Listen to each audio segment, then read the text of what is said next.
Chapter 540, Verdurous Giant Spear, 2. If we were speaking honestly here, no. 7777, Garfus necklace, wasn't all that efficient of an item. You were guaranteed to obtain a numbered item of number 35 or above, sure, but before the deal went into effect, you needed to spend 1.5 billion stones. You only profit if you get a numbered item in the single digits, getting in the teens or so, namely, number 19 to 10 was breaking even, and anything number 20 and above was a loss. Not only that, there was a chance that the necklace could explode while re-rolling, and that would be the biggest loss of all. In other words, it was a high-risk, high-reward gambling item. Bjorn, why aren't you saying anything? I shook myself out of it when I heard Einer's worried voice. Is it not a good one? She asked hesitantly. That was the furthest thing from the truth. Well done, Einer. You're the only one I can trust. I conveyed my love to her as seriously as I could, but Einer didn't seem to hear me. Oh, if you're saying that, then the item must be good. What does this shield do? Oh, just that? Hearing her brush me off so easily hurt just a little bit,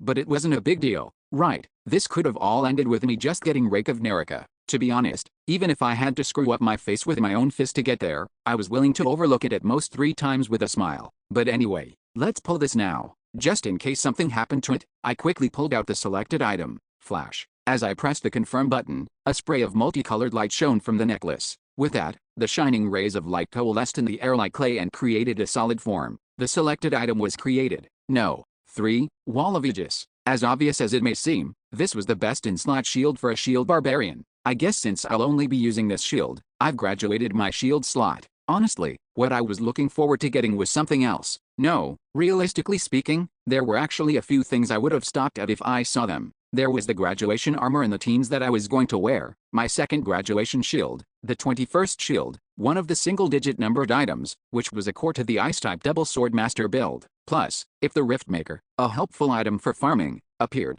I would have seriously considered it for our future prospects. And if not that, I was planning on stopping if I got any of the graduation weapons for Amelia or Erwin. However, I really didn't expect to get this. I still couldn't tell if I was dreaming or awake. Due to the excessive influx of mana, Garfus authority held within the necklace has been permanently damaged. A numbered item had turned into a regular item with that. It didn't matter much to me. I carefully held up the gray shield. You have equipped no. 3. Wall of Aegis. General item level has increased by plus 18,600. With this, I had become stronger. A lot stronger at that. The shield itself wasn't too fancy. The color was gray, and it didn't have a single decoration on the outside. But so what? A shield just needed to be strong and sturdy. This shield is a single numbered item. Wait, there are only 2 more above no 3. This is an incredible treasure. Wall of Aegis. I've only ever heard about this in the past, but now I am seeing it with my own eyes. My allies murmured when they realized what my shield was. The last of them to speak, Amelia, was the most excited. Oddly enough,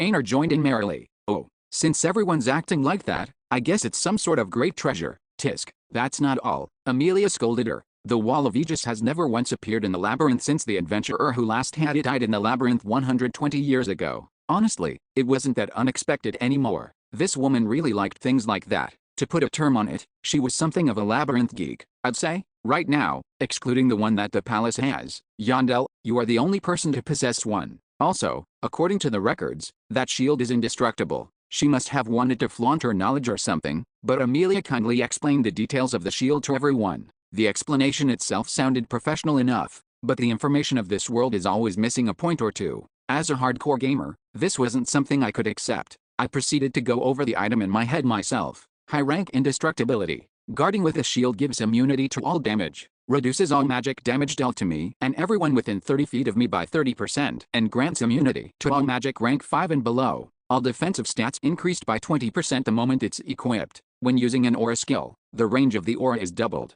As long as my threat level is over 500, all monsters will prioritize attacking me first. And finally, one active effect. Yes, this was what it was like to have a graduation equipment piece. My heart was pounding so hard. I wanted to just go out and fight something while using this. But though I could feel myself itching for a fight, I had already told everyone that today was a rest day, so I held myself back. Right, I needed time to get used to using it as well. It's pretty light. It was much heavier than an ordinary steel shield but somehow felt relatively lighter, perhaps because the one I had been using before was ridiculously heavy. Then let me hold my hammer as well. Holding Demon Grinder in my other hand, I checked for the balance between my gear. I wasn't simply inside a video game. Changes in feeling and weight were something that could end up backfiring on me pretty hard. Whoosh, swoosh, And so, I was swinging my weapon at the empty air inside the cave to get used to the change in weight when the thought occurred to me. Somehow, I ended up graduating my weapons first. No. 87. Crawl's Demon Grinder, and no. 3. Wall of Aegis. With these two, I honestly never had to look at another weapon again.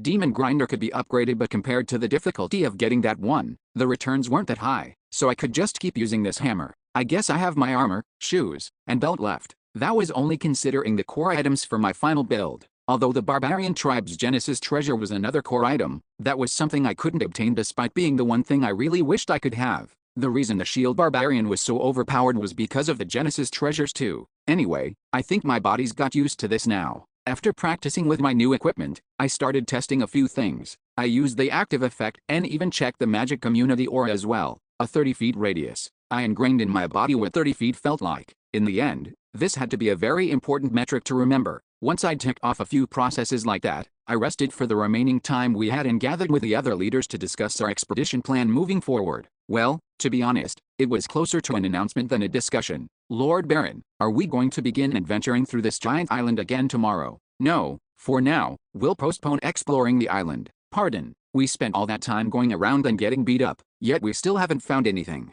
I understood that giant island hid a secret. However, it felt like that secret would only be revealed after we defeated that huge giant we had seen before. The problem is, we haven't seen it again after that time, and there's no guarantee that we would be able to defeat it even if we found it. Then, where are you planning on going? Our next destination will be Library Island. Pardon? Ah, you mean that island you told me about before? That's right. I was thinking of going to that island first to boost our combat power. Back then, we were limited by having only 7 members and had to leave after hitting the rank 3s, but it was different now. Also, I was a little curious about what would happen as time passed. I'm pretty sure we cleared all of the books on the bottom. Have those regenerated since? It was something I would learn when I got there. As our meeting was about to close, Amelia asked me a question. Yandel, then are we giving up on the Hypramagent? We're not giving up. We're just postponing it for now. But why? I think I remember you wanting its essence. That was true. However, even after the distortion magic succeeded and an essence dropped, there was no guarantee that it would drop the giantization essence. More than anything, even if we hit all the probabilities and got the drop, the returns weren't that high. Thinking about it now, I don't think the skill will stack twice. The Hypramagent essence was in the same category as the Orc heroes but of a higher rank. As it was, I had 2 essence slots left. It would be more helpful for me to fill these slots with other essences to increase my combat power. It wasn't as if I could erase the Orc hero essence and consume the Hypramagents even if it did drop. I see. Got it. Still, these were all excuses. They weren't the main reason. Since I've taken care of Erwin and Aner somewhat, I needed to up the specs of my other allies as well. They all had an open essence slot, so we should be able to fill them up efficiently if we farmed for a bit at the library. Of course, this included Amelia as well. It's been a while since she's been boosted as well. Why are you looking at me like that? It's nothing. I just had a thought. Although I didn't know when we'd be able to escape from this place, when that time did come. It's a fun thought. How much stronger would we have become? After sharing the expedition plan, I spent the remaining time alone thinking more about my build, going over the things I needed to do to become an even bigger and stronger shield barbarian and the priorities I needed to fulfill to accomplish the goal. For now, there was only one thing I could do on basement floor 1, eat the essences at the library. Also, there was only one essence I was aiming for, and that was from the rank 3 monster Belarius. After eating that, the next step of my growth would be possible only after I escaped from this place, changing the Orc hero's essence with the Hypramagents, reaching stage 9 of the Spirit Imprint, going around the 8th floor rift to farm for Guardian essences and numbered items. After that, erasing the Storm Gush essence to farm for the floor essence. The things I needed to do as a level 8 were only accomplishable after I returned to the city. With that, my rest day came to an end. As soon as the 75th day began, we left the cave, heading to the beach to make our way to Library Island.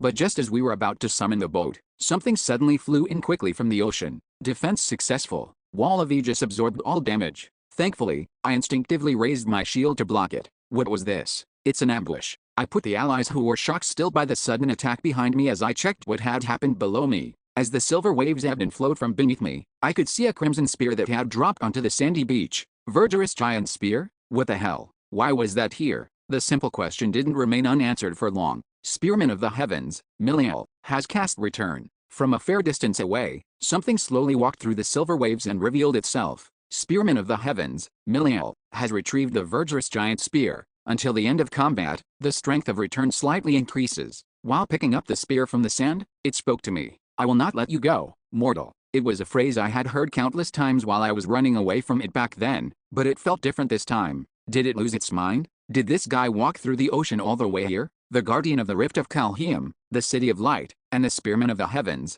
Miliel. As I met it somewhere I had never expected to, the first thing I felt was confusion. However, after my shock subsided, I felt a different emotion entirely. It was a sense of welcomeness, nice, and a sense of joy. "I thought I would never see you again. I will not let you go, mortal." Miliel responding with the same phrase in the same tone had me grinning. I mean, I have no intention of running away this time. Back then, Irwin was out of commission, and we were surrounded by monsters on all sides. It wouldn't have been odd for another rank 2 monster to join the fight, even. That was why we had charged straight for the beach with all our might. However, the situation was different now, though I couldn't tell if this moron knew that. The rainy season had ended a long time ago, and I had even picked up a new shield recently. This will be a good test of our combat level. I turned toward the members who were waiting for my order and gave a loud command. "Prepare for battle. We'll defeat this guy here." Yet, it would be rude to kick away a gift that walked all the way to us. Chapter 541, Verdurous Giant Spear, 3. The Guardians of the Rifts drop Guardian Essences along with Rift Stones and numbered items.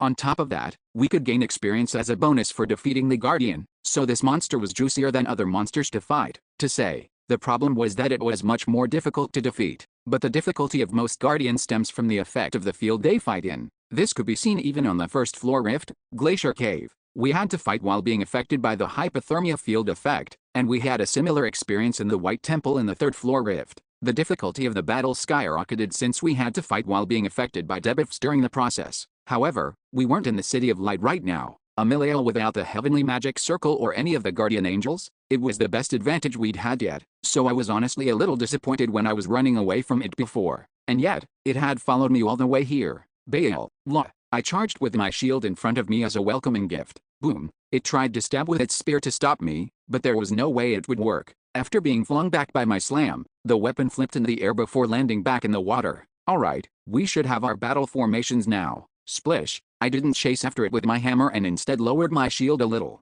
If I combined Demon Grinder with Swing, the damage dealt could be significant, but I wasn't the main damage dealer here. Mylarman has cast Super Sensitive Skin. Mylarman has cast Weakened Soul. Mylarman has cast Self-Destructing Spirit of Vengeance. As Mylarman laid out his array of curses, the range dealers began their volley. Jackson Janville has cast Moving Target. Charlotte Emblet has cast the rank 4 attack magic Spiral Needle. New Emerbici has cast Precise Shot. Garden Kultner has cast Stone Cannon. Wizards, priests, special ability users, archers, all kinds of classes launched myriad colors of attacks. Since Miliel had quite the durability, it continued to strike forward with its spear while being bombarded by the attacks, but I kept slamming it backward out into the open area so the ranged attackers would have an easier time hitting it. Spearman of the Heavens, Miliel, has cast Blessing of Light. A minute later, light began to pour from its bullied body. It signaled the end of Phase 1 and that it would start using things other than just return. This is so much easier without the Guardian Angels. Of course, there were a few more things I needed to keep in mind while fighting its second phase. The Blessing of Light would recover a large percentage of its health, lower its cooldowns, and increase its base resistances and stats.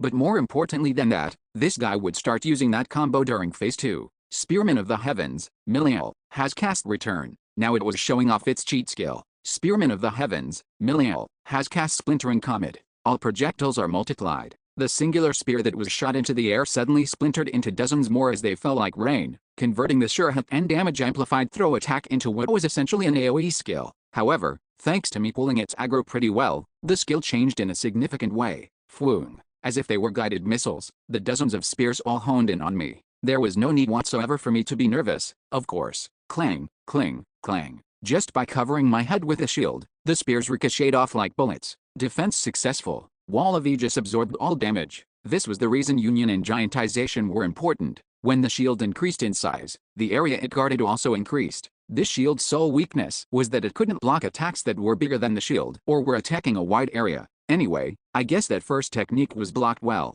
After that, just like in Phase 1, its attack patterns repeated. It picked up the spear stuck in the ground to charge me, and I pushed it back. Clang, clang, clang. When there was distance between us, the range dealers rained down on it with their attacks. Normally when fighting Miliel, all sorts of monsters and guardian angels got in the way, so a concentrated attack like this was impossible. But right now, we were simply in a normal field. Sparkle. As we attacked it with our combined might, the dozens of spears scattered around the beach disappeared. This was the reason splintering comet was such a troublesome skill. Since it involved duplication, there were way too many ways to cheat with it. Spearman of the Heavens, Miliel, has retrieved the verdurous giant spear. Until the end of combat, the strength of return slightly increases. Spearman of the Heavens, Miliel, has retrieved the verdurous giant spear. Until the end of combat, the strength of return slightly increases. Spearman of the Heavens, Miliel, has retrieved the verdurous giant spear. Until the end of combat, the buffs were applied multiple times with just a single use of the skill. Soon, Miliel threw the spear into the air one more time. It would be twice as strong as the one previously thrown by it.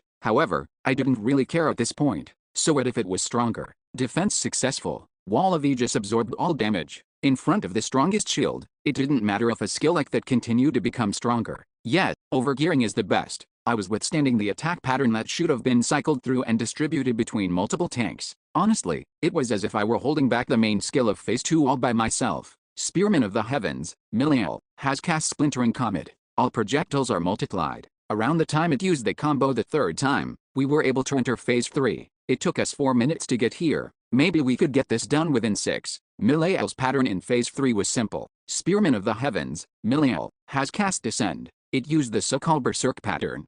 Whoosh! As it emitted light while curled up, wings of light sprouted from its back. They looked similar to the wings of greed that Einar had, but it was fundamentally different, and not just because of the small fact that this pair of wings was much more fancy looking. Fwoom! These wings allowed flight. Whoa, its wings. While Einar looked up in awe, Miliel continued to climb higher. However, maybe it was because this wasn't its original field, but an island. It doesn't even look that good. Usually, the outer walls would break down at this point and an army of light spirits would run in from the sides. The light spirits gather, sensing the divine energies. What? That was still the same even though we were in a different field. This didn't happen when an ordinary Titanus used Descend, so I thought it was a field effect. I guess the Guardians of the Rifts have something special added to them? I couldn't be sure, but having the melee damage dealer stationed at the back turned out to be a good idea. Though I wouldn't exactly say I had expected this. It was more that I had put them at the back because we needed to focus more on concentrated damage. Stand in formation. You just need to endure, so don't overextend. In any case, Versal seemed to be commanding those troops pretty well, so I didn't need to worry. I raised my head to look at the guy flying into the sky. The day of judgment has come. I didn't feel it had the right to say that after being pushed to this point in just 4 minutes, but it wasn't as if it could do anything else. It only repeated the lines that were given to it. But what were these guys? A thought crept up on me. What exactly was this world? Even though the people in the city all acted like they had their own lives and moved with consciousness, why were the monsters in the labyrinth all still acting like the owl was controlling them in the game? So annoying. Miliel threw another spear down at me, interrupting my thoughts. I shook myself, regaining my focus. Erwin, how much longer? I shouted, concluding it was about time. There was a reason I had kept her ready until the end. Get ready. Got it. As soon as we entered Phase 3, we prepared Erwin's lethal combo. After the monster began floating into the sky, its evasion increased by quite a lot. Erwin Fornaxi Tertia has summoned the elemental ruler of darkness, Diklo. Just beating it up without giving it space to dodge was the best method. Bang, bang, bang. The orbs of darkness that flooded the sky exploded like fireworks in a destructive but beautiful scene. Even while commanding this scenery, Erwin also pulled her bow to cast concentrated fire. And so the countdown began. The accumulated energies have been exhausted. An unknown energy is revealed after all resources have been exhausted. Around the time I expected Chaos Circuit to activate, from the monster's cracked and beaten skin, a pale white inner skin revealed itself. Spearman of the Heavens, Miliel, has cast Cracking Shell.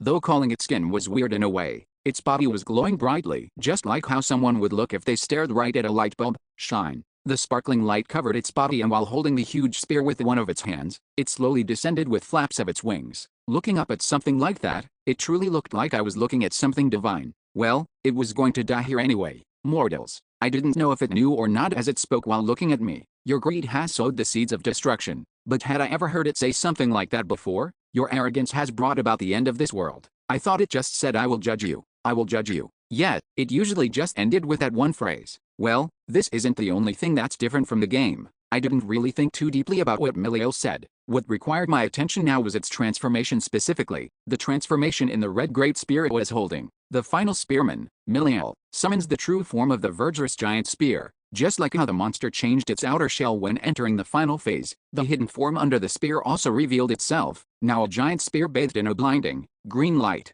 BZZT. Bzzzt. As sparks jumped about on the spear, it excluded power that seemed impossible to be contested with any other weapon. Honestly, it wasn't too far from the truth. While using the spear, thrust damage was increased by 1,200%. Natural regeneration was increased relative to the time in battle. It came with the highest rank indestructibility with divine damage immunity. When using the spear's skill, you could recover 50% of the spent resources over a minute, and when attacked with a mental type skill, it was negated and reflected in full. When the active option was applied, 3 more traits were added on top of that. All damage dealt by the spear was tripled. All healing type effects were tripled. And finally, a highest rank piercer trait. The spear that could pierce through all things. If something like that were to exist in this world, the verdurous giant spear would be the contender for that title. However, there was a problem. Bzzzt. Creek. The all-piercing spear and the all-blocking shield. What would happen if both of these collided with each other? Disappear. In truth, I already knew the answer. Defense successful. Wall of Aegis absorbed all damage. The shield would win. With that, I asked Miliel, whose attack had been nullified, "Do you know what the most creative weapon in the world is?" As expected, it didn't reply to my question, but that was no big deal. So what? I just continued to talk. The answer is the shield. Unfortunately, I couldn't explain why that was.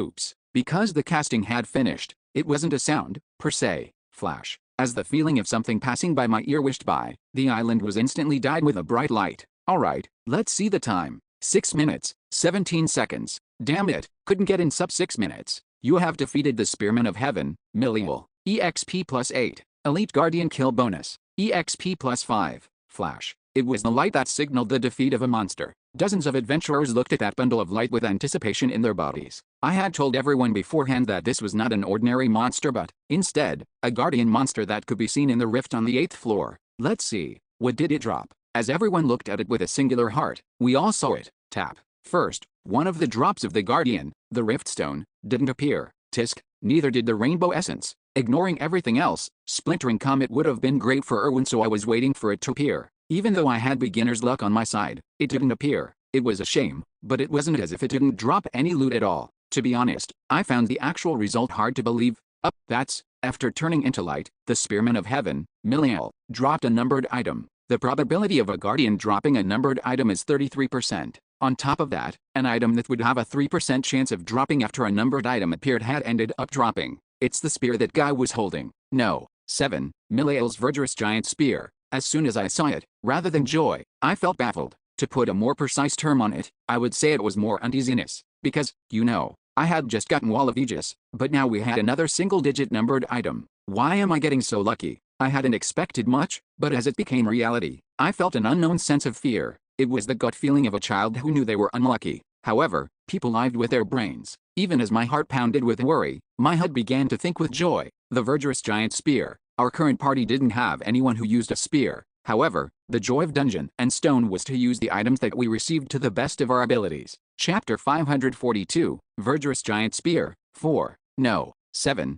Miliel's verdurous giant spear was a graduation weapon for spears, and this single-digit numbered item also had a good balance between attacking and defending. The reason I had started researching the spear barbarian was because of the survivability that this very weapon provided, but in the end, it just turned into something like a berserker. Of course, this wasn't to say the berserker class was bad. If the same team had a similar level tank to them, they could perform quite well, and they could even act as the sub-tank in moments of danger.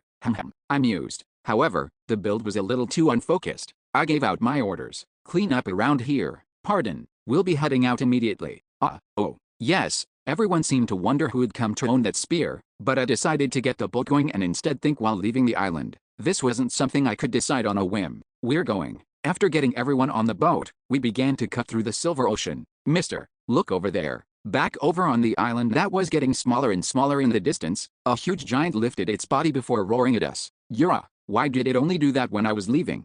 While we voyaged to our destination of Library Island, I sunk deep into thought. The question was concerning who should receive this spear. We met eyes again. While looking around and hoping for an answer, I met eyes with a man. He was the spearman of the Hux clan. As he was the only one among the many people here to use a spear, he didn't dare say it out loud, but I could see he held a bit of expectation in his heart. Fwip. I quickly turned away. You should desire what you should desire. This weapon was the property of the Anabata clan. That much had already been decided at least, so my contemplation was only on who within my clan was going to get it. First, I don't even need to consider Erwan or Versil. The same went for Amelia and Mistra, since Mistra was a dual wielder, and Amelia used aura, so a spear wasn't right for her. Augyan wasn't a combat class to begin with, so by the process of elimination, only Aner was left.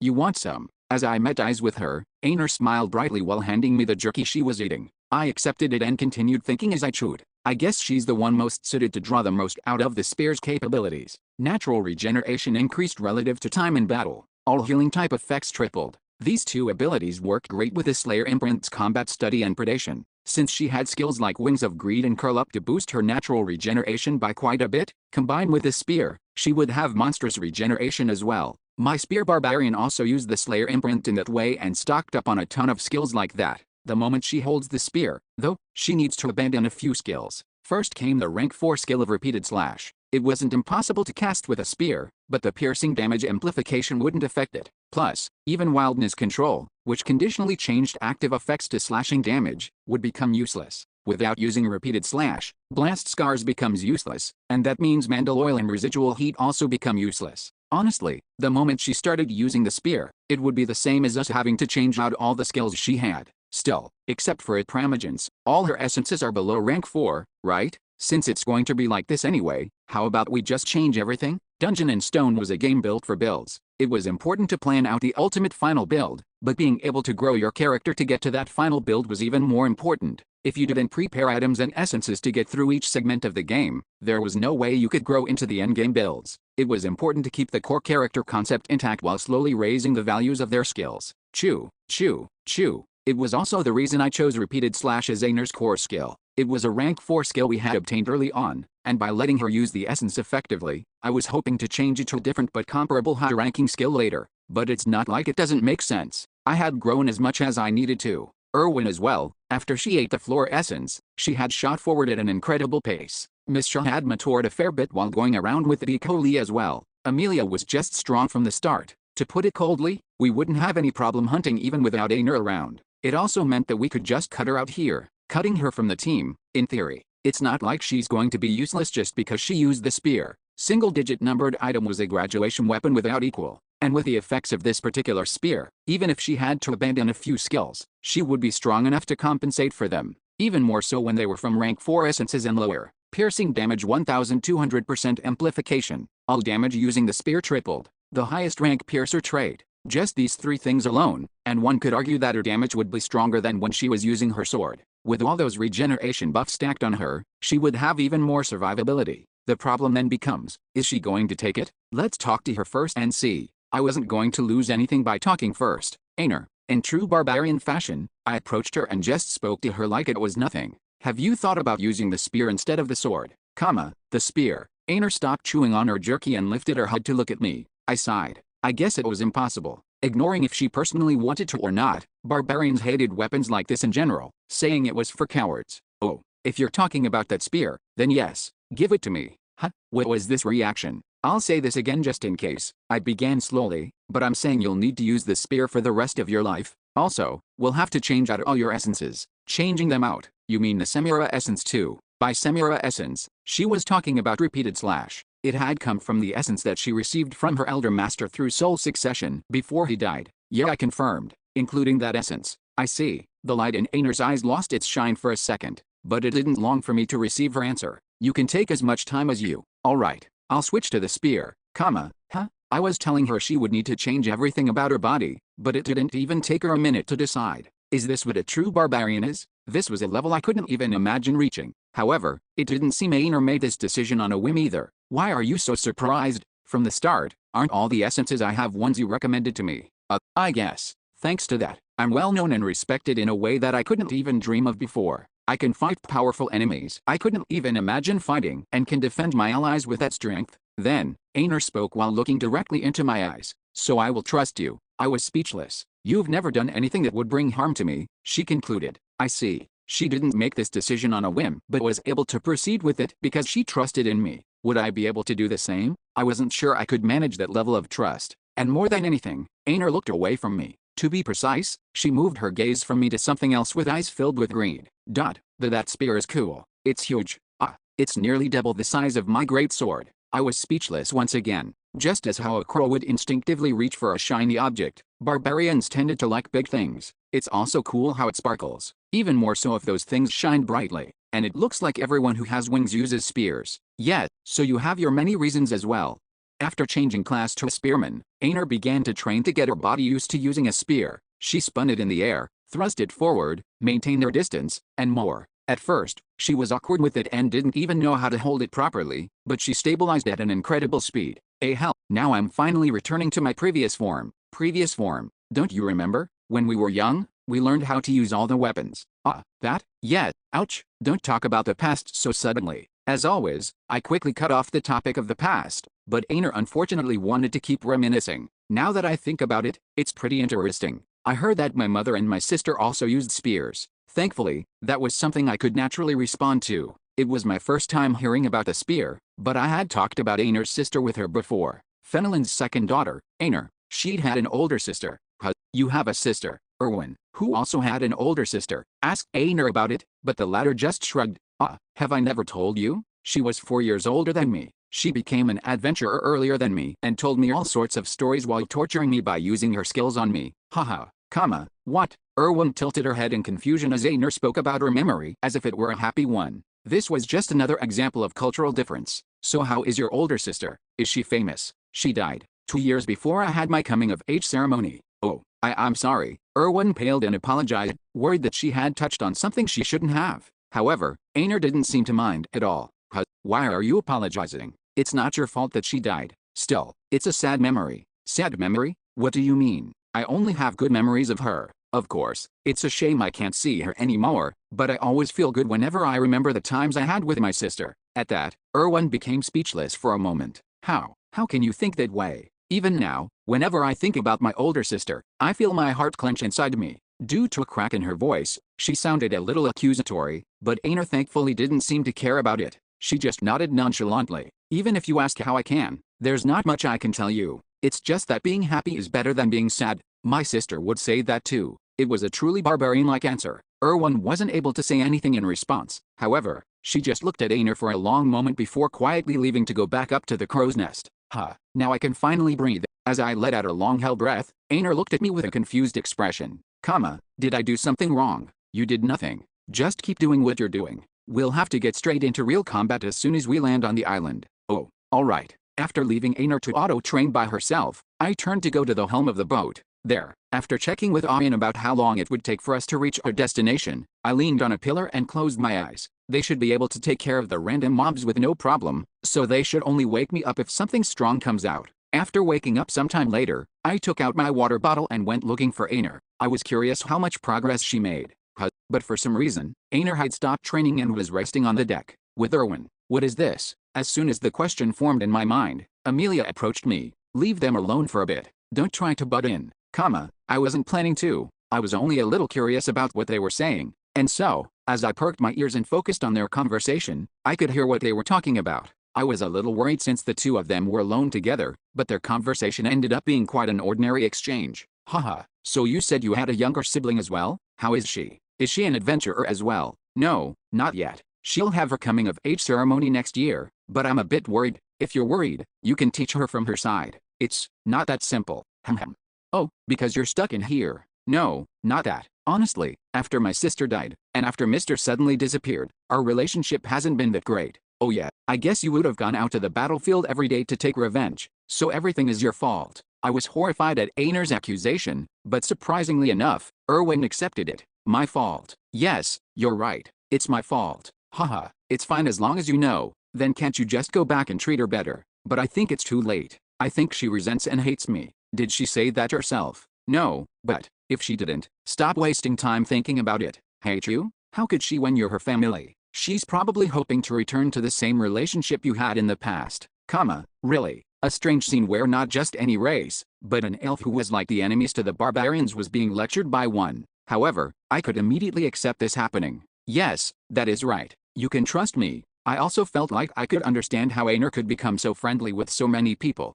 On the 76th day since we entered the labyrinth and after leaving the giant island, we finally arrived on Library Island. What we had to do here was to farm as much as possible. Belarius is still Belarius, but I hope we can get an essence we can feed to Aner. While holding those hopes, we entered the building entrance and went down the long trek of stairs until we reached the checkpoint. Yondel, there's someone down there. Only one person. No one else. They're curled up and sleeping. What will you do? I heard a piece of unexpected news from Amelia and Erwin. Someone had gotten here before us. Who is it? I had a few candidates who could be down there, namely the clan that came down to basement floor 1 with the Armin Adventurer group back then. Their name was, I have a feeling they're part of the Imperial clan. Ah, right. That one. But the number is off. Only one person? Where are the other people of that massive clan? Mile furrowed his brow as he fell into thought, but I wasn't as curious as him. Rather, I didn't want to spend time on it. Asking them directly will be the fastest way. Just asking them would give us a much clearer answer than speculating about it here. And so, we quickly went down the stairs. Boom,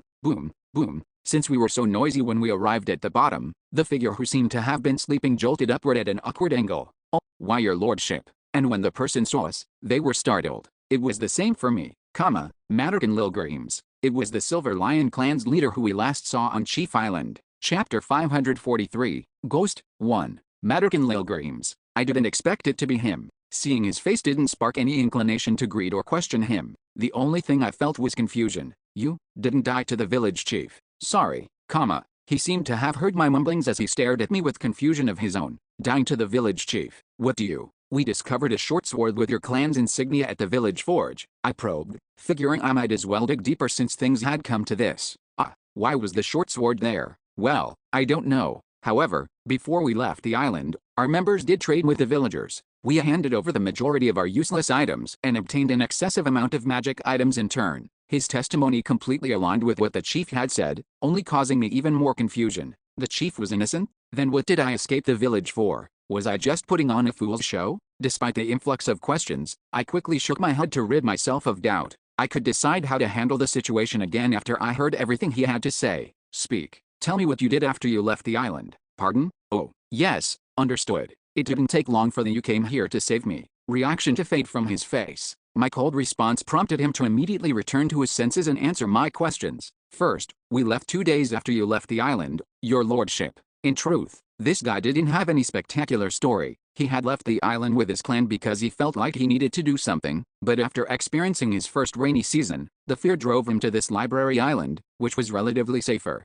Just like how we had come to farm the monsters here, he seemed to have also sensed that he needed to grow the strength of his clan. However, it was an entity we had never seen before. It had horrid-looking wings attached to it, and its body was similar to that of a slime. However, it had all sorts of disgusting and twisted arms and legs attached all over. A new monster that wasn't in even my database. It had wiped out the Silver Lion clan, and the boat they had been using was destroyed as well. And so, after falling into the water and thinking he had died, Madderkin said he woke up on Library Island, barely breathing. His gear had latched on the rocks on the shore. After that, well, I was worried that the conditions outside were too dangerous for me, so I came down here for now. And then, I waited alone, for someone to find this place again. He had rationed out his resources as much as possible just in case and hadn't fought monsters, instead remaining here in total isolation and loneliness. That was the summary of his story. I see. But I didn't feel that it was a particularly sad story. From what I heard, as soon as he concluded that his clan would be wiped out, he abandoned the ship and jumped into the ocean to save himself. That's what it sounds like, at least. From what I observed of Madderkin Lilgreams, he was the type of person to make a decision like that. That's all for the information gathering stage. I had heard his story, and now was the time to check its validity. Versil. I ordered our wizard to cast a verification spell. Unfortunately, due to his high mana resistance, the verification magic didn't work well. Still, I didn't let myself get hung up on the failure and took out an item from my subspace instead. It's a bit of a waste to use the last charge here, but no matter how I try to justify it, this is too suspicious. Madderkin Lilgreams. Yes, I am now going to check if what you said is the truth. I didn't ask for his consent on the matter. He didn't even have a choice to begin with. Clack. I immediately activated misplaced trust. With this, even if he was hiding something, it would all be revealed to me. Alright, let's start with a simple question. But what was this? Tell me, what is your name? Just as I did in the doppelganger forest, I gave a test question to see if it was operating correctly or not, and the bastard said absolutely nothing. Why was he not able to answer a simple question like that? Tick, tock. From the circular pad in the form of a compass, only the sound of the needle moving from its center echoed out in a repeated rhythm. As time silently passed, it felt like the pressure of the room began to increase. The body of the warrior I possessed calmly carried out the actions I needed to take in that moment. By the time I realized what I'd done, my hand had reached for the hammer on my back, following some subconscious instinct. I sighed. Still, grabbing my weapon calmed me down a little. Speak, Lilgreams, I demanded once more. What is your name? He avoided my gaze at the question. The way his eyes shifted to the right went beyond being merely suspicious. A sense of uneasiness and wrongness crept over me. I'll ask one more time. I pulled out the weapon and grasped it firmly in my hand. What is your name? Once again, he didn't respond. Alright, so he's going to stay silent until the end? Just in case, I'll break his arms and legs and start again. With my decision made, I tightened my hold on the hammer and ready to swing. Finally, he broke his silence and spoke. I got caught. It was one short phrase, yet I could sense immediately that the tone of his speech had changed, and that feeling wasn't wrong. Caught, caught, caught, caught, caught, caught, caught, caught, caught, caught, caught, caught, caught, caught, caught. Like a radio that was glitching out, he repeated the same word over and over again while his eyes quaked unnaturally. His voice carried an obvious sense of nervousness and fear. It was as if he was panicked, completely taken over by fear. Caught, caught, caught, caught. What are you? When I reached out with a hand to grab his neck and held him up, the words he was saying changed. What do I do? I hesitated. What do? What do? What do? What do? What do? What do? What do? What do? The sensation was one I had never felt before. Why did it feel so disgusting when all I was doing was holding him up by the neck? What do? What do? What do? And then, he suddenly cut himself off. He slowly raised his chin to look at me. His pupils, which had been twisted to the right in an unnatural way, had bounced back and were now looking at me. Slowly, he began to speak. I know. He sounded like he finally realized something. A fresh wave of uneasiness washed over me as I raised my hammer. What I need to do. Boom. His body exploded in my very hand. The explosive power itself wasn't anything special. The hand that had been clutching his neck may have stung a bit, but even that didn't seem to be a wound so much as something closer to an allergic reaction. However, that explosion had ripped the unknown's flesh and blood right out of him, causing shards of bones to scatter around the room. A priest won't do much good here. The shock of being covered in human debris lasted only a moment before I let out a long sigh. Damn it, I screwed up. Although my mind rushed to make a few excuses, in the end, the reason for this defeat was that I lacked imagination. I had always thought of myself as someone who made his moves while taking the worst-case scenario into account, but I hadn't expected anything like this. No, even then, how could I have expected that? Of course, while practicing self-reflection, that thought also snuck in. I would have been hard-pressed to predict that outcome, and it wasn't something I could respond to effectively even if I had known it was coming. After all, how was I supposed to stop emergency escape? It was a skill that defied proper response. Unless you were God, you couldn't hold on to and bring back someone who is dead. It was the best escape skill, in theory, but relative to how strong it was, the cost of the skill was the caster's own life. Let's stop the useless train of thought there and clear this up first. Yandel, I'm fine, so don't blow things out of proportion. Oh, and I have something to think about right now, so leave me alone for a second. I reassured my allies who ran up to me in worry, and I repeated the situation again in my mind's eye as I took some time by myself to think. The results could be summarized in a monoline conclusion. An unknown something acted like it was Maddox Lilgreams. Then who was the culprit? There was only one entity I could think of, the village chief. No, to be precise, I guess this was someone that the chief sent. I didn't think the chief would fall into panic the moment he got caught like that. In any case, with a potential culprit identified, the next step was to outline the simple factors that were key to crafting any hypothesis. Why, and how, for what reason, and with what method was he able to do this? Many possibilities crossed my mind, but the mystery was one I truly couldn't solve here by myself. Was it to trick me into thinking that he was innocent? No, maybe he simply just wanted to observe me from the sidelines. His goal wasn't clear to me yet, and what needs to be done to make this possible? I couldn't think of any essence that could be of help. There were a few skills that could steal the body of another, but they were pretty different from something like this. They mostly required the caster to be near, and when the body was taken over, there was a string-like byproduct that was visible to the naked eye. Right, so it's not an essence, which means it was probably something closer in form to an evil spirit. The thought caused a cold sweat to gather in my palms. Even so, I thought it over for a bit longer and took a few moments to discuss the situation with my allies, but I wasn't able to learn anything more. It was still only a theory without enough supportive evidence. The chief has a way of stealing the body of someone else like an evil spirit. Nevertheless, it didn't hurt to be cautious. As soon as the emergency escape by Lilgreams was dealt with, even though it felt unsatisfactory, I led the group through the library. There were two things we immediately found that were different from how we'd left the place. The books, they're back. The summoning books that we had used before we left were now refilled. By the time we departed the island, most of the books on the lower bookshelves were emptied, and even the books that had been tossed randomly onto the ground had been cleaned up. The stairs are back to how they were as well. The stairs leading to the upper bookshelves with summoning books that could summon rank 3 monsters had disappeared as well, returning to their original state. Then what are the criteria needed for the reset? Is it time? If that was the case, the rainy season probably had something to do with it, but nothing was confirmed yet. Yandel, it's a good thing, so think of it this way. With this, we'll be able to get essences much more freely.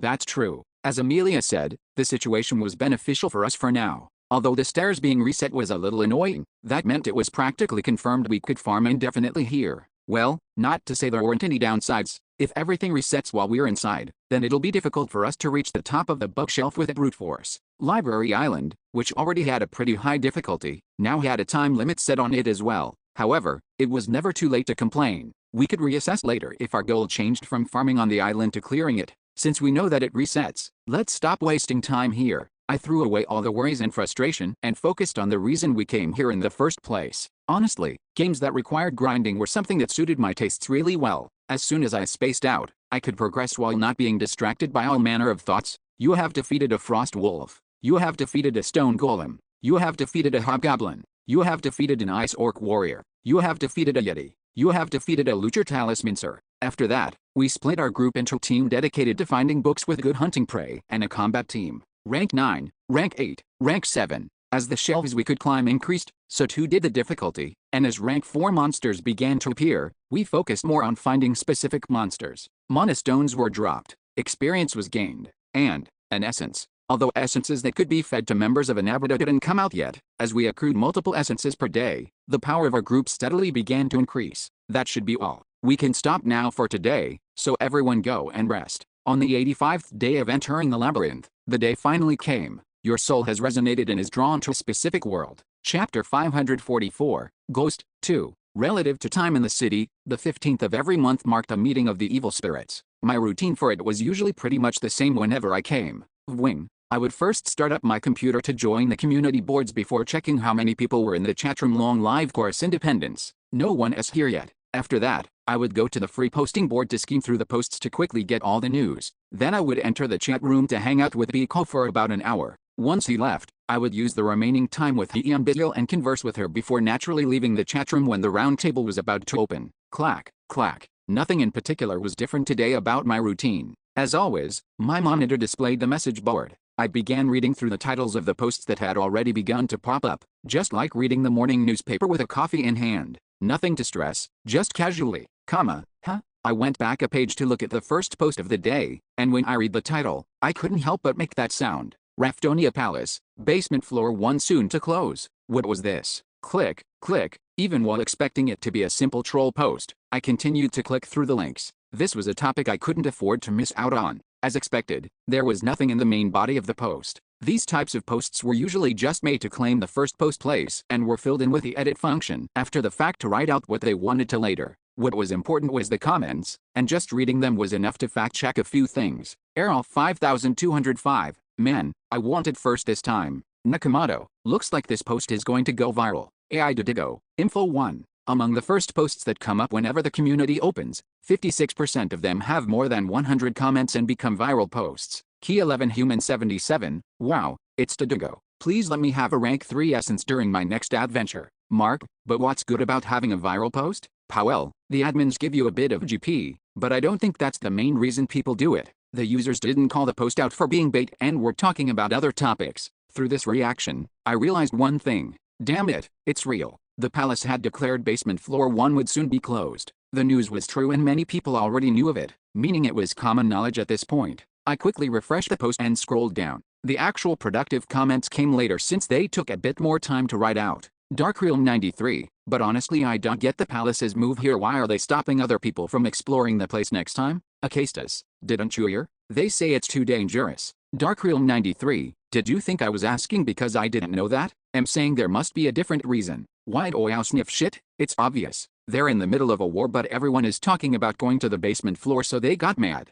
Funk hint the trunk, but we still don't know of a way to go into basement floor 1. Does it even matter that they give an order that stops people? Why'd Oyao sniff shit? So they're telling everyone to stop wasting time and go back to being targets for arrows. The gist of the situation was that it had already been a month since the existence of basement floor 1 was made known to the outside world, and in the last cycle, 2 additional clans had entered the area as well. I did hear that a lot of people from those two clans weren't able to enter either. There were quite a few adventurers who watched their allies go through the portal and then had to return to the city themselves. They would have spread even more news about Basement Floor 1 to the world. The people with good information networks might have even already figured out the way to enter. Not even might. They almost certainly did know now. So everyone would have gotten ready to enter again, and that's why the palace stepped in to stop them. That, and if the information was something a large guild could figure out, the palace would definitely know of the method as well.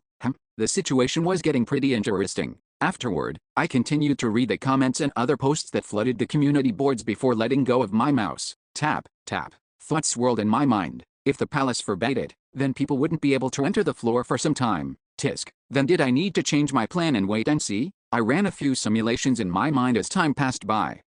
They're waiting for me. I noticed that a lot of time had passed while I was lost in my own thoughts, so I quickly joined the chat room. Hansu, you're here. Oh, bro, you're late again. Hyunbil and Biko greeted me as I entered. Sorry, I was pretty late today. It's fine. And I wasn't worried, what? As I tilted my head to ask what he meant, Biko Lee grinned. A main character always arrives last, something like that? Well, I'm not seeing it in a bad light. No, actually, it's pretty cool. What was this guy talking about now? I shouldn't have given him that reaction. I smirked as I sat on the sofa. So, how have the two of you been? I've been fine. Hansu, what about you, Biko? You've been good. A simple question that skirted the need to give a detailed answer. Even as I did, I couldn't help but glance at Hyunbil to be wary of her reaction. But it seemed like Biko saw that as well. It's fine. Big sissy Hyunbil here already knows who I am anyway. Hey, big bro. I'd like to say I'm pretty smart, so how would I not know that? You can say that I'm outside the walls right now in front of her.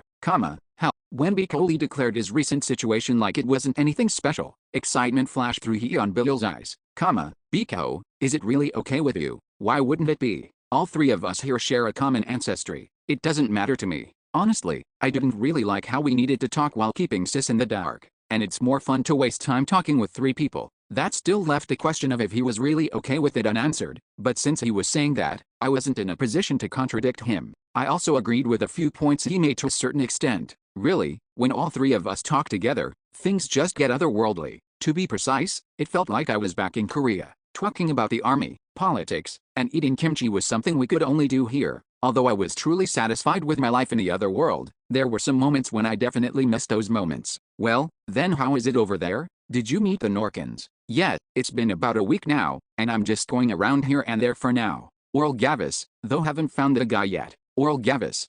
Hyunbil probably doesn't know. The reason I went beyond the walls was to find that bastard. Oh, really? Hyunbil usually had an air about her that proclaimed she was the best, but she looked flustered when we began talking about something so large so calmly. It's been a while since I've seen her like this. This, too, felt nostalgic to me, but when I looked at her to signal as much, she turned to glare back. I wasn't laughing. I haven't said anything. I chose to stay quiet this time. In any case, I asked Biko the questions I had about being outside the castle walls, and he kindly explained everything he'd discovered to me. Every small detail was interesting to me since, even in the game, the area was mysterious, but if I were to pick out the most interesting point, it would definitely be this one. It's possible to farm. Unlike Raftonia, the world outside could function without mana stones. However, that created even more questions. Then why do those people keep wanting to crawl into the labyrinth? Why was Nork still waging war? Why could they not leave the labyrinth even while making a portal from the outside? Unfortunately, Biko wasn't able to give me a straight answer. I don't know, but there's definitely a reason for it, and I think Oral Gavis is deeply involved. That seems to be the case. Alright, tell me more when you figure out more later. Yes, big bro. When that topic was resolved, it was about 10 minutes before Biko Lee logged out, and so we spent the last few minutes talking about nothing in particular. For some reason, I think I was the one who talked the most today. Next time, please tell me your story as well, bro. I'm pretty curious as well. You know what I mean, right? I do. I'll tell you next time. Then I'll see you later. With that, Biko Lee left on time, and nothing special happened during the time I had with Hyunbil either. Seeing how he looked so curious, looks like you've been doing something fun. Nothing like that. You're avoiding the question. I'm going to read now. Do you want a book? Oh, sure, thanks. I casually received a book from Hyunbil. I was a little curious since I had to stop at a pretty interesting point. Why is this so fun? Sometimes I'd snicker to myself while reading, and I'd shed tears at other parts that were more emotional. After being so immersed in the story, Hyunbil kicked my knee while lying down on the sofa. What? Isn't it about time? Oh, right. With a bit of regret in my heart, I closed the book and got up. If it's that fun, come back later. I'll let you borrow the book again. No, there's no need. I have GP, so I'll just buy it and read it myself. She didn't respond. I'll see you later. With that, I left the chat room and stretched my arms. Honestly speaking, I didn't think I was somewhere that needed something like stretching. It was like a habit to me whenever I finished reading a book. Stretching also made me feel like it refreshed my mind as well. Alright, let's go. There were many things to do at the round table today. As I took the set that I always wore, a lion mask that completely covered my face and a sleek navy suit underneath it, and stood in front of the mirror, I felt a mysterious sense of confidence swell up within me. It was as if I had become a being that could do anything. However, putting that feeling aside, I calmly made a self-diagnosis about my current state. This is intense. I sighed. Having to keep up many different appearances in a row was tiring. Was I going to be eaten up by my own concepts? Not that I had any intentions of stopping here. Step. After checking my clothes in the mirror, I walked through the hallway to the round table room. As always, everyone else was here before me. You're here. Welcome, Mr. Lion. You're last today as well. As I ignored the greetings and headed straight for my seat, I suddenly remembered what Biko had said before. A main character always arrives last, something like that. Honestly, in the context of the round table, he was right. I did come here last on purpose. However, to make an excuse for myself, it wasn't because I enjoyed the attention I received by being last, but because it couldn't be helped that I was last. It'll be even weirder if I come early. The ones who came earlier spent the time talking with each other. There was not much I could do there if I was to join. It wasn't as if I was going to laugh while exchanging small talk. The mood would sour if I just sat next to them without saying anything. So I did this instead. Then, since everyone is here, let's begin the meeting. I had only sat there having my own thoughts while ignoring everyone else, but Wolf carefully turned to check on me. Is there a problem? Not particularly. Then, let's begin. Everyone is busy here. For some reason, Wolf was the one to lead the meeting today. Well, it didn't really matter to me who did. Ouch, why do I start thinking like this whenever I wear the mask? While I did think that maybe I should start putting my guard up and being wary of others, I decided to consider it later and listen to what everyone was saying for now. Deer was the first to go. It has been confirmed that the palace is shutting down entry to basement floor 1. If people go down and ignore this decree, then they will be executed without mercy. Quite the exceptional severe punishment. Of course, this severe punishment only applies to clans larger than a set size. We're suspecting that the punishments won't be this severe on individual adventurers. Well, that was an understandable decree. Just by stopping clans from going in, they could stop their front line from collapsing. Damn, these palace guys. They've never done anything helpful. In any case, with Deer as the first to go, the other members quickly went down the line, and a total of 2 of them were memorable. When the unnamed sculptures on the 3rd floor are defeated after distortion magic is cast, you can obtain a fragment with a different pattern, and this is the key to entering basement floor 1 inches. Queen shared the way to enter basement floor 1, the records archives. In a sense, this may be good news for you. Unfortunately, our troops that were clearing the 8th floor failed and were hurt quite badly. Then came Clown. What he said was something that I could have just skipped past on to my turn, but his statement hit me like a bolt of lightning. The 8th floor operation failed? Although I didn't have any proof, it didn't seem like a coincidence. That was why I unconsciously said something out loud. Calheim. One of the rifts on the 8th floor, Calheim, the City of Light, was the field where Miliel appeared as the guardian of the rift.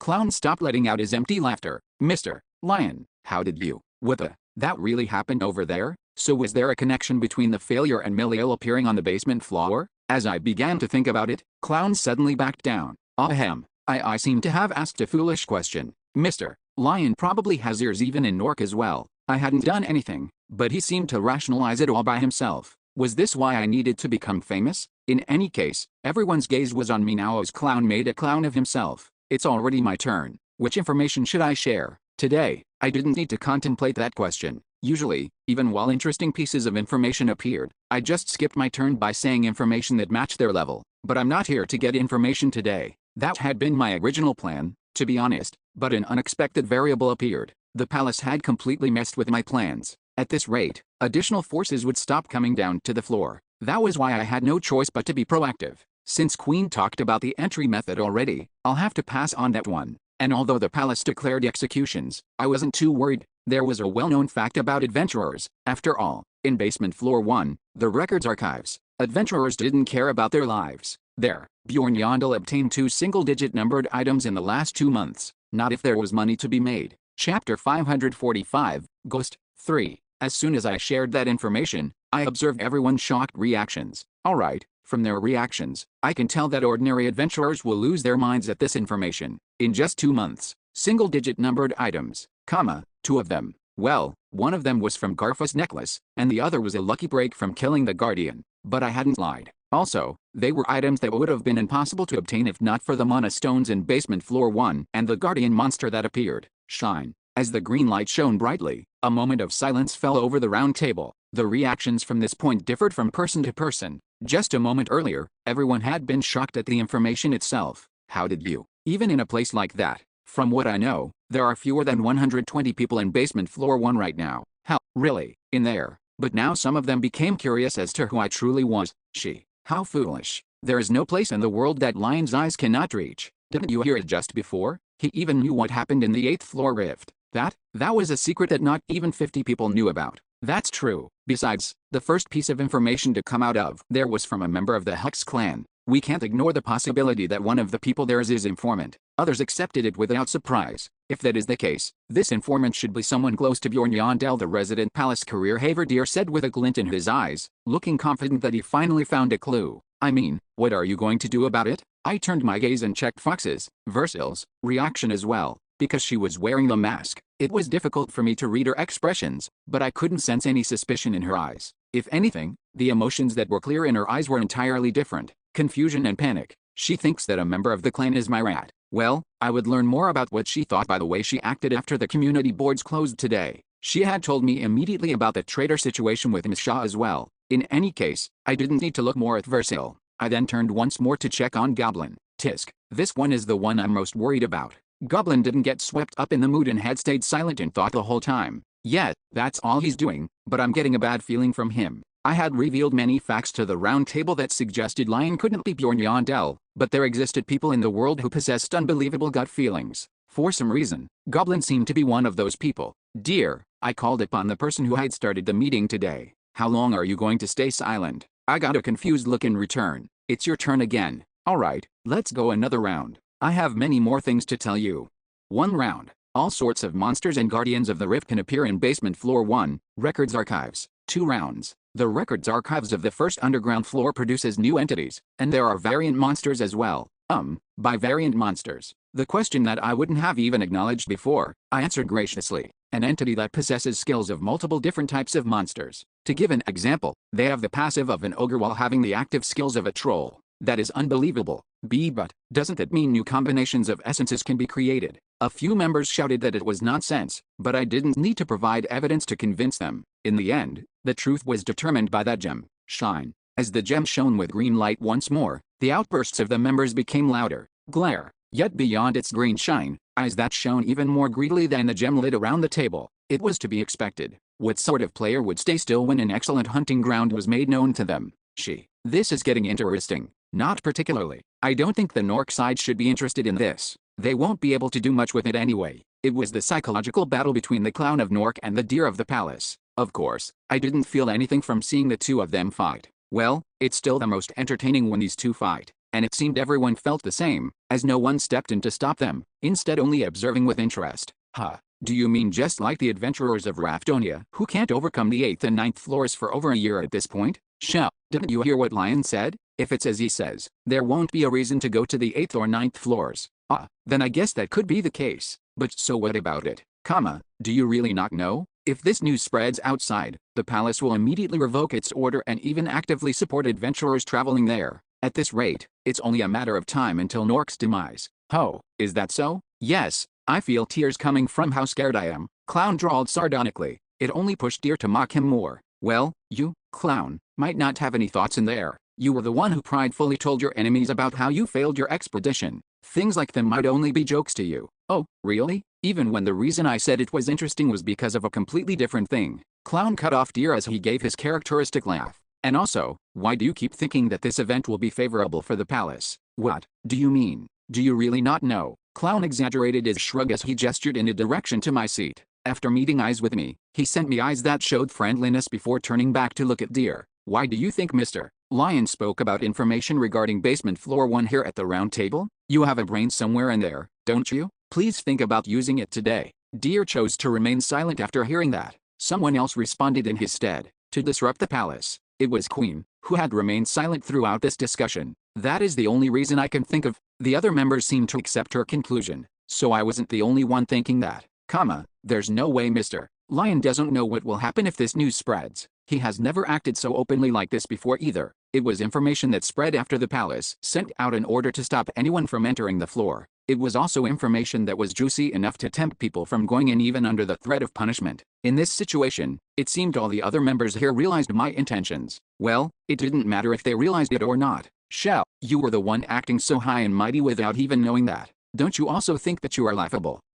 You've interpreted it too favorably for yourself. He could have said it to help the palace as well. The palace didn't know that basement floor 1 was such a precious place. Really? Let's see which side was the one interpreting the information too favorably. All the members of the round table turned to look at me. Although they didn't say much, I could tell what they were thinking by the looks in their eyes. They were looking at me expectantly, for me to answer which one of the two was right. However, someone let their impatience at my silence show. So, in the end, the person to break the silence first was none other than Black. What's the truth? It was a bit unexpected. I did expect someone to be the representative voice, but I never expected it to be her. She was the one who always remained quiet except for her turns. Lion, are you on the side of the palace, or on the side of Nork? Black boldly asked while adorned with a pure black and plain mask. I quietly growled in response. Impudent. I didn't imbue any killing intent into my words, but Black lowered her eyes to avoid making eye contact. Well, it seemed she belatedly realized what she had done as she raised her head again and forced her eyes to meet mine.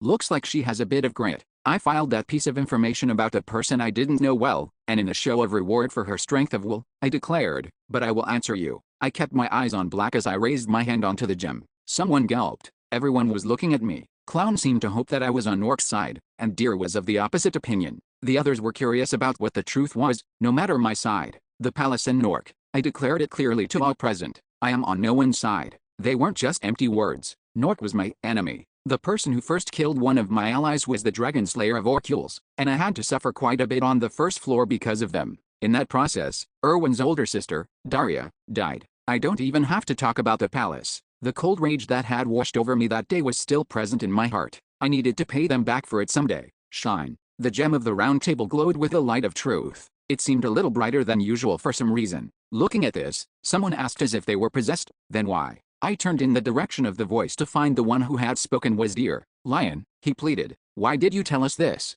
As someone from the palace, as someone who had needed to fight intellectually with his political opponents, this was a natural question for Deer. I was a powerful and unknown person who wore the mask of the lion, someone who wasn't on anyone's side. Why did I do something that could be seen as disrupting the palace? To that question, Lion's answer was simple. As always, tap, tap. I tapped my armrest twice before talking, because doing that, as always, seemed like it would be fun. This should be enough.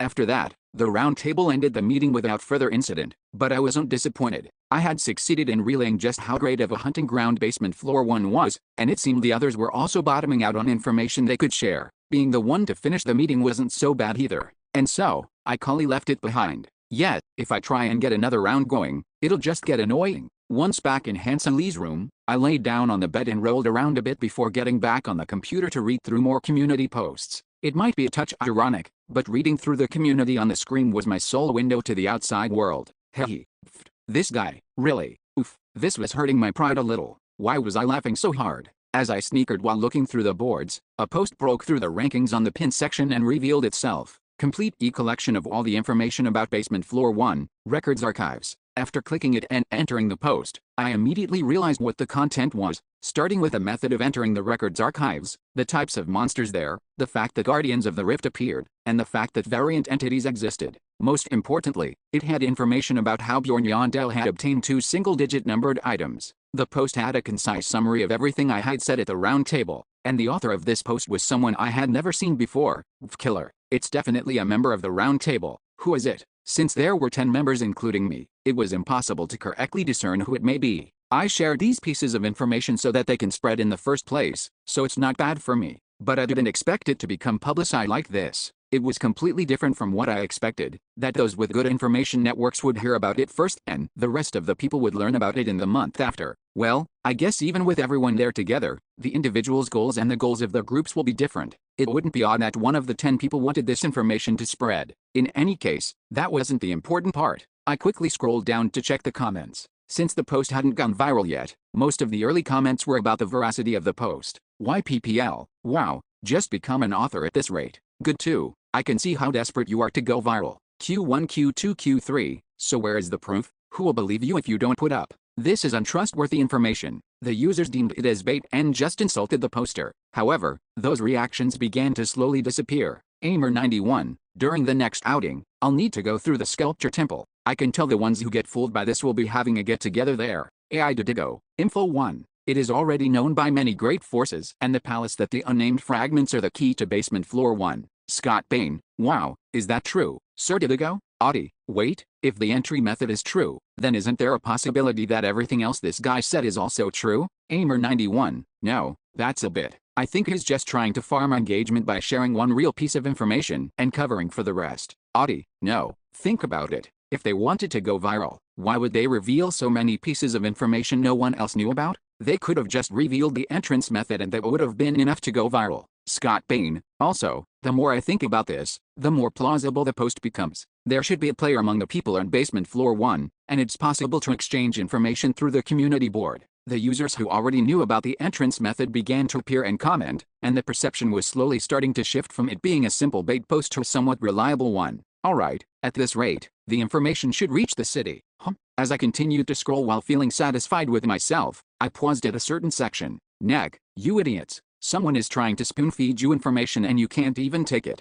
Big D, what do you mean? Bling00, this guy's always trolling. Ignore him. Neg, yeah, I was waiting for you to appear. You don't know anything. These guys were fighting here again. At this point, these were familiar nicknames to me, so I continued to scroll through their conversation. Bling00, you might think I don't know, but I know that you are 3 centimeters and 3 kilobytes in both heads. Neg, someone like you is bound to know nothing. Tisk tisk, no matter if you trust this post or not, it is the truth. Bling00, and how are you so sure of it? Neg, because this is information I heard from someone credible not long ago, and if you dare insult that person as well, I'll come find you and kill you. What was that? Not long ago? Is this guy a member of the round table as well? As that theory crossed my mind, something strange happened. Big D, what do you mean? Deleted message. Neg, yeah, I was waiting for you to appear. You don't know anything. Deleted message. Neg, someone like you is bound to know nothing. Tisk tisk, no matter if you trust this post or not, it is the truth. Deleted message. Neg, because this is information I heard from someone credible not long ago, and if you dare insult that person as well, I'll come find you and kill you. For some reason, the user by the name of Bling00 deleted all their messages and disappeared. Chapter 546, Ghost, 4. The morning following my visit to the community board, I felt a deep exhaustion as I opened my eyes and began my daily routine. To put it simply, I ate breakfast. Here, the food is here. Things had changed from back when the 3 groups were moving together without a plan. We had something like formations and positions for everyone outside of combat as well now. For instance, a total of 4 people were assigned to meals and provided for everyone each day. Oh, and the one who oversaw the meals was Miss Shah. How is it? Does it suit your tastes? Since it's breakfast, I put in a little less spice. Other than the fact that there isn't much meat, it's fine. Meat. I was joking. We need to save the meat since we don't know what will happen. After the meal ended, I approached Versil, who was in charge of inventory, and checked on our food situation with her. We have enough to feed all 38 people for 61 more days. If we downsize everyone's portion starting now, we might be able to increase the day count by about 4 days. No, that's fine. If we reduce it any more here, how are we going to fight? We had about 2 months worth of food left. Honestly, this was thanks to the Armin Adventurer group coming in with a considerable amount of food. The Hex clan, on the other hand, had been shipwrecked, had used up all their food, and was panicked. Our Nabada clan had prepared enough food to feed our 7 members for 4 months. The 86th day. If this were a regular labyrinth floor, it would mean that the 7th floor had already closed and 10 more days had passed on top of that. However, we were still inside the labyrinth. At this rate, I can't be sure we'll be able to get out even on the 200th day. Of course, that didn't mean I was worried about our food situation. Soon, new adventurers would come down here with their supplies, and if that wasn't enough, we could hunt while casting distortion magic on the monsters. Just like in Ice Rock. Anyway, got it. If someone says they need something other than food, give it to them without reserve. I'm doing that even now. Also, yeah, no. I'll tell you later when I become more sure of it. For some reason, I could tell what she was about to say. She probably wanted to tell me that her group had an evil spirit spy, but if she were to say that to me, she would need to reveal the fact that she was an evil spirit as well, so she was hesitating. Really? Then I'll be going. Okay, after checking on our inventory, I went to ask if anything happened during the night. The person I went to see was the leader of the guard patrol, Amelia. Nothing special. Although our conversation always ended like that, this was something I couldn't afford to skip. You never knew when enemies might appear in the labyrinth, and we couldn't be sure we were safe, even if we were hidden away from the outside world. Inside this unknown area where anything could happen, we needed to be vigilant in all things, like this. However, the warrior of the Hex clan, Vilcus, seems to have reached his limits. I don't think he's sleeping well these days. The expedition group security detail was honestly more of a patrol group that stayed awake at night to watch out for anything that happened while the rest were sleeping. They were made up of 6 people, and the old man who had been part of the palace's investigation unit acted as Amelia's right-hand man. Got it. I'll go and talk to him myself later. Then I won't worry about him. Hut, you're like an idol to the warriors, and he's someone who seemed to respect you even more, so the problem should sort itself out. After talking with Amelia in the morning, I went to visit the wizard trio of the Armin Adventurer group. From what I heard from Emily, you up all night doing research again. Were there any results? The 3 of them acted as the research group of our expedition team. The monsters' corpses, essences, the summoning books of the library, the summoning altars, the stone gates that summoned monsters, and so on. Everything we discovered inside the labyrinth was being processed by them. Oh, I don't think a result is what we have. We found a peculiar figure in the blood sample of Hyperamagent. If you give us a bit more time and funding. But for some reason, they always looked nervous whenever I asked them about their progress. I told them multiple times that I wasn't rushing them, but their reactions never changed. Was it a habit they got from the magic tower? He, the Lord Baron, is the person in charge. Even if you tell us that, it's difficult for us to truly be relaxed. Yes, and if we are too relaxed, the results won't come in quickly. Well, if they said that, there wasn't much I could say in return. In any case, hearing the report of the research team concluded my morning work. Alright, if everyone's digested their food, return to your posts. It was time to start working again. Everyone ate their fill and even had time to let it get absorbed. Summon the monsters. Let's get to work. The routine following the morning routine was also very simple. We gathered the books that we had chosen the night before and hunted through them all. Splash. Mana stones exploded out, and whenever an essence dropped, we would stop summoning for a bit to check on what the essence was. We didn't even have to use a primitive method like trusting the words of the witness for this work anymore. We had set up a recording crystal above us so the entire hunting ground was being recorded. It's a Katanda essence. A green Katanda essence would be profane prophecy. Right, your lordship. We don't need it. I see. Then who among the rest needs this essence? After an essence's identity was confirmed, I held the first pick authority. But if I refused, then another person on the waiting list got it. If no one on the waiting list took it, it was discarded. Isn't this surprising? It's a rank 4 essence, yet no one wants it. Even some of the rank 3 essences are being discarded, so it's not that surprising.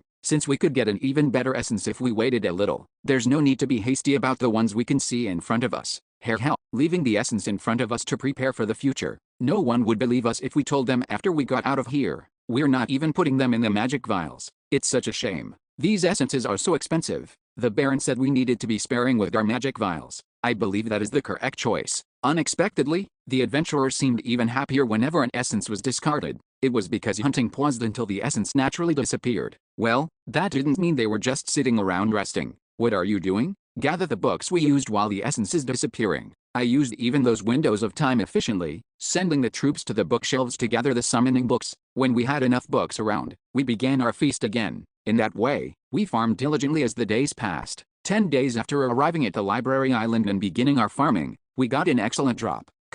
Lord Baron, we'll take this one. We finally obtained an essence after passing up dozens of others. Spear Dipper. It was the rank 3 monster that could be found at an extremely low probability in a special area on the 6th floor's Great Sea. Naturally, the owner of this essence had already been decided. Aner. Oh, nice. As I called her, Aner, who had been eyeing the essence the whole time, quickly ran up to it. She was using the spear now, so she seemed quite expectant after I declared that we were taking it. However, just giving it to her here wasn't that fun. Wait? Ugh, why? Why are you making me wait? You're going to give it to me any.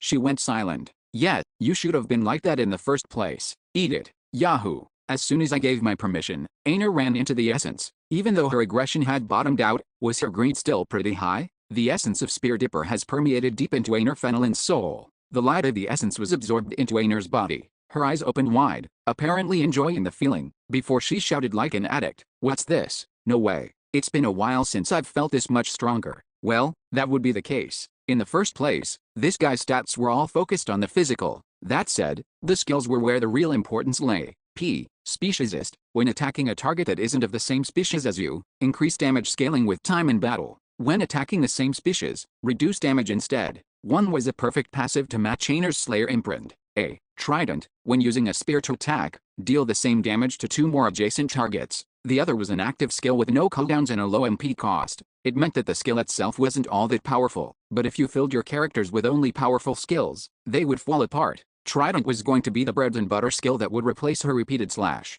Alright, then that's Ainer done. Of course, she had a lot of essences that needed to be switched out, but since she didn't have any empty slots left, I didn't need to focus too much on her until we returned to the city. I have 1 left, Erwin has 1, and Amelia has 2. These were the slots we could work to fill at this point, and if I factored in the number of the magic vials we still had left to fill, the number of essences needed only increased. It would be pretty nice if after we erased those essences, we could immediately fill the slots with the ones we needed after we got out of here. If possible, I should look for imprint materials as well. The grade 8 materials needed for the immortality imprint were dropped by 3 different rank 3 monsters. Not to say there weren't more materials needed, but I can buy them in the city with money. Unlike the low-grade materials, the materials from rank 3 and up weren't able to be bought, even with money. Even the grade 7 material Soul of the Dead fell into that category. Although it was dropped from the rank 4 monster Lich, only one of them was up on the central exchange. That was why, since I couldn't know if I would ever obtain one, I used all my money to buy. Ainer Fenelon has cast Trident.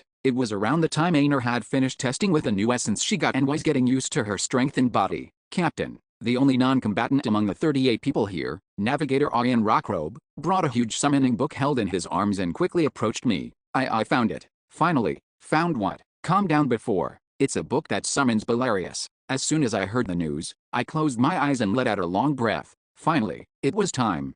Belarius, a rank 3 monster that looked just like an eastern dragon. It was found in the Dragon's Mountains in the middle of the Dark Continent. However, that place was now a war zone, so while it was possible to kill one of them, no one had been able to manage it yet. Versailles, call everyone at the bookshelves over here too. I had been looking forward to facing one of these from the moment I came to the library, so I quickly gathered our forces here and had a short briefing about how we would fight Belarius. Someone, however, was displeased by that. Excuse me, among the adventurers who were listening intently, someone carefully raised their hand. What is it, Ainer? Are you hungry? That's not it. I haven't really gotten used to the new essence I got, so I truly couldn't understand what she wanted. What's better practice than fighting for real? That was something that any barbarian warrior would agree with. Well, instead of fighting, just practicing feels better. And effective? I think that's also more effective. Right. That damn aggression. Can't I just practice here while you're fighting? If there was even a sliver of desire to avoid fighting, she would try to avoid fighting. Naturally, my answer was already set in stone. No, you will join the battle this time, got it. Seeing her look so down suddenly made me feel like the bad guy and question my resolve, but I coldly cut off those emotions as much as possible. At that, Erwin approached and quietly whispered to me, Mister, it's a rank 3, but there won't even be 3 monsters to fight, just 2. Won't we be enough for this? I didn't know when the 2 of them got so close that she would support Ainer, but she wasn't wrong. Ainer not joining the battle? It didn't matter that much in this fight. The problem is that other people will see that she was someone from my clan, and if I tolerated this and let her do as she wished, the other people who saw this would only become dissatisfied, even if they didn't show it outwardly. The decision has already been made. Don't try to dispute it, yes sorry. After sternly responding to Erwin as well, I continued the briefing. When I felt that every one of the members perfectly understood the information I was conveying, I put the summoning book on top of the altar. Rumble. The stone door that had opened over 100 times today alone opened once more and 2 monsters appeared.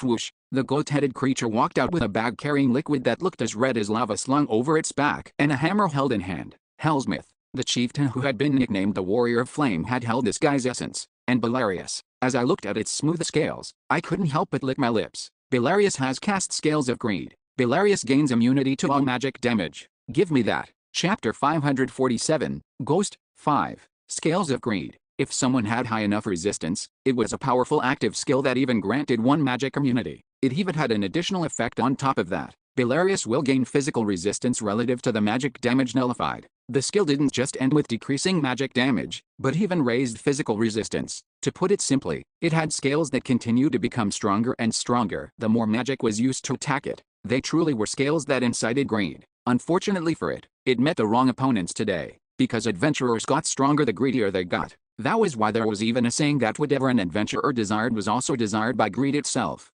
By the way, I made that saying up right now. Baal, law. I charged while making my greed known. Essence, essence, essence, essence. Please drop in essence. If I looked in a mirror right now, I would probably see a feverish glint in my eyes. It felt like it had been so long since I had become this excited while looking at a monster. But how could I be calm? I had suffered so long because of my weakness to magic damage. If I could obtain this skill, then it would solve all those problems. But first, this guy, the goat-headed blacksmith, got in my way. I swung down my hammer onto the hellsmith's head. Bang! After being hit by the hammer, its chin was dislodged for a moment, but the sturdy rank 3 monster didn't budge that much. Instead, it retaliated immediately. Hellsmith has cast pounding. The flames deep within the earth awaken. The earth split as flames erupted from below. When our chieftain used it, it was closer to a buff skill that was used as a time-sensitive stacking attack, but this goat seemed to be able to have it active at all times. Obtaining skills through essences usually decrease their power levels a bit, so that was to be expected. The damage of all flame-type skills increases significantly.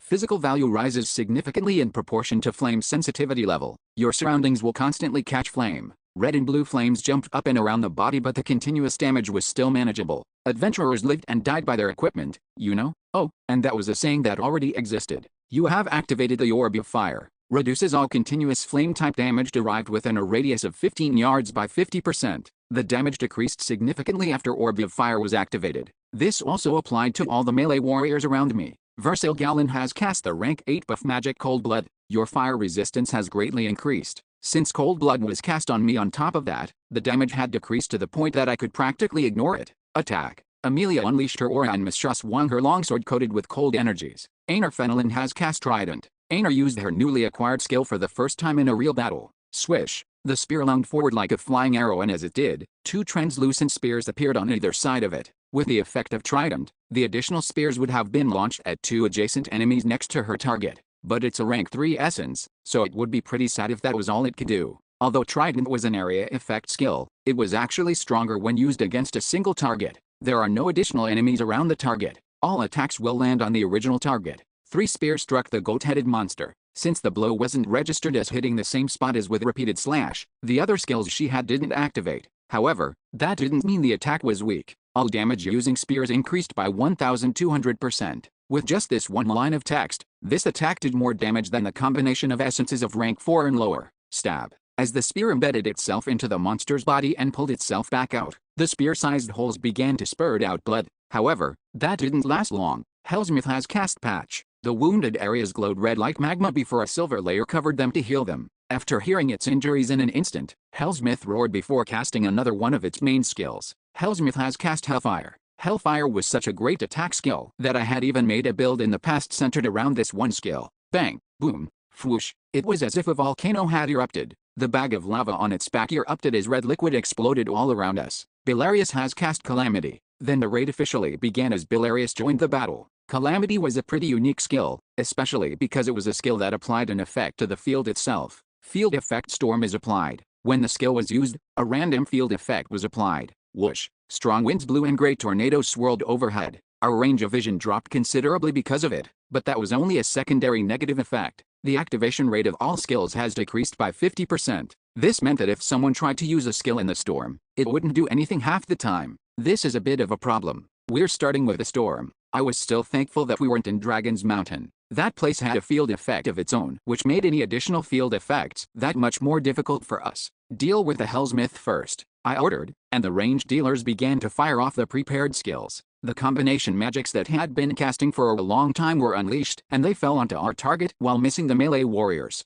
Belarius has cast Dragon's Orb. The resource usage of all characters in the area has increased 12-fold. A divine yellow light flashed in the raging storm. Yet, I was waiting for when this was going to be used. I'm pretty sure it activates when a set amount of resources are used. Dragon's Orb was a peculiar skill as special as Calamity. It increased resource usage 12 times over and regained as much MP as was wasted by others. In other words, it was a super cheat skill. Of course, it only looked like that on the outside. This skill had a lethal weakness. Hellsmith has cast Patch. Dragon's Orb has increased resource usage by 12-fold. Field Effect Storm has caused the skill to fail. Dragon's Orb has stolen the wasted resource. Just like Calamity, Dragon's Orb didn't differentiate between allies and enemies. Since it was a weird mechanic, I had built around this skill buffer as well. It was a solo carry build where I would use Dragon's Orb to steal all the resources of my allies to superpower my attacks to do unbelievable levels of damage. Well, even then, it was only as strong as Erwin was now, so I used it for fun a few times then abandoned it. Anyways, don't stop. We ignored the storm and resource tax and continued to push all our damage onto Hellsmith. Field effect, earthquake is applied. All movement effects are sealed. Belarius used the MP it had recovered to cast Calamity again, but we were able to accomplish our initial goal. You have defeated a Hellsmith. EXP +7. The Gotad had its MP drained and even had its skills blocked by its ally and died a dog's death. Shine. Its body turned into light and disappeared, and we saw one reward drop. Thud. It was a rank 3 mana stone. I was looking forward to it since this is our first kill. The essence didn't end up dropping. It was a bit of a shame. I didn't linger too long on it. We had a separate main course, and this is honestly better. If beginner's luck had activated here, I would have become even more nervous. Gacha required sacrifices, after all. So now that's the only one left. You know, right? Wizards, please only use support spells. Don't use any offensive attacks. Right after defeating Hellsmith, we focused all our attention on Belarius. The wizards changed position from damage dealers to support, and the ranged dealers began to fly through the air while showering the dragon with attacks. It's coming down.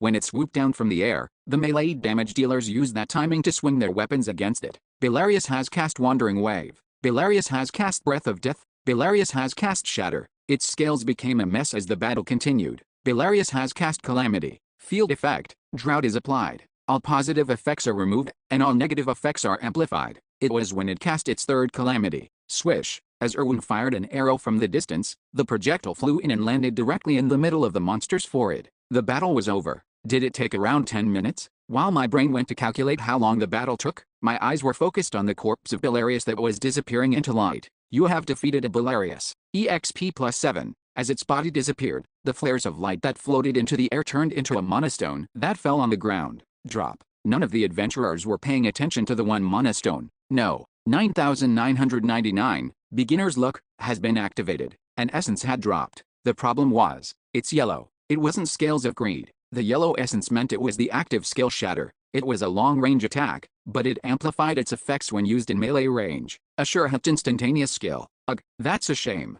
It's yellow. It's not what you wanted, right? Huh. So what do we do with this essence now? I feel like a lot of people will want this. While everyone was focused on the essence, Amelia approached me while wiping the blood off her short sword. Yandel, are you alright? It looked like you got hurt quite a bit. I'm fine. The equipment is fine. She went quiet. When I was fighting Miliel, a rank 2 and a guardian of the Rift to boot, I hadn't been all that injured, but I ended up getting hurt a bit more during this fight against Belarius. Because the skill Shatter dealt damage by crumbling the space in a set area, it was impossible to guard against it. Sparkle. However, since they were just minor wounds in the end, a simple heal allowed me to recover pretty quickly, as long as you're fine. So, what are you going to do with the essence?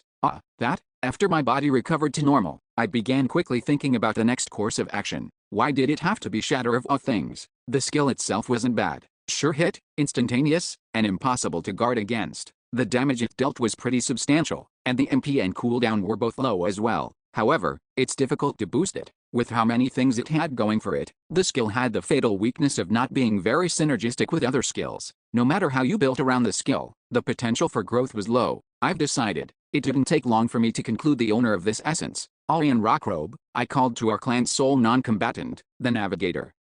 Yes, you'll take this one. A, what are you surprised about? B, but this isn't an essence related to navigation.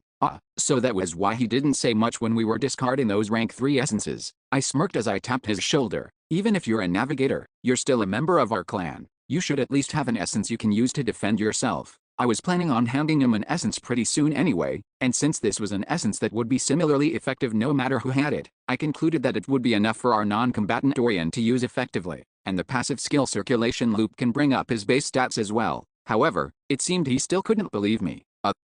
Arian only opened and closed his mouth, visibly in shock. Thank you, really, thank you so much. For some reason, our navigator began to cry. The essence of Belarius has permeated deep into Arian Rockrobe's soul. Why was he crying all of a sudden? Amelia approached my side as I grew more confused at the sudden turn of events. If I had to guess, his pent-up grievances finally caught up to him. From what I heard, it seemed he was ignored the whole time while he was a navigator in the past. Really? I didn't know that. And since you gave him an essence so he could protect himself, he must be overflowing with emotions now, feeling like this is the first time he was recognized as officially a part of a group. I still couldn't fully understand the situation. All this just that he had gone through a lot in the past? I stopped caring by that point and cleared my throat. Ahem. Oh ho. Bjorn is flustered. Hey, that wasn't it. Why is Amelia smiling so proudly too? I didn't want to encourage any misunderstandings, so I quickly shouted to change the topic. Everyone can go rest now. And so, everyone was given free time. I also took a spot to lie down and Erwin was the one who approached me then. Mister, are you resting? Yeah, what is it? I'm curious about something. Curious about something? Speak. Why didn't you let me do my thing in this battle? If we started with one of them defeated, it would have been much easier. Oh, that? She wasn't wrong. If we used Erwin's lethal attack, the two rank 3 monsters would have been defeated much more quickly. The dark orbs would have quickly dealt with the Hellsmith, and concentrated fire would have killed Belarius in one shot. We still have a lot of time left. Pardon. After using her lethal attack, Erwin wouldn't be able to participate in the battle for quite a while. Currently, it was only 5 in the afternoon. To put it simply, if a high-powered member of our group, Erwin, were to go out of commission this early, the total number of monsters we could hunt would decrease. Alright, I think everyone's rested enough. And soon, I got up and ordered everyone to line up again, and we got into formation once more and began summoning monsters. We repeatedly killed monsters until 11 in the night and ended the day while setting up the night watch. Chew properly. We didn't put that many vegetables in here. The following day, I ate breakfast after waking up and began my daily routine once more. Alright, the food today was pretty good as well. We have about 60 days worth of food for all 38 people. Our inventory looked fine. We found an odd stat in Ms. Fenelon's body. It could relate to passive ability of the Hypramagent, and just like always, the research team didn't have any results to showcase yet. There weren't any problems this morning, except one thing. Yandel, let's have a talk. Around the time I fully digested my food, Amelia from the security team called for me. She then hesitated a little before saying, there were too many identical reports to say that what they saw wasn't real. What did you see? I'll tell you this now, but when I checked the library, there wasn't anything here. Okay, so what did you see? Amelia quietly looked around before whispering to me, people are saying that they saw a ghost in the night. A ghost? Chapter 548, Secret Room, 1. On the 87th day since we entered the labyrinth, I was going through my morning routine when Amelia handed me an interesting piece of news. A ghost. She said that she wasn't able to find anything when she checked, but since there were quite a few witnesses, we couldn't ignore the reports either. I heard from Amelia that excluding her, every other member of the security team had seen a ghost at least once during their watch, so I called them all together to have a short meeting. When I felt a chill and turned to look in that direction, something with white hair was looking back at me. Starting with Mihail Lectus, the one who had been part of the palace's investigation department, I heard everyone's ghost testimonies, but surprisingly, everyone saw a different one. What I saw was a beast-type monster that had protruding fangs. Mine's a little different. It was a man who looked to be wearing rags. His eyes were dyed completely black and he was crying tears of blood while looking at me with resentment. What I saw was just like a slime. It was stuck tightly to the ground like it had melted onto it, and it was approaching me in the dark.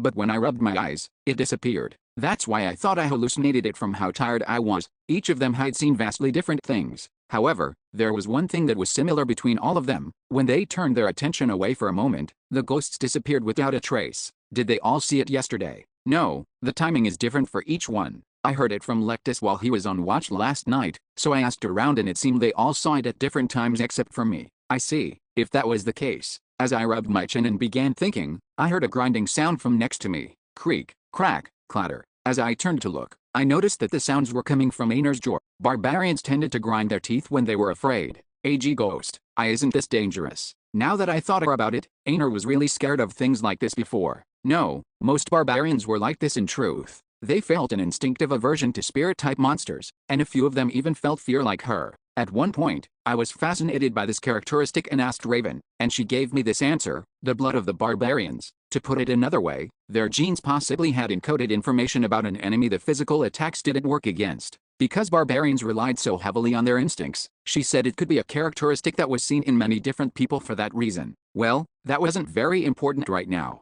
This is fishy, I mumbled to myself. Fishy. Einar began looking around while sniffing. Fishy like meat. Was her desire for meat stronger than her fear of ghosts? I couldn't understand her, but I stopped caring about it. That wasn't what I meant by fishy. Anyway, meat is nice as well, but there are things in the world that are tastier than meat. And what I was smelling was one of those things. A hidden secret. Any user who had played Dungeon and Stone would explode if they found one. When I heard about these ghosts, that was what I smelled. Gulp. The smell of a hidden secret, filled with milk and honey. A deep smell at that. Hidden secrets were called achievements of Gabrielius in this world. Having found quite a few hidden secrets while playing Dungeon and Stone, I immediately began formulating an operation. What I needed right now was information. A lot of information that I could consolidate into a tangible statistic. Time. It was around 1 in the morning. I was the first watch, so it was around 11 in the night. After asking everyone who had seen the ghost, it seemed the ghost appeared from 11 in the afternoon to 3 in the morning. Was this a coincidence? Not a chance. Then the ghost of the library appeared between 11 and 3 in the morning. There. Over there. It was looking at me from there. I saw mine above the bookshelf. I saw one on the stairs leading outside. And the location seemed random. I guess in that sense, it's not so much random as it is that its range is the entirety of the library. Mister, are you perhaps thinking that that ghost is an achievement of Gabrielius? Erwan looked at me with eyes filled with curiosity as I began my thorough investigation. She wasn't the only one either. Yet, for now, the eyes of all the adventurers around us began to shine. An achievement of Gabrielius. It's true. The members of the Armin Adventurer group, who were professionals in looking for hidden secrets, and the members of the Hex clan both lit up with desire. I mean, what adventurers could restrain themselves in moments like these? So, if we find that ghost, we'll be able to get the treasure? I heard that everyone who found an achievement ended up rich. Even Anna, who was afraid of ghosts, let a bit of her true thoughts known. Not to say everyone was overtaken by greed. Only one person approached me and displayed worry. Yandel, I think assuming that this will be purely good for us is dangerous. It was Amelia Rainwales, my ally connected to me from beyond time. Dangerous. It's as it sounds. I think you're being uncharacteristically positive about all this. I could understand what she meant. In truth, it did occur to me when I first heard about this ghost that maybe it was a surveillance unit sent here by someone and that we had ended up discovering it by chance. The village chief, for example. The first day when we came to Library Island again, we had that captain of the Silver Lion clan use emergency escape on us as well. Treating the existence of the ghost as only a positive thing wasn't in any way smart. Even if it wasn't connected to the chief, there was no guarantee that it was good for us. Emily, I understand what you're trying to say. I'm being pretty cautious, so don't let it worry you. If you say so. Got it. Yet, thanks for telling me. My gut feeling still said that the ghost was connected to a hidden secret, but I decided to adhere to Amelia's warning and be a little bit more cautious. Being wary of the worst case scenario in all situations was helpful. And by nightfall, I'll know what scenario we're dealing with. After coming to that conclusion, I returned to our main objective and spent the day summoning and killing monsters. We rested only as much as we needed to, but unfortunately, we didn't get much today. Just one rank 4 essence that we can't even eat. Usually, this much would have been good enough for us to put into a magic vial, but we were now at the point where we couldn't be satisfied with this alone. Tisk, the biggest shame was that we luckily found another Belarius and killed 2 more monsters, but no essences were dropped. Still, at our current pace, I would be able to get one before I left this underground floor. As we reached the higher bookshelves, the number of books we could get also increased. In any case, what do I do with the last remaining essence slot? I had 2 empty essence slots. One of them was reserved for the Belarius essence, and since a Hypramagen essence would replace the Orc Hero essence later, that one didn't count. I took my time pondering over what the last essence would be. The last slot wouldn't stay filled for long. I just felt that having the last one filled as well would help in my fight against the village chief, but it wasn't like I could get any of the graduation essences in my current situation. Unless another guardian of the rift from the 8th floor like Miliel appeared again, no matter what I took, it would get erased after a few months. I'll keep it in mind while looking at the essences that drop. It's not like I need to make a decision right now. It would have been a different problem if I hadn't obtained Wall of Aegis, but since I now had the graduation shield, facing the village chief wasn't that big of a problem. I paused my chain of thought with that. Tick, tock. The day was over, and we began to set up to go to sleep in the library. 2300 hours. Night had come to us. Usually by 11 in the night, it was the time when everyone except the select security members of our expedition group would go to sleep to recharge for the night, but a lot more people were awake tonight. The achievement of the Great Sage. Is it true? Even if it isn't, I'm curious. It could be a clue to help us get out of this place. The adventurers were awake and talking like school children excited before the outing the next day. Hey, just go to sleep. Stop talking and close your eyes. It might not appear if too many people are awake. I then went around to tell off the ones who were still awake, and the library quickly quieted. Of course, this only meant that they stopped talking. They were far from silent. Snore, honk, shoo, honk. Dozens of adventurers snored across the volume spectrum. Everyone seems to be asleep. So, what will you do now? There's only one thing to do. Look around and check. After checking that everyone was asleep, I took Amelia and Versil to patrol the area. So, we need to keep doing this until 3 in the morning. Versil asked after an hour of us walking around without finding anything. The sense that I got wasn't that she asked because she had a problem with being part of the patrol. How have you been these days, Mr. Yandel? Instead, she was getting bored just walking around and staying quiet. Well, since I was of the same thought as her, I naturally accepted her signal for small talk. What do you mean by these days? I obliged. Just in general. Everyone's curious as well. What are they curious about? Versil glanced at Amelia, who was patrolling a little further from us, before quietly whispering to me, "So, who is it? No, please just tell me outright what you're trying to say." Goodness, you already know what I'm talking about. Well, that was true. I wasn't completely clueless. I smirked as I answered, "No one." What, really? The others were a mystery, but I thought you would be dating Ms. Rains. No way. We're just allies. How, is that so? Versil said, her tone clearly hinting that she didn't believe me before putting another name up to bat. Then what about Ms. Karlstein? I noticed that the amount of time you two spend together has increased a lot recently. Not at all. It was just that we were getting less awkward. That was why recently, the amount of time we spent talking with each other increased. They were mostly trivial conversations, like how the food tasted and that we needed to eat more vegetables and such. Everyone is being mindful. She's the only ex to the famous Lord Baron. Well, after being in the labyrinth for so long, it seemed everyone was getting interested in things like this. I welcomed the small talk during our patrol, but I didn't expect it to bring this type of stress, so I ended it there. Let's stay quiet now. Everyone is still sleeping. We had to work hard tomorrow as well, so we needed to let our precious fighting force rest as much as they could. A heavy silence ensued. What the? Why didn't she respond? Did she get upset? Mr. Yandel. I was turning back to face Versil when she suddenly stopped, having followed behind me the whole time, and quietly spoke without moving his lips, as if practicing ventriloquy. There. She faced me straight on, only twitching her eyes to tell me the direction. I also only turned my eyes to look in that direction. Alright, she stammered. That's the ghost that people were talking about. I don't really know, but I guess it's worth checking out. It's pretty scary. I never heard anyone say that it would look this frightening. I couldn't help but tilt my head at those words. Looks frightening? It seemed that Versil and I were looking at two completely different things. That's interesting. I could only see a little mouse. The unknown creature that lived in the library appeared between 11 in the afternoon and 3 in the morning, and everyone who saw it saw something different. While it was mysterious in a lot of ways, capturing it wasn't particularly difficult. You have cast Eye of the Storm. With the authority of transcendence, the innate ability of the skill is unleashed. It flew straight to me with one grab attack. Squeak. Squeak. It was so small that I could grab it in one hand without using giantization. Squeak. Squeak. As the mouse squirmed while squeaking, it started to turn transparent. I nearly let go because I was caught off guard. Versil Gallon has cast the rank 8 curse magic materialization. However, with Versil's timely response, the mouse's body returned to normal. What was that sound? Amelia approached us after hearing the sound before frowning when she saw me. Yandel, what are you holding in your hand? Well, what does it look like to you?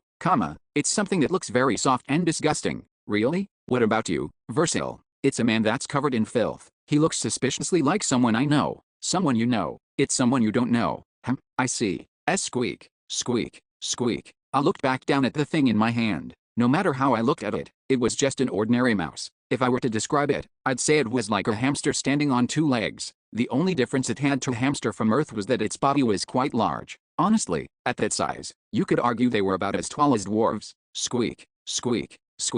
Watching how hard it was struggling made me realize it looked a little cute as well, but that was that. We had things to do. For now we should wake. Oh, everyone. It seemed most of the members had woken up from the commotion and were looking in my direction. Is that the ghost? It's as terrifying as I heard. If I saw it in the night by myself, I would have had a heart attack. Even with their diverse reactions, I just held the mouse and stepped into the center of the library. Tap. I put the mouse on top of the altar we had been putting our summoning books on.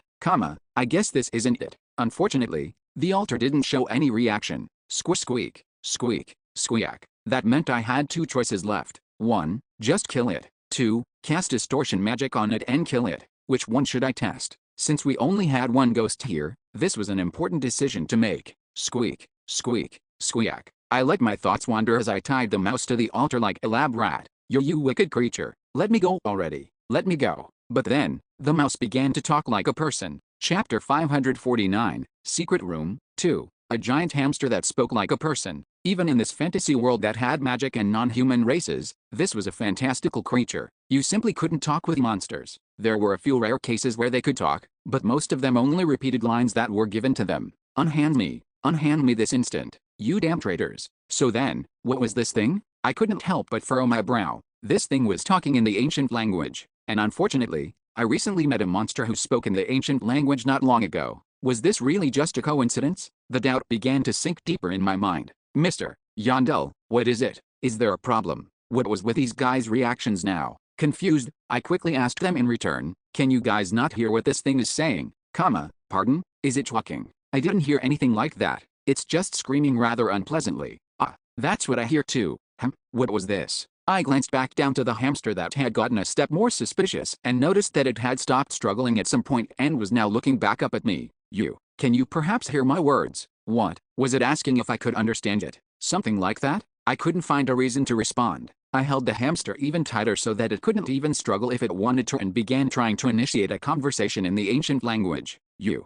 Let me go. You barbarian bastard. Don't you know who I am? I did not, in fact, know what it was, no matter how high and mighty it acted. What's your relationship with the village chief? I demanded, directly asking it the most important question. I concluded that the first thing I needed to check was if this thing was an agent sent by the village chief or not. However, it looked back like it had no clue what I was asking, so I gave the chief's other name, Cornelius Springrid. Do you know nothing about this name? Even though you're both monsters who speak the ancient language. If it said it didn't know anything at this point as well, I was planning on bringing in a specialist to start an interrogation. You wick bastard. I am not a monster. Shut up. Just answer my question. I flexed my hand to put a bit more pressure on it before relaxing, causing it to quickly rush out. I don't know. I don't know. So don't squeeze me. It's going to make me throw up. You don't know? That's unfortunate. Then I'll have to look into it directly myself. Look into it, directly. You'll know soon enough. As I called for Amelia from the side, she drew her short sword and checked its edge. It seemed that the hamster saw its future flash before its eyes. Wait,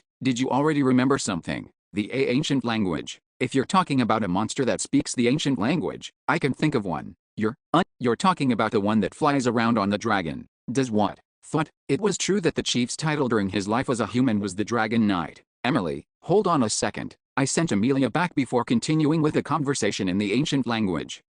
Tell me the details about this monster flying around on a dragon. I don't know it that well, but it had come here at some point in the past. Blue skin and a huge eye on its head. It had a lot of subordinates, and the ancient language. It spoke the ancient language. Blue skin and one huge eye. It seemed to be talking about the chief. There probably wouldn't be another race of monsters who looked like that and also spoke the ancient language. That bastard lied about another thing. He had told me that they couldn't leave the island and so knew nothing about the outside world. Those were all just lies. When did they come here? I demanded. So long ago that it would be pointless trying to count. I'll decide if it's pointless or not. Tell me the number. I don't know the exact time. The sky opened up tens of thousands of times since those monsters last came here. The sky opened up. That was probably the rainy season. If that was the case, I could agree with a hamster that it was pointless trying to count. 10,000 rainy seasons would be about 833 years in the outside world. But it opened tens of thousands of times? That meant the chief had visited this place thousands of years ago. With my calculations concluded, I asked, what did you mean by flying on a dragon? It's just as it sounds. Whenever it came here, it rode on a huge dragon and brought all its subordinates with it.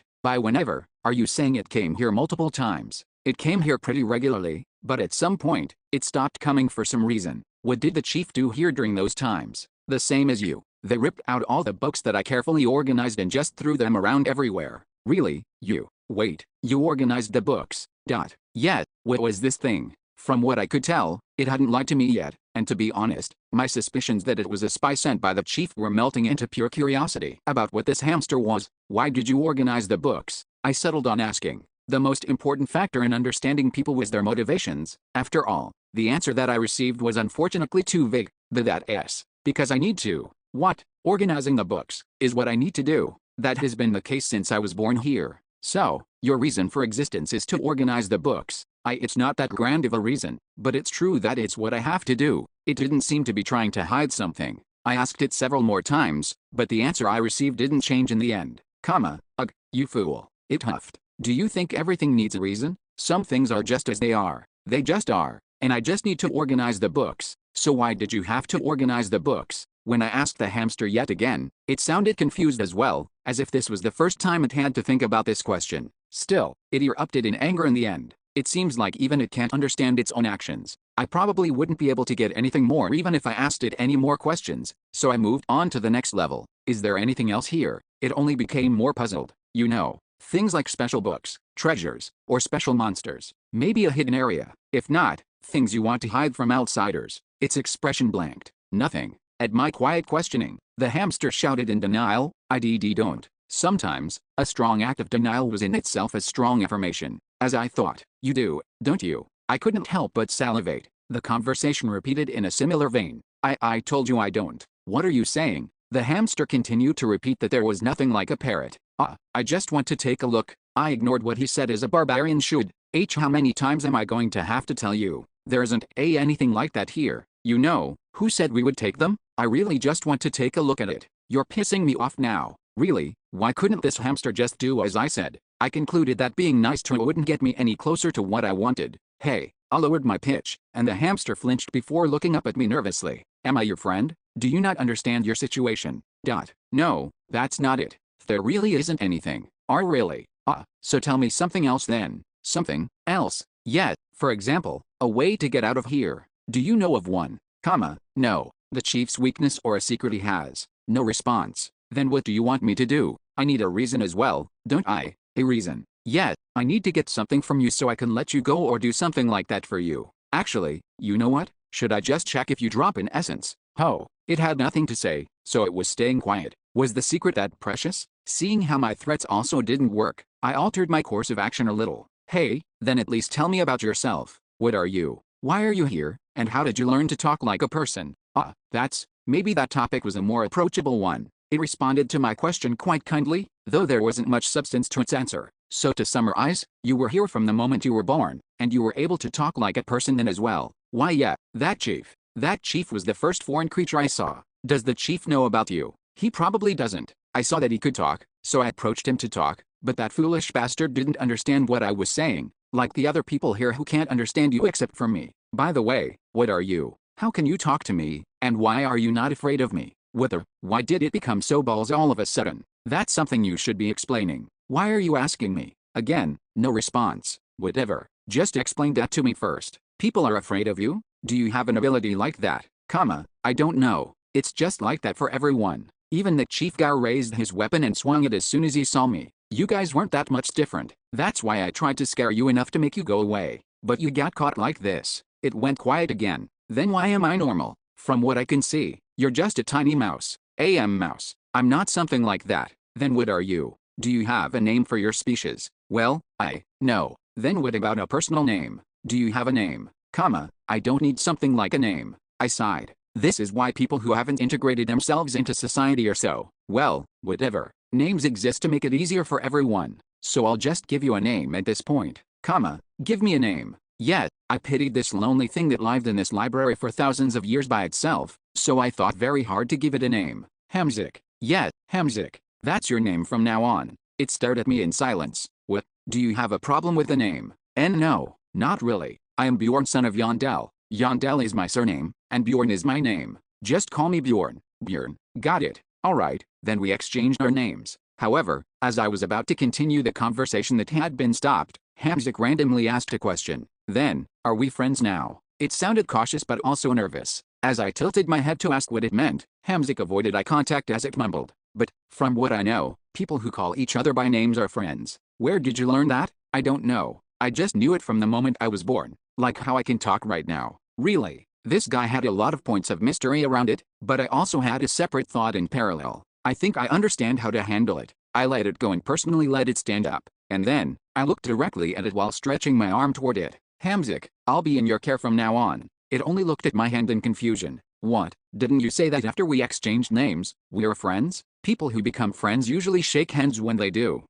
Do you maybe not know what a handshake is? I do. Why wouldn't I? With that, Hamzik reached out with its furry hand and said with a shy voice, I'll also be in your care. Just how badly did it want a friend? I didn't know, but I successfully contracted it to become my friend. Alright, then tell me, where is it? Where is that treasure you're hiding? It was time to start collecting my friend tax. Hamzik looked at me with eyes that screamed betrayal before taking a few steps back. You're going to make your new friend cry. Hamzik, I'll say this now, but secrets shouldn't exist between friends. But, am I not your friend? Squeak. Hamzik squeaked repeatedly as if it was troubled by my question. I didn't say anything more and just waited.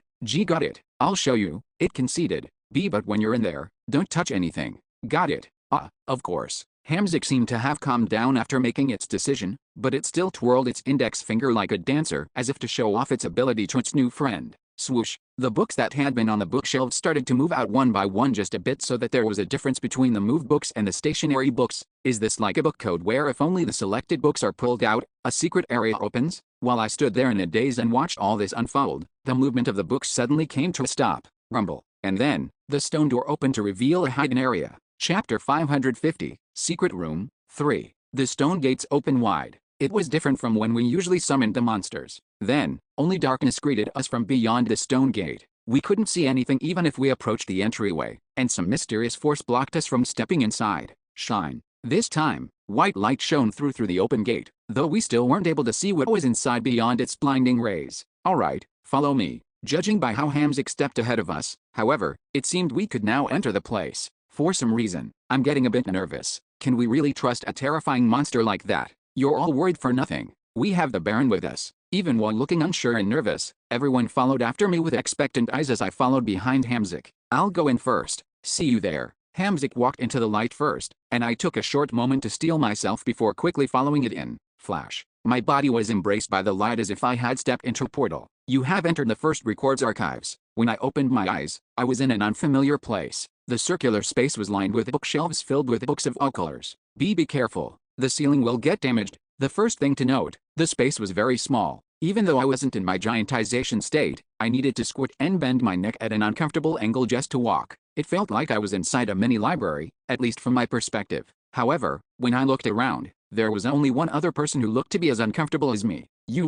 What's this? I feel like I'm going to die from how cramped it is. And it's filled with books too. Aner cried in discomfort. Once again, I couldn't help but wonder why society showed such little care for barbarians. The world would be a beautiful place if the height of every ceiling could just be raised by a foot. Although the complaint weighed heavy on my heart, I carefully observed my surroundings. This is where I usually stay. You're my first guest, so how is it? Hamzik asked me. It's cool. Are really? Probably. I gave a half-hearted reply as I took around, but there was only one thing I could be sure of with my naked eyes. The only things here are books. Books and bookshelves, books stacked on the ground like towers. The only distinguishing factor was their placement, but all I could see were books in this space. However, it was too early for me to be disappointed. Hamzik, EA. I ignored how nervous Hamzik sounded when I called out to it and instead moved in a direction where I pulled a book out from underneath a pile of other books. What's this book? It looks like you quickly hid it before I came in here. Can't you tell? It's just an ordinary book. Wow, it was still acting like this even though we were friends. The book's gilded cover immediately signaled to me that it was no ordinary book. Oh good, so it's just an ordinary book. I'll take this as a housewarming gift. Then, housewarming gift? Do you think I'm stupid? The guests are supposed to give the housewarming gift. Tisk, it knew that? That made things a bit more difficult, but it wasn't a big issue in the end. Hamzik, that's the old way, I admonished. What could it do if I told it otherwise? These days, the guests are the ones who receive the gifts. Maybe you didn't know because you were stuck in here for so long. Oh, right. Yep, I just got confused with something else. Huh? Really? Don't misunderstand. It was just a mistake. No, not that. I didn't expect that to work so well, so I ended up surprising myself. Ahem. Really? Hamzik's obvious lie made me feel a little off-kilter. Got it, I'll trust you, I said. Because we're friends. Yeah, because we're friends. Trust is important in a relationship between friends. Why was this hamster so cute all of a sudden? It was only a monster I needed to rob for all it had. I choked down the good impression I had of it and instead said, then are you giving me this? The book. And not that one. I'll give you something else. Why? Didn't you say it's an ordinary book? Hamzik went silent, caught on the trap of its own words. Was it the type to avoid conflict? It stopped talking whenever it got stumped. Lord Baron, there's an ancient language written here. Would you translate it for us? Just as I was contemplating what I could do to sneak this golden book out of this place, one of the wizard trio from the Armin Adventurer group approached me with a book in hand. I could tell based on its appearance that it was one of the books on the shelves. You uncivil brutes. How dare you touch someone else's property without their permission? Only then did Hamzik look around and realize the situation it was in. To be honest, its anger was justified. Even I could tell that this was too much. Check every single thing here. Yes, sorry. I ripped a book while pulling it out. Don't worry about minor things like that. We should push the bookshelves over. There might be something hidden behind them. The adventurers turned hyper-focused as soon as they entered and were turning the place upside down. I was reminded as always that adventurers as a species were practically incarnations of destruction and greed. You little. Hamzik exploded in anger again, but no one in the group cared about it. I think that monster's angry again. What a frightening cry. Are we alright? We'll be fine. Why are you all worried? Didn't you see it before? When the Baron suppressed it and held it down, it couldn't overcome his grandeur, so it opened the door right away for us. Haha. No one will believe us if we tell this story when we go outside. Presents grand enough to make a monster like that obey him? People make fun of things like this in the old stories. Truly, the Baron is no ordinary person. I suppose our present situation could look like that to these guys, but in truth, I was only scamming an innocent hamster who didn't know anything about the world. It will be better if they don't know. There was a reason stories of Jumwang and Bakayakchaos and other such myths about the old lords were created. It was because they were helpful when ruling over the people. Hamzik, calm down. What? Are you really saying that after you're seeing all this, isn't cleaning things up what you're supposed to do anyway? Or do you hate cleaning things up? That's not it. Then it's fine. Everyone's doing their best to help you to do the work you like doing, so why are you angry about it? Is that how that works? Alright, that was enough to convince it. Could I open this? I asked. Yeah, if you're just opening it. I also received Hamzik's permission while it was dazed, so I quickly opened the golden book. Honestly, I had high expectations. This golden book looked to be one of the summoning books. What monster is inside? Maybe a super rare monster like a mimic? Or a guardian of the rift on par with a Maleo? Maybe it was a system where after I killed a specific monster, a reward would appear.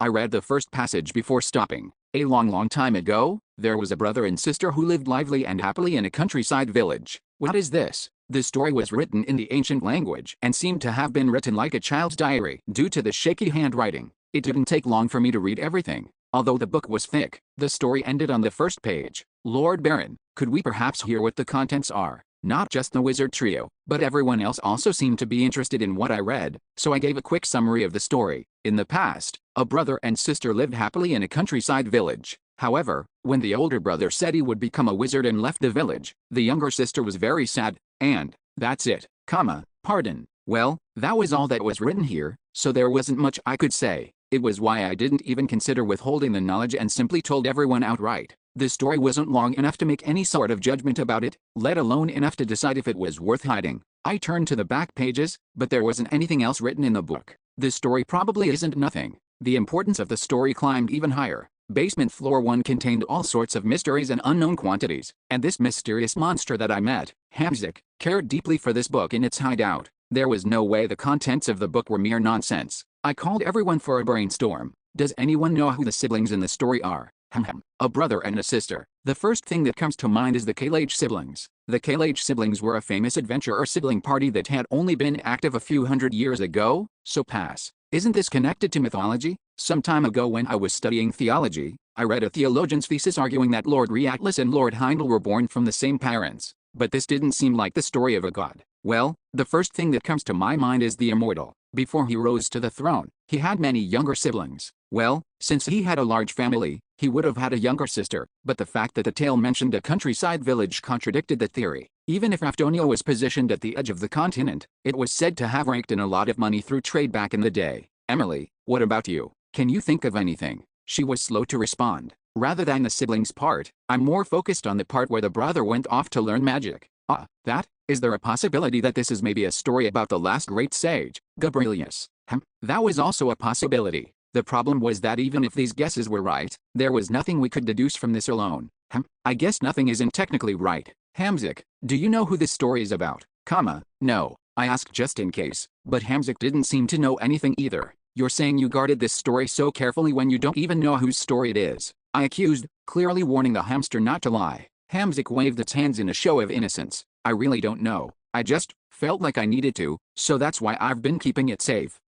Really? Then I can take it, right? But no. It's a book I need to give someone in the future. Give to someone? Who? Someone qualified for it. What's the qualification? Don't know that, but I'll know when I see it. No, I feel like I'll know. The longer we spoke, the more I became curious about Hamzik. What was this thing? Who created it? And why did it have to spend so long by itself here in a place no one could come to? Anyway, you aren't qualified, so don't even dream of it. I need to hold on to it until that time arrives. Hamzik, friends share everything with. Squeak, you can't, even if you say that. Tisk, so that wasn't going to work? I put aside my interest in the golden book for now. Although I hadn't completely given up, its ranking on my list of priorities fell after seeing that it only had one page worth of story inside. Versil, Did you get anything? Anything? Come here. There are so many things I need to show you. Besides, the golden book wasn't the only thing in the secret room.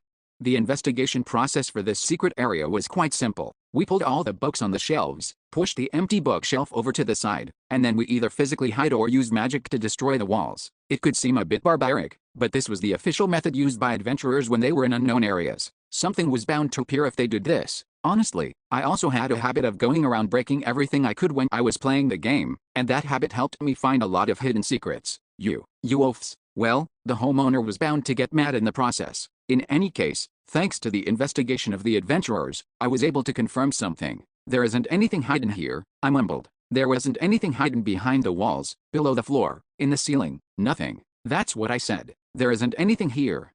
But I didn't know that for sure. I would have trusted if you didn't lie so much, when did I lie to you? You said this room didn't exist at first. Hamzik went quiet. In any case, just because there was nothing hidden here didn't mean we didn't gain anything. Your lordship, look at this book. I think it's the map for basement floor 1. I think this is a summoning book. There are more than 10 mimics in this book. This is a fountain pen that was on the table, and we've detected an unexplainable movement of mana inside it. I think we should look more deeply into it. This is an ordinary photo frame. It looked pretty special, so I did some physical damage to it, but it didn't return to its original state. Hearing the results of the investigation done by the group, I nodded with a satisfied smile. Yeah, this was what adventuring was all about. Chapter 551, Secret Room, 4. In summary, this was everything we found in the secret room, a golden book containing the story of 2 unidentified siblings. Well, that wasn't much use to me, but the other loot we got was a different story. 7 summoning books. They weren't just ordinary summoning books, either.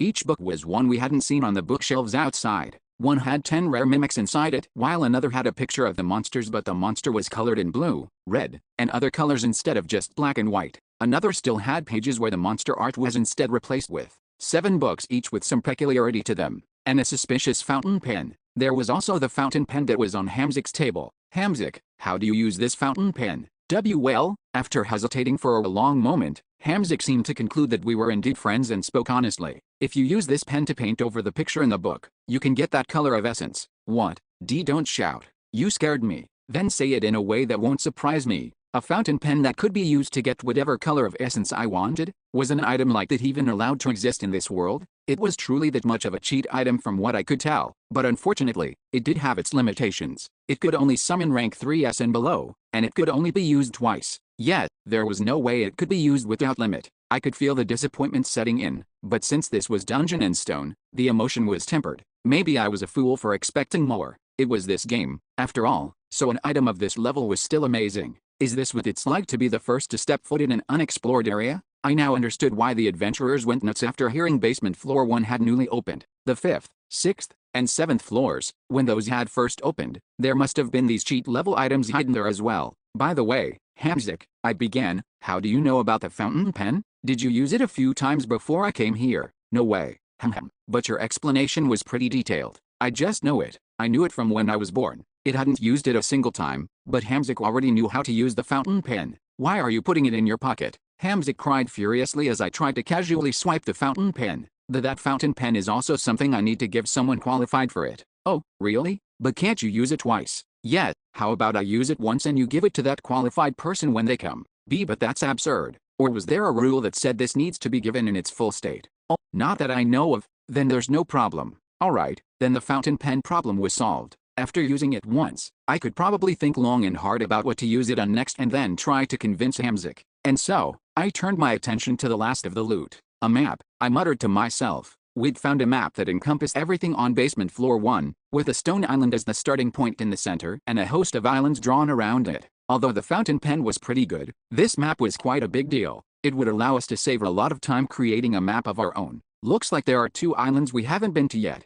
After asking our navigator, Aryan, he told me that one of them would take us about a week to get to from the library island. The other one would take us about a month. A month. This floor is bigger than I thought. Yes, he said, trailing off. However, there is one thing that's worrying me about that island. The location of that island is in the direction we saw the rainbow that one time. Then this could be beyond whatever that rainbow was. Well, I can't say for certain, but I don't think it's a coincidence. That was my thought as well. In that sense, I decided to call this island Rainbow Island from now on. Hamzik, do you know what's beyond this map? I don't know. Hamzik responded heatedly as it glared dejectedly at the mess of a room. It looked upset, but it didn't seem to be lying. Then it probably really doesn't know. For now, it would be smarter to assume that not everything was shown on the map. Even knowing it would do us no good, my curiosity grew. What would happen if we ventured beyond the map's borders? Or was it even possible to leave this area in the first place? Just like in the days when people believed the Earth was flat, I could understand why they would grow curious about the edge of the world. Anyway, I'll guess I'll know when we get there later. Mr. Yandel, look at this part, Versil said, pointing to a spot on the map. It was a part of Giant Island, and to be precise, it was a mark on the cave we stayed in there. Do you see this symbol on the map? It looks like a symbol for the portal headstone. That's what I think as well. The mark of the headstone was drawn on a part of the cave. However, the symbol below the image showed something very intuitive. An arrow pointing downward. What could that mean? Basement floor 2. Everyone seemed to be thinking the same thing, but no one said it out loud. Versil broke the silence as she moved her finger to a different location on the map. Then shall we look at this as well? The first person to notice where she was pointing was Owen. This is the Chief's Island. That's right. There are only 2 headstones drawn on the map, and one of them is here. As my eyes fell onto the place Versil had pointed out, I felt a breath get stuck in my throat. I couldn't tell if this was good news or bad news. We at least found the exit. The image below the symbol was an arrow pointing upward. We had found the exit. Well, to be precise, we found the place we assumed could be the exit. This was great news for us since we had been moving around aimlessly without a clue. It just had to be Chief Island, though. That little fact was enough to make me catch my breath. It meant that for us to return to the city, we would need to face the village chief, whether we wanted to or not. Then we can return to the city. We're free. Yeah. A few of the members shouted in joy at having a chance to get out of here, but there were unfortunately quite a few obstacles left in our way. But, is it really possible to get out? That headstone on the giant island didn't activate either. That's true. It seems we must fulfill a condition, just like when we came down to this floor. As a few people said, we weren't completely free just because we found where the exit portal was. We needed to figure out a way to activate the portal headstone first. Breaking through the chief would be a problem that would come after that. The rainbow. The island in the direction of that rainbow. Maybe that island will have a key. We had a few things we could try. It wasn't like we were just sitting around waiting for something to happen. Rainbow Island has the highest probability of having some clue, but even if it's not there, we should figure a few more things out as we clear out the other islands. In that vein of thought, I asked Hamzik one more thing. Hamzik, what monsters appear from the highest bookshelves? In other words, how much stronger did we need to become to clear the library island? Hamzik's answer to this question would make things simple. The hamster didn't tell us in terms of ranks that the adventurers used. However, Talapupa, Kashin, Leviathan, Platel, Ridger. I sighed. So we needed to defeat rank 1 monsters in the end. I figured I should be relieved that it would only be 1 at a time. What happens after we defeat them? Hamzik's tone abruptly went serious. I don't know. Will I maybe get that qualification you were talking about? I'll say it again, but I don't know. I don't have any knowledge about what will happen. I see. So that was all I could get from it, and I needed to figure out the rest myself. Hamzik, what do I need to do to get out of here? Can I just walk through that portal thing? We had finished all the investigation we could do, so I concluded that there was nothing else to gain here. However, when Hamzik heard me, it tilted its head. You can't leave this place after entering it. What? How can you tell me that only now? Squeak. I'm joking. You can leave through there. Wow, that really scared me. As I gave a baffled laugh, Hamzik grinned in apparent amusement. Squeak. Friends joke with each other. I couldn't even get angry because of how happy it looked. I smirked and left the room with my group members. The wide-open stone gate was still emitting light until Hamzik stepped outside last. Then, the light disappeared and the gate closed. But Hamzik, I questioned, do you need to open the gate every time you enter it? Yeah, it's just, that room seems to be the place you live in. Isn't it annoying, having to open it up like that every time you enter? Not really. It wasn't troublesome at all usually. I was organizing the books, but you ended up coming here so I wasn't able to return to the room at all. So that was why it was walking around our camp without being able to enter its room before getting caught. It probably only moved around at night because that was when we were asleep. We're going to hunt after taking a nap, so what are you going to do then? Watch you. You're not going to organize the books when no one is here. Well, I'll do it after you guys leave. Why? Oh, and I'm not saying you should do it now. I'm just curious. You already revealed yourself to us, so can't you just do it while we're here?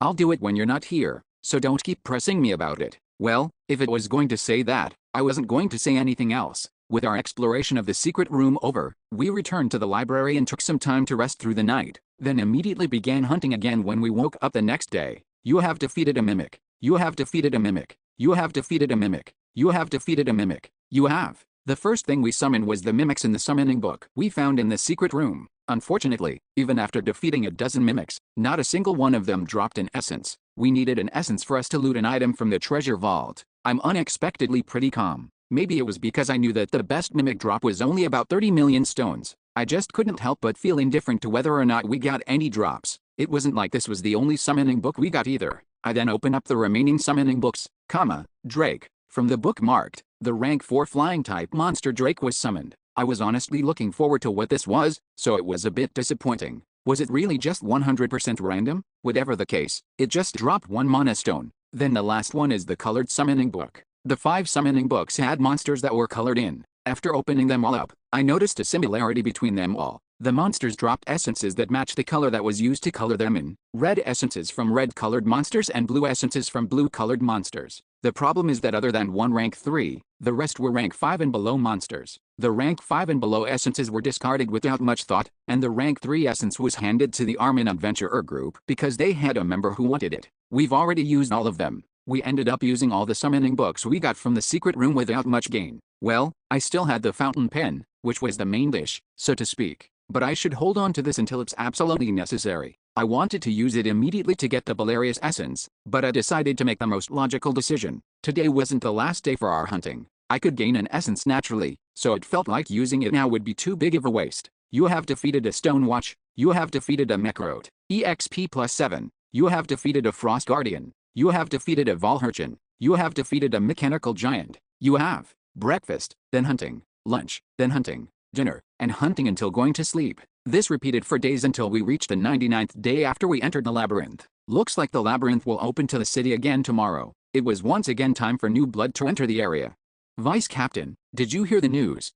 Right. That, the Vice Captain of the 3rd Magic Troops of the Palace, Arrowwar Raven gave a bitter smile. Basement floor 1, Records Archives. No matter where she went in the city these days, that place was the only thing on people's minds, as quite a shocking piece of news had been spreading around the city recently. Bjorn Yandel was still alive and well in there, and that he had obtained 2 single-numbered items as well. It was an unverifiable piece of news that seemed to have originated from the word of evil spirits. Vice Captain, is that rumor really true? It's not important if the rumor is true or not. We just need to do our job. I'm heading out. Raven dismissed her subordinate's question and finished a meal first before returning to her office. The truth of the rumor wasn't something worth contemplating because no matter what she wanted was the same. She wanted the rumor to be true. It meant that she didn't need to worry so much every day. She sighed. But it being true would be annoying too. Basement floor 1, the unexplored area about which not a single thing was known to the world. There most definitely had to be some mystery and other unknowns in there. Would Bjorn Yandel be having an epic adventure with his allies down there? She let out another sigh as she lowered her head, her eyes dropping to the badge of the magic troops pinned on her chest. She had gotten too familiar with this uniform, yet for some reason, the outfit today seemed uncomfortable and choking. Whatever, let's just do what we need to do. She repeated the words she had told her subordinate not long ago and began her daily work again. Vice Captain, we got a direct order from the palace. In the afternoon on the same day, she received a direct order from the palace. It was riddled with all sorts of jargon and cumbersome language, but being used to the work by now, she was able to condense the order to 3 lines. 1. The palace was trying to explore basement floor 1. 2. They needed someone with experience with adventuring. 3. She seemed to be perfect for the job. After reading the entire order, Raven sprang up from her seat. She then quickly began to pack her bags. Chapter 552, Deja Vu. 1. It was the 103rd day since entering the labyrinth. The days we had spent here had already crossed the 3-digit mark, and it came time for us to stop our farming at the library. At this point, we needed to return to Stone Island to greet the newcomers. I hope a few good ones come down so we can aim for the books higher up. At this point, whenever we used a summoning book, we had to fight against 4 rank 3 monsters at once, and rank 2 monsters were sometimes mixed in with them. If the matchup was decent enough, I figured we would be able to defeat them, but it was impossible to grind through monsters like a well-oiled machine anymore. I acted as the tank to buy the others time during the battle, meaning I then needed to rest for a while to recover my spent resources. We nearly had a death last time too. In any case, those were the reasons that bolstering our numbers wasn't a choice, but a necessity. After cleaning up our camp and preparing to leave, I felt a gaze on me. I turned to see what it was, then found Hamzik staring at me from a ways away. "Are you leaving?" it asked, looking down as I approached. Although our first meeting wasn't particularly nice, we ended up becoming friends in the end, and after I'd spoken with it while hunting in the library, it seemed to have grown close to me. Don't worry, we'll be back soon. And I'm leaving the golden book here too, but you're taking my fountain pen. Haha, friends don't think twice about small things like that. Okay, when it didn't respond, I added, either way, I'll come back soon, so don't worry about it. Who's worrying? Don't come back at all. It's much better without people like you here. Much more quiet. Haha, look at this hamster. I ignored Hamzik's empty words as a barbarian would. Lord Baron, everyone is ready to leave. Really? Got it. We were ready to leave the library now, but for some reason, I couldn't get myself to move. I turned to the now quiet hamster and said, hey, Hamzik, what? Clean up the books while I'm gone. And even if you're not hungry, eat the jerky I gave you regularly. And if weird people come in, don't show your face to them, and hide behind the bookshelves until I return. I'm not some kid. Don't say things like that, and just leave if you're going to leave. No, but still, I sighed. Why was I getting so worried? Was it actually me who'd grown close to entering all the time instead? Well, then, I'm off. Hamzik. Yeah, I'll be back soon. Yeah, with that, I turned my back toward Hamzik and forced my legs to move, walking past the members who had been looking at us from a distance. The members parted, shuffling aside so I could move to the front. As I stepped onto the stairs first, the other adventurers moved behind me in formation as we began to head out where we boarded the summoned boats. A few hours of travel later, we arrived on Stone Island. There aren't any traces of anyone new here. We came early just in case, but as expected, there weren't any adventurers who had come down to basement floor 1 before we arrived on the island. With only 3 days having passed since the labyrinth opened, it would be physically impossible for the adventurers to farm the 3rd floor and come down this one during that time. Noticing something in my expression, Erwan asked, what are you thinking about? It's just, I'm worried about Hamzik. I'm really curious what you were seeing, mister. No matter how I looked at it, I really couldn't approach it because of how it looked. What did you say it looked like? A wizard. It looked more fearsome than a lich with its sunken face, and it had a staff with a skull on it. It also made these horrific noises. That was right. I had heard as much and just let it slide back then, but now, I had to rethink. A wicked wizard holding a skull staff. Wasn't that the exact definition of a monster created in the imagination of body collectors and doomed scholars? Needless to say, I didn't say that out loud. Lord Baron, could I take my members and go to the beach? The beach. It's just, there are quite a few things floating around in the ocean. We felt that maybe we could spend the remaining time picking those up. Do as you wish. We won't be doing much other than waiting for a while. A few adventurers who were bored of waiting stood, and a handful of the other members joined them over on the beach to pick up the debris. The equipment made from rank 3 material we picked up during our sailing in the past had apparently become a great motivator. From that moment on, a saying started to circulate among us. If we got lucky, we could hide a jackpot. We might even pick up the equipment used by the ancient heroes if luck allowed it. Well, if I got really lucky, I guess those things could potentially happen. To be honest, though, I was a bit skeptical. We had explored quite a bit while down there, yet the most expensive thing we'd found was that rank 3 armor we picked up. I'd bet when basement floor 1 officially opens in the future, there will be some people whose only job is to pick through the debris. That was personally a little inefficient for me, but I could see those types of people appearing. On top of that, Stone Island also didn't have any monsters on it. If they could manage to successfully avoid the rainy season, farming on this island could also become a stable source of money. Doesn't change that time is moving really slowly. It didn't take long for me to get bored out of my mind, just sitting around at the starting point and doing nothing. Soon enough, I was joining the other members on the beach to pick up the debris with them. 1 day, 2 days, 3 days, the 107th day came around. In other words, it was only a few hours until the first floor would shut down. There's no way people still aren't here. Did those people from the palace do something? Are they stopping adventurers from coming down? The worries started to take root in my heart. I had spread so much tempting, juicy information that I was looking forward to more experienced and powerful adventurers coming down. But if they still aren't here, then something must have gone wrong above. Tisk, do I have to keep clearing this area without any new blood? The thought churned in my mind as I stared down at my watch. Vroom. Portal. The portals opened.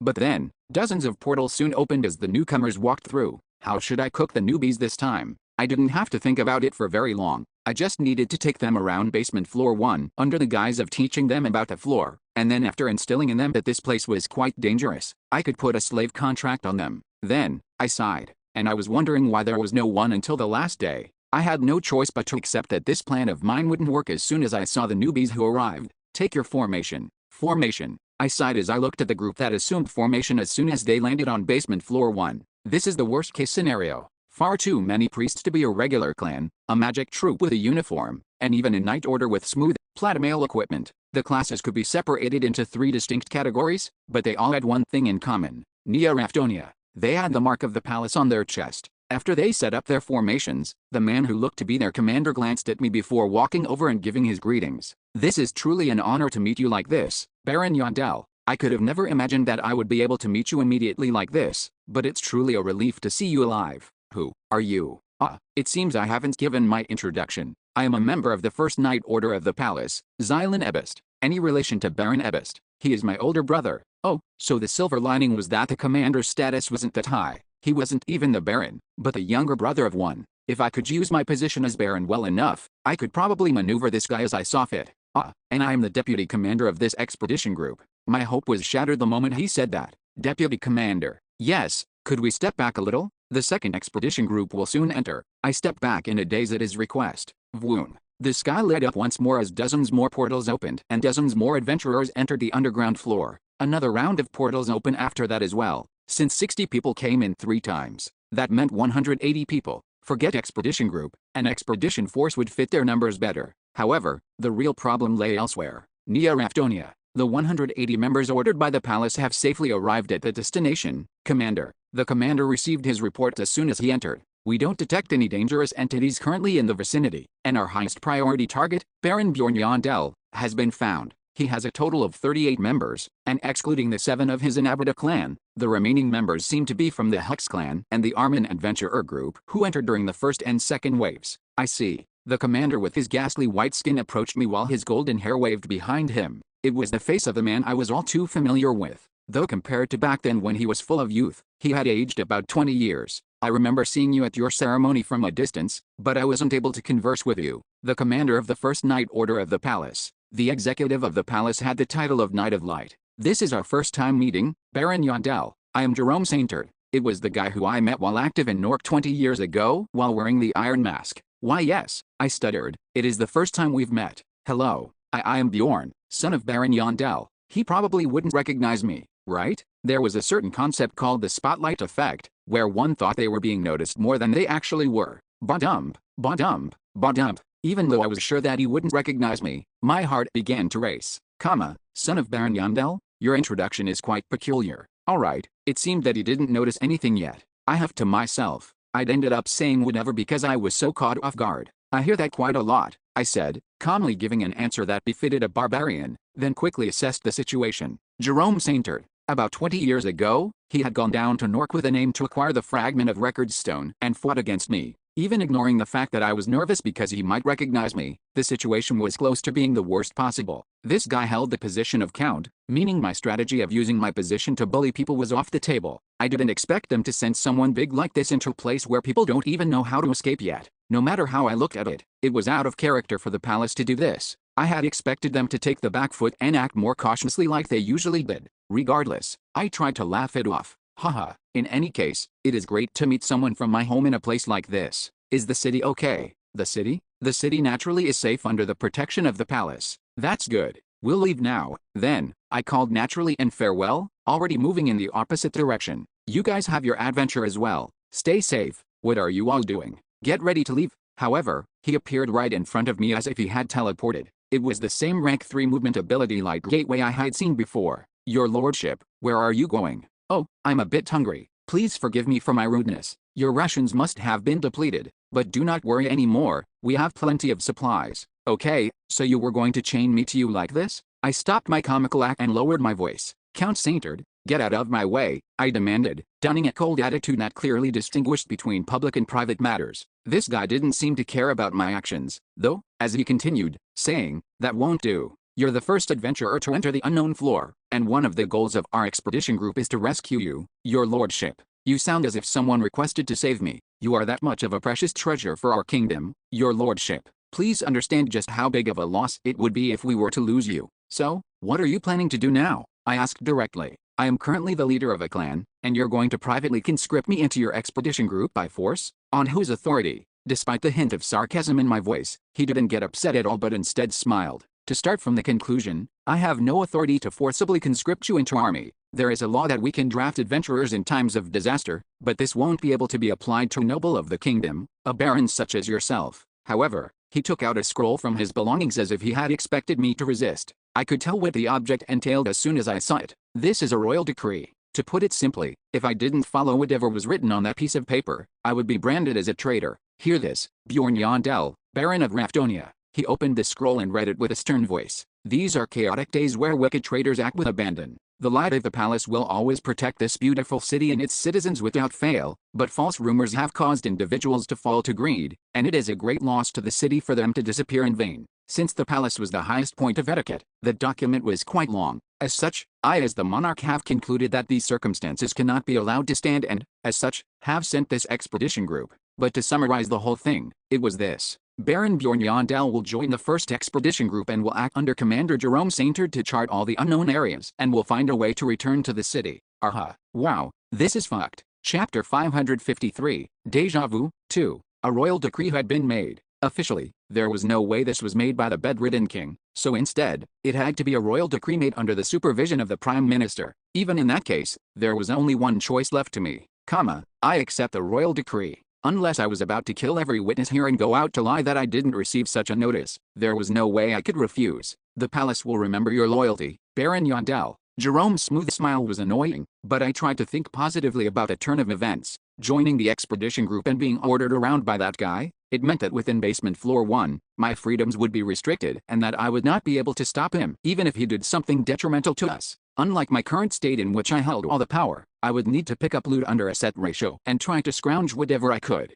but we'll be able to do whatever we need to with this much manpower. In reality, it was like I had gotten a cheat. At least for the foreseeable future, we wouldn't encounter any situations while adventuring in basement floor 1 where we get into a problem because we lacked power, be it the uncleared library island, the mysterious tree island, or even giant island, with that huge giant still on it. With this many people, we had a chance. To summarize, our chances of escaping from this floor to return to the city had increased dramatically. Alright, then I wish to trade our information first. Do you perhaps have a journal? I hear that adventurers write in journals and such to record everything they have experienced. I sighed. He was just going to use me for everything I had. As we were in an age where information was gold, this group felt more like a band of thieves than an army sent by the palace. Before I share my information, I want to discuss the loot on the floor. I wanted to discuss this part before we continued.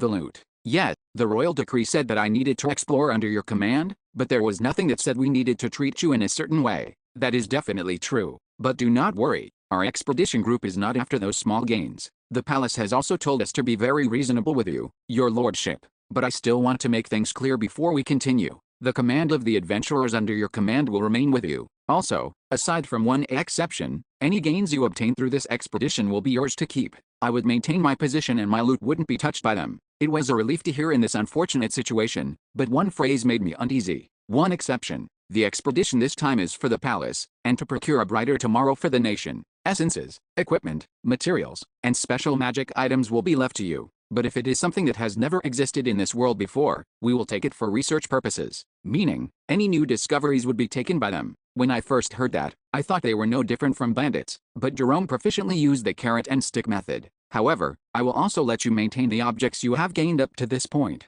How about it? I mean, that much is obvious, so I have no idea why he's making it sound like something profound. Was it because he had a long career as a commander? I nearly felt relieved after hearing what he said. I'll take you up on that. Then that's good. I quickly stopped him from naturally stopping the discussion. But one more thing. I will listen. Speak. I want to have a share of the first discoveries as well. That is impossible. Even if my contribution is overwhelming. Even so. Damn. Then I guess that wasn't going to work. Seeing how he was more stern than I expected him to be, trying to argue this even further would only be a waste of time. Well, I wasn't planning on stopping there even if that was true. Then if it's a second discovery, give me priority. Priority. Yet, if it's for research purposes, don't you only need one? And you also said that you didn't care about the small gains.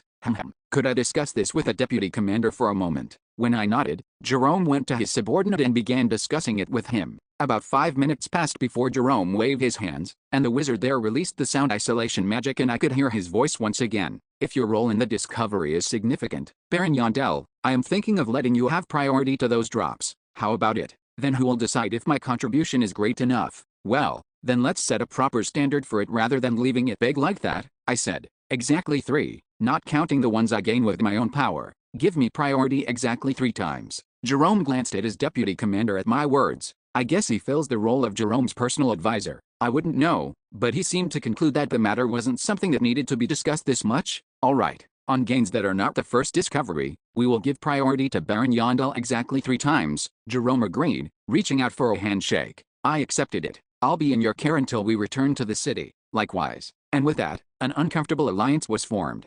After the loot distribution discussion was over, the 38 adventurers under the command of our Nabata clan were integrated into the palace's army. Our official designation was Temporary Squad 4 of the 1st Expedition Group. Compared to the other 3 squads who were made up of 60 people each, we were small in number, but it couldn't be helped, as this was the only way for me to maintain my authority. Maybe that was why, but Jerome didn't try to redistribute the numbers into the other squads. I also didn't ask him to do so. In any case, after our group was integrated, we began to officially share our information. Resourcefulness, go and check the research. Certainly. It's been a while, Lady Emblet.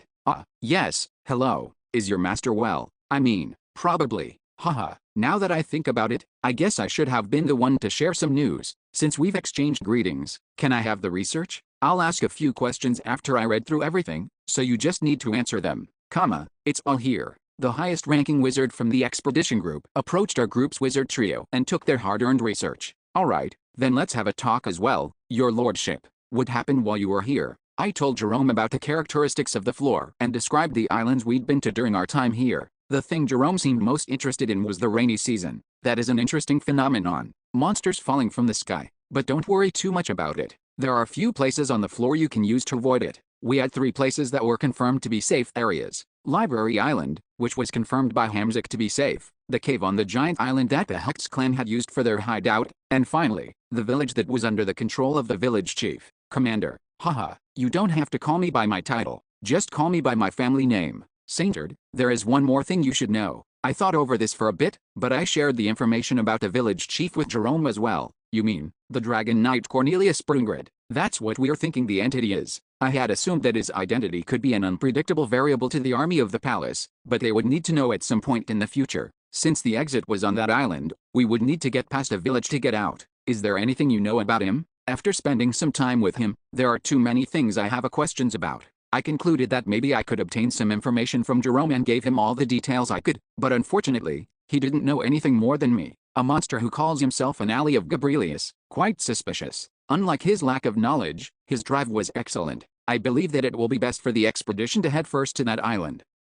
You're going to him first, because he's suspicious. Yes, and since you said we could converse with him, it will be most wise for us to capture him and try to drag information out of him through interrogation. Oh, that is true. I had nothing I could say because he said it like it was the most obvious thing. Thinking about it now, he wasn't particularly wrong either. With this much power, I think we'll be fine if we go there now. Even a stupid plan would work if done by someone powerful enough. That was a fact that I knew better than anyone. But, why do I feel like this isn't going to work? I decided to persuade him otherwise. Since we don't have to be hasty in how we move, how about we explore the other islands first?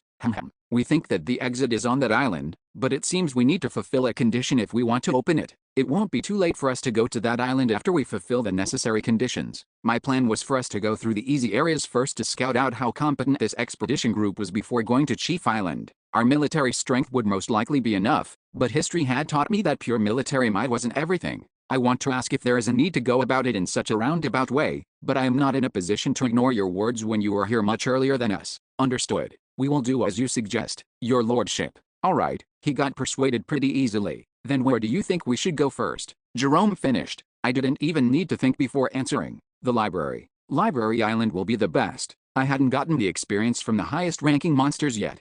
After we settled on our destination, we went out to the beach of Stone Island to summon our boats. There were a total of 4 summoned vessels, and each squad had its own boat. Also, during this process, there was a bit of a member exchange. From what Resourcefulness said, he would need a bit more time to receive all the results of your research. So asking in that sense, could we have those 3 wizards board our boat?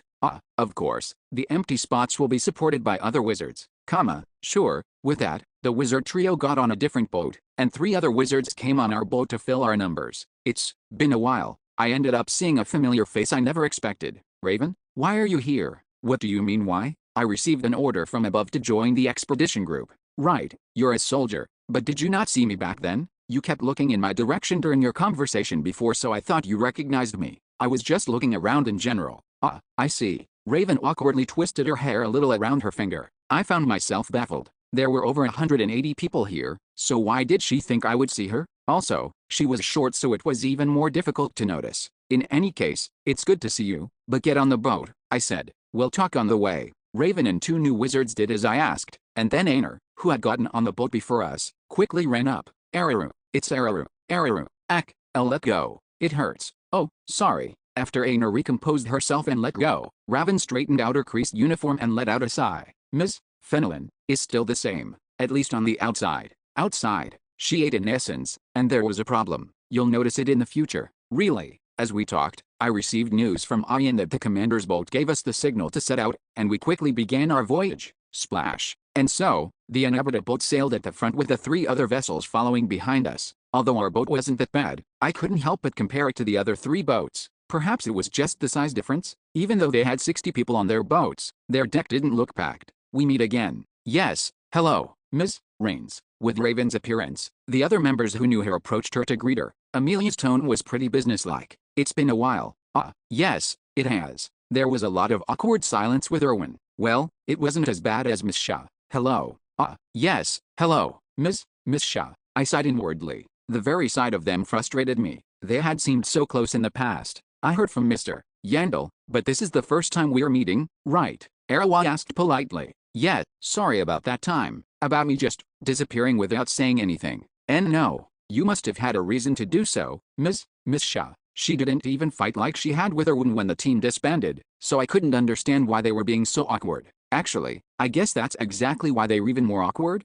That could be the case. Raven didn't even know where Miss Shaw was in the meantime. That, and the mood made it difficult for her to ask that as well. In any case, it's a relief to see that everyone is fine. I was a little worried when news of you all was cut off after you came down to basement floor 1. A little worried, I said jokingly. That's a bit sad to hear.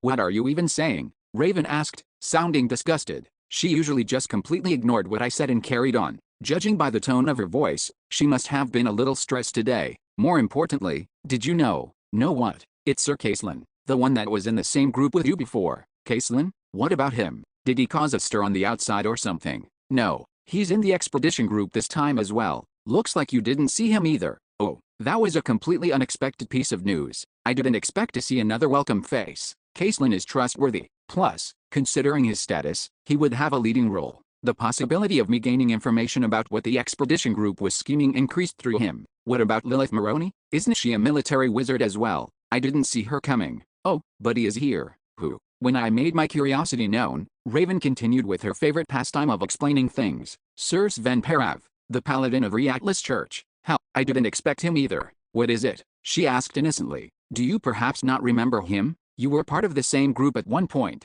No, I do. I remember him. Paladin Sven Parav, the goblin masked by another name. His outstanding characteristic was that he had an unbelievably accurate gut feeling. Even during the Ice Rock adventure, he showcased his intuition multiple times. He didn't even enter the labyrinth during the Berzak incident because he used his gut feeling as an excuse to step out. Raven, do you have anything to say about him? Like if he refused the summon or he got a stomachache on the day he got ready to come down here? I had asked just in case, but the reply I got from Raven startled me.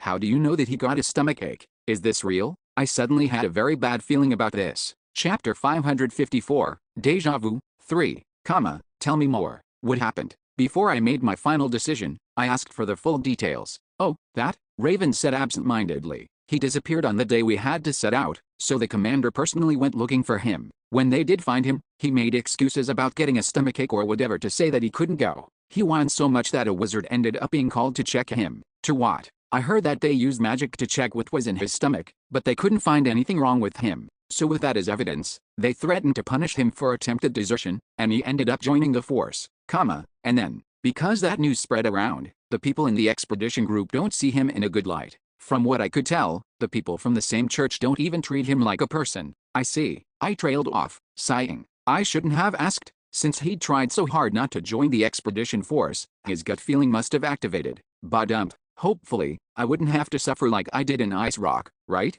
After setting out from Stone Island, our 4 boats arrived on Library Island, and after doing a quick overview of our formations, we immediately went down the stairs. Squad 4 was at the front for that formation, so only us 38 were standing on the front lines. Maybe that was why, but I felt a little uneasy about all this. Still, I quickly shook my head to erase the thought. The reason they're putting us at the front is because we were here first. Yet, we weren't being used like fodder. I would have done this even if I was the strategist. But why did my back feel so prickly? Damn those palace nuts. Berserk and Ice Rock. I had already been hit hard on my back twice from the palace, so I really couldn't trust these bastards. We've arrived. Since I was more wary of my back than my front, we ended up arriving down at the open underground library before I realized it. The books had also been cleaned up from last time. You're here? You're earlier than I. Huh? Hamzik had come to greet us but tilted its head when it noticed the expedition group behind me. I sighed. Why was this guy out here? I quickly shoot it with my hand to tell it to hide itself, but Hamzik still didn't seem to understand what I meant. Then, I pointed to the expedition group with my thumb and pointed to Hamzik with my finger before slowly drawing a line across my neck. They weren't as kind as I was. They would, without exaggeration, cast magic on Hamzik as soon as they saw it and kill it before proceeding with anything else. My message seemed to have been received. Squeak. After Hamzik realized what I meant, it squeaked before quickly running away. Your lordship, someone called immediately after. Did something happen? I thought I heard a horrifying scream from somewhere. The people from the main expedition group finally closed the distance between them and our squad 4. Nice. It looked like they didn't see Hamzik. It's nothing. Pardon. I don't know why, but you sometimes hear sounds like that when you're here. Ah, I see. Understood. I will relay that. With that, the expedition group shouldn't find it suspicious if they heard sounds when I met Hamzik in secret to talk to it. Well, if they wanted to investigate the sound, they could find its source, so I would need to be careful. So this is the place you spoke about, Baron.To. What do you think? I asked, not giving anything away. What do I think? What I think doesn't matter. Alright, let's not waste any time and get on with our work. We are not just here on an adventure. This is a holy duty bequeathed to us by the palace. Wow, look at this palace nut over here. Jerome then gave orders to the deputy commander, who proceeded to shout out an order to the rest of the group. Attention. We will now start by investigating the area. Each squad, go and search everything here. And with that, they began their reconnaissance. I approached Jerome and asked, you said we don't have time to waste, so is there a reason to search the area? We've already done that before. My first thought was that just like how I didn't trust the palace, Jerome might not trust me. Oh ho, our expedition group is made up of only the exploration experts handpicked by the palace. I am not ignoring your capabilities as an adventurer, Baron.To. However, just sit and watch, we may find something new. Hearing what he said, though, he was just blatantly looking down on us. With exploration experts, I could only see a combat squadron made up of mostly knights and priests, with some wizards who were also part of the army. Do as you wish, but we'll stay here, I said dryly. Sure, there's no guarantee that you'd find anything new that you didn't find before. Should I just hit him once? That thought seriously crossed my mind, but I held back with superhuman patience. Nothing new has been found. Nothing here either. In the end, the exploration attempt returned with nothing, and only then did we begin clearing out the library. I think we should proceed as you said initially. Unlike you, we have the capability to clear out even the last bookshelves. Even though he was annoying until the end, he still showed proficiency when the battles truly began. So it's like this. After using the summoning books a few times, he quickly restructured the formations and effectively assigned the 200 or so members. A few dozen people stayed near the bookshelves to carry the books to us, and twice as many people stood at the stone gate on standby to hunt the monsters that appeared. This will take too long. Jerome felt that even this was too slow, and he pulled out a secret weapon. Ebist. Increase the pace. Necessity was the mother of discovery. The aforementioned was openly shocked. Pardon? We can only use one book at a time, so increasing our current pace is. So find a different method. Xylan Ebist quickly recovered himself after hearing such a nonsensical order and found a clever way befitting his station as deputy commander. If we can decrease the time the door takes to open and close, we could increase our pace even further. So, how about we destroy the stone gate? It was a method that made even the barbarian standing next to them jolt upright in surprise. However, Jerome seemed satisfied with the plan, as he nodded. It holds some promise. Proceed with it immediately. At the given order, the magic troop of the expedition group gathered in one place, and the dozens of wizards initiated a group spell, whir. The spell I heard them cast was something I had never heard of before. Where would I have seen rank 1 attack magic? Gadhun Versilis has cast the rank 1 attack magic orb of the New World. When the spell was completed, the magic circle shone with blinding light. The surrounding mana grew so dense that even the barbarian warriors, who were numb to most magics, could feel its presence. It was impossible to see it with my eyes. The ray of light shot forward in an instant. Something was fired, and then, I could only sense that something had collided. Whoosh! When I opened my eyes, the wind blew toward my face, so hot that I thought it'd scald me. However, I didn't have time to focus on that sensation.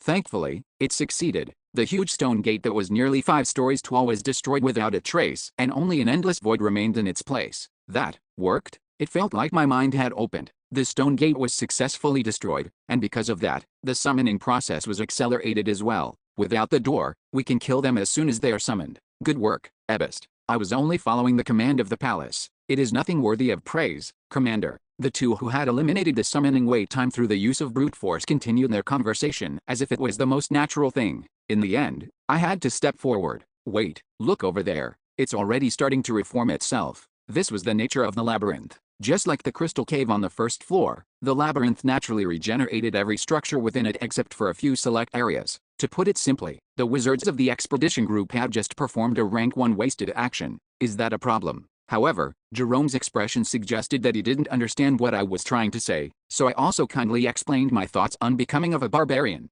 However, that explanation was also a wasted action. Even if you say that, I don't see the problem. If it reforms, don't we need to break it again? Huh? Judging by the rate of its recovery, I don't think we'll need to use another rank 1 spell this time. And since we have many wizards, they can take turns keeping the gate broken.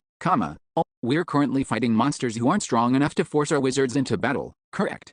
That was true. Then did that answer all your questions? Yeah, I'm good. In the end, I had no choice but to accept it. The one who was lacking was me. Just as how the one with more power could accomplish more things, the one at a higher state of being could look down to see more options. The reason I couldn't think of this method and said that it was an impossible task was that I lacked strength. The strength of imagination was connected to strength itself. That's why there is power in the power of imagination, a wisdom of the ancients, so to speak. I was sure that people had already figured this out thousands of years in the past. Then we shall resume the mission. In any case, irrelevant to my present revelation, Jerome didn't waste a single second and continued to farm. Perhaps it was to be expected from someone who received an order directly from the palace, but thanks to his seriousness, our clear speed was unbelievable. Even though I had said we farmed like a factory before, our new rate was incomparably faster than before. Ignore the mana stones. We'll pick them up later. The expedition group didn't pick up the mana stones, nor did they check who an essence would belong to whenever it dropped. Since most people attacked from range, no one accidentally picked up an essence, and when melee warriors were needed, those who had their essence slots fully filled stepped forward to form the line. We're at rank 4 in just one day.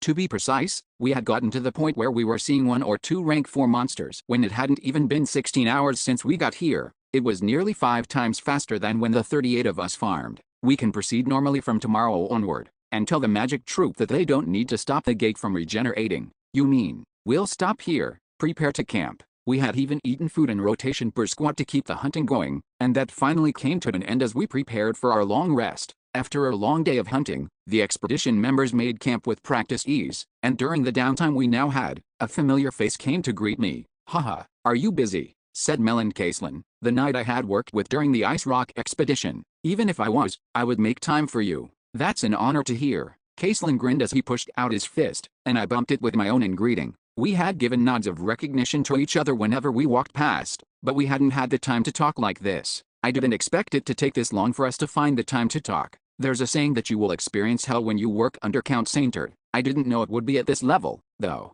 Now that I thought about it, it seemed that there was some infamy to Jerome's name among the soldiers. So, what happened with you? I asked. Did the palace order you to join? That's right. Hell, it seems they want to use me for all I have before I am discharged. Well, since one of the goals was to save you, your lordship, I wasn't too fussed about it. Discharge? Did you put in a request? I gave in my discharge form over a month ago. It takes quite a while for it to get processed, but I'm hoping it'll be done by the time this expedition is over. I see, but what's with your expression? It's nothing. I'm just thinking about what to eat for supper. I brushed over it, hiding what I was really thinking. It was just that after hearing that Caslin was forced to come here before he got discharged reminded me of the time at Ice Rock. Maroney would have been put in the expedition group if there was something else going on, but I should keep my eye out still. Rather than just dismissing everything as a coincidence, I needed to keep the worst-case scenarios in mind. Sir Caslin, we finally meet. After that, Versil, Erwin, and Amelia also approached to exchange greetings with Caslin. Then, a new face appeared. My apologies. This is the Archbishop's first time at camp, so I had to help out. I wanted to come right away but ended up being late. It was Goblin, Sven Parav. As soon as he came, Versil approached him with a glare. You're here. It's been a while, Ms. Gowland. Yes, it certainly has been a while, Sir Parav. Even though they met at the round table not long ago, they were still acting like this. Since I knew everything, it was cute to see them interact. Could everyone step aside for a second? I called out. Yes, of course. I also can't stay long since the church. Except you, Parav, pardon. After the greetings were over, I moved everyone away and had a one-on-one talk with Parav. So, he began nervously, is there something? You didn't want to join the expedition group, so you faked a stomachache, didn't you? Did you hear that from Sir Caslin as well? No, I heard it from someone else, so, you heard it from the Wizard of Gold. He seemed to have reached that conclusion knowing that Raven had gotten on my boat, but I didn't care about that part. Why did you do it? Did you have a weird feeling again? Well, it's a little different. Different? Tell me in detail. I trust your instincts. I don't know how to explain this. Parav hesitated, then let out in a quiet and dejected voice, I think that I received an oracle. What? In this world, gods existed. The people here sometimes heard the voice of the gods or received a prophecy. They were sometimes given sacred items to help carry out these so-called prophecies. But that wasn't the main point here. I couldn't help but burst out. You received an oracle. Please keep your voice down. Everyone will hear you. An oracle wasn't something just anyone could receive. That was why those who were blessed enough to hear the voice of the gods were called saints and saintesses in the city. But this bastard's a player. Sven Parav was an evil spirit who came from Earth, and the Three Gods Church was as serious about hunting down evil spirits as the palace was. And yet, this guy ended up getting an oracle from the head of those three gods even though he was an evil spirit.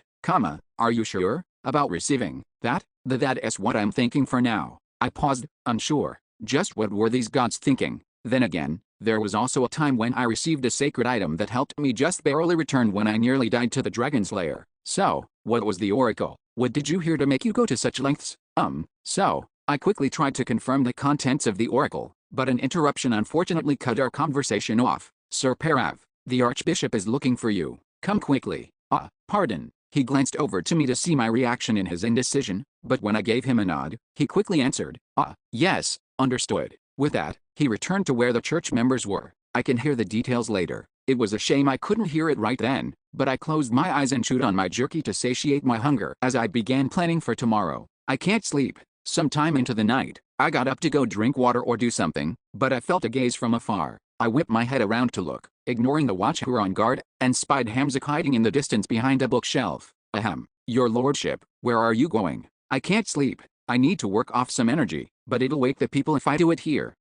Sure. I gave a general excuse to the soldiers on watch and approached the bookshelf. When I did, Hamzik whisper shouted, Who are those crazy humans? They're people from the kingdom, but they won't cause harm to you, so don't. Not cause harm to me. Looking at the stone gate that hadn't fully recovered yet, Hamzik clenched its furry hands. Its voice turned sorrowful. Not just once. Why? Why do I have to experience something like this a second time? Why are all humans like this? I had nothing I could say. I'm a barbarian, though. Nothing, except that. Chapter 555, Deja Vu, 4. The 109th day since we entered the labyrinth. To put it in another way, it was the second day since the expedition group sent by the palace joined up with us and entered the library. Tarantantara, the morning trumpet sound made by the military band announced a break of dawn.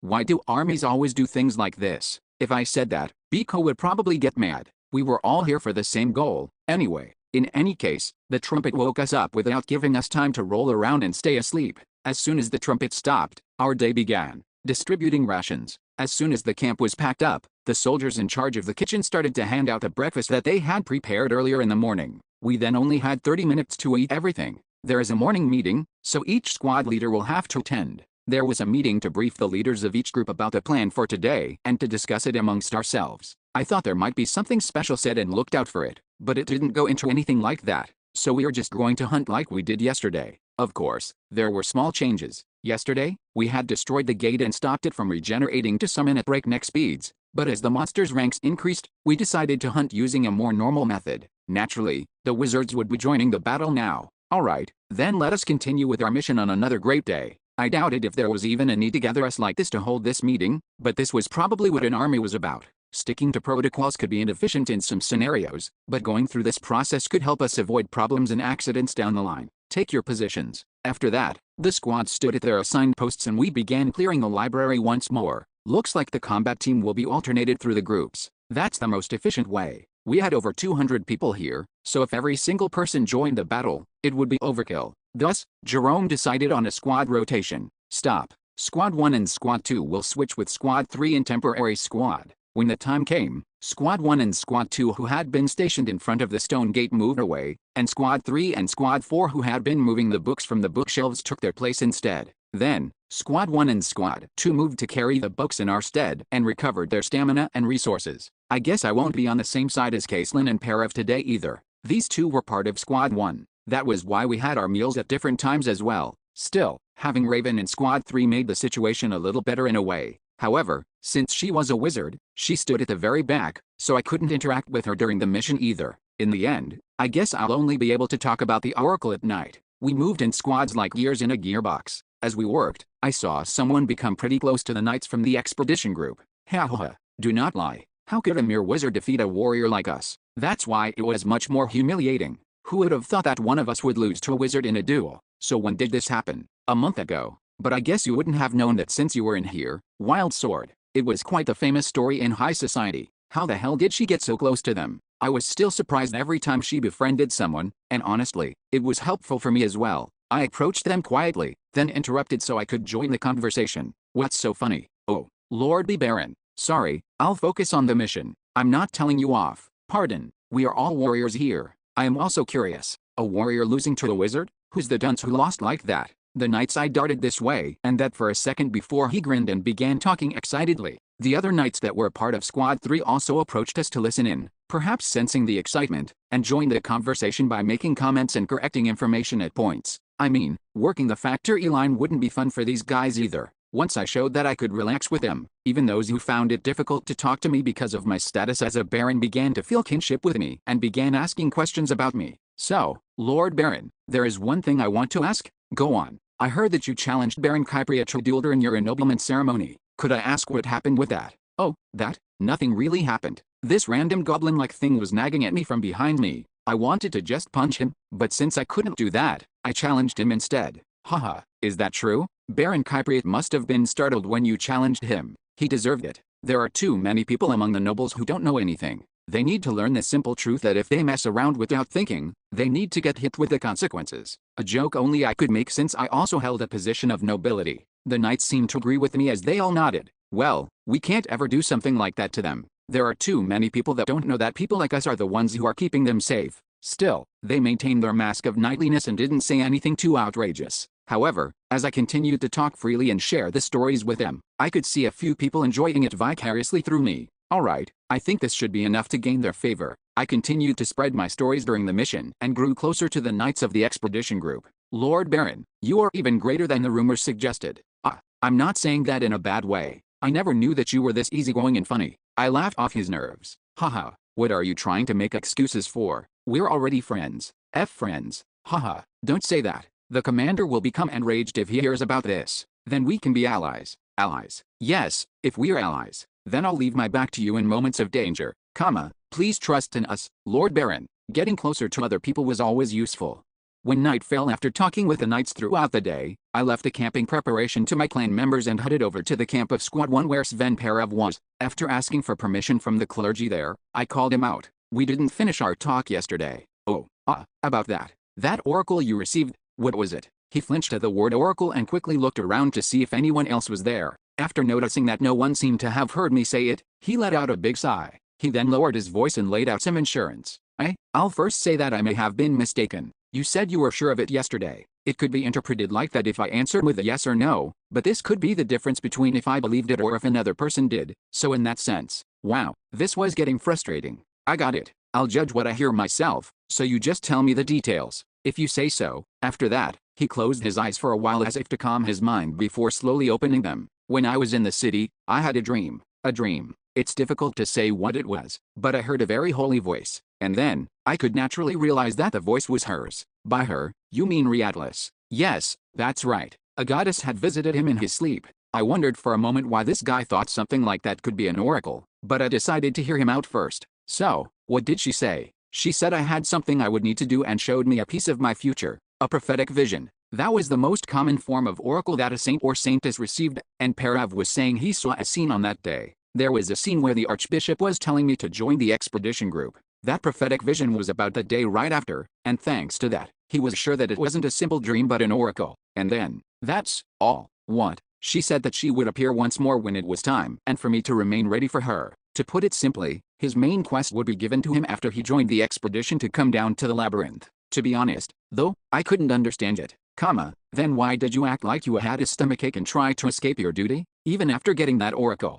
So about that, he dragged out his words out of hesitation before clenching his eyes shut. An oracle. It's obvious that something dangerous is going to happen. What? I got whiplash from his sudden change in tone, but the guy continued to pour his heart out. Even if it isn't dangerous, it's obvious that it's going to be something troublesome. That's what my gut feeling said. What was with this guy? So that was the reason he hid the fact that he received an oracle. The moment it was made known to the others, the people of the church would push him around so he would fulfill the prophecy. A paladin tried to evade his work because of something like that? It was unbelievable, but in another sense, I was thankful. He had told me truthfully what he had hidden from the others. His loyalty is good. So, could I go now? They're looking directly at me as well, he said, looking at the group of clergy to the side. While they were staring back at us, I could sense that rather than glaring at him, they were looking at him with worry. It was like they were looking at a child by the lake. So he's treated like this even in the church. Got it. Tell me immediately when you have another dream like that. Got it. Have a good night. Yes, you too, your lordship. After finishing my conversation with Parav, I returned to my camp to get some shut-eye. However, sleep didn't find me easily today either. An oracle. The information I received from him wasn't anything special. However, just like how he threw that tantrum to try and not enter the labyrinth, I too couldn't escape the strong sense of foreboding I had. Something huge was coming,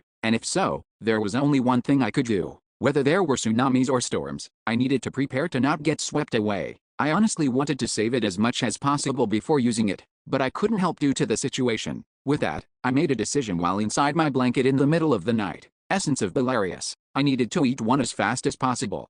By the 111th day since we entered the labyrinth, we had progressed quite far into the library and we were now fighting mostly rank 3 monsters. It only took us 5 days to get here. Once more, I was struck by just how powerful the palace was. Knights, wizards, priests, they were able to pick and choose among those precious classes to create the perfect army. Their value was off the charts. If I had known this, we could have gone straight to the chief's island. I had hesitated because I didn't know how powerful of a group this was, but thinking about it now, we should have gone to Chief Island and killed the village chief first. Even if he possessed the same essences he had while he was a human, he wouldn't be strong enough to defeat the military might of a group like this. Lord Baron, there's a book with Belarius drawn on it. As thoughts bounced around my head as I ate my lunch, a piece of good news reached my ears. The one who had relayed the message was one of the knights from Squad 3, whom I had asked to notify me if a Belarius was discovered. Is it that book you're holding right now? Yes, I took it straight here as soon as I found it. Thanks, it's nothing. We're allies. This was the reward I could obtain due to having accrued their favor. I showed the greatest respect a barbarian could give to the knight as I handed him a handful of jerky. Draw. After changing the color of the fountain pen to green, I quickly opened the book and drew over the picture of Belarius before going to find Commander Jerome Saintard. You want to fight this with only Squad 4. It's an essence we need. You said that any gains we make ourselves would be ours, right? That is true. But is there a reason to do this? We're short on time, so fight it with the other squads. Of course, you can have the essence, if one appears, that is. Jerome thought that the possibility of an essence dropping was low, as he easily allowed me to hunt it. Summoning, I immediately went over to summon Belarius. Defeat it. The shiny scales of Belarius, who appeared through the stone gate, were quickly tenderized by the knights and archers, and before even a minute passed, turned into a ray of light and disappeared. Shine. A huge mana stone dropped, and it also left behind an essence. An essence did appear. Lord Baron, where are you going?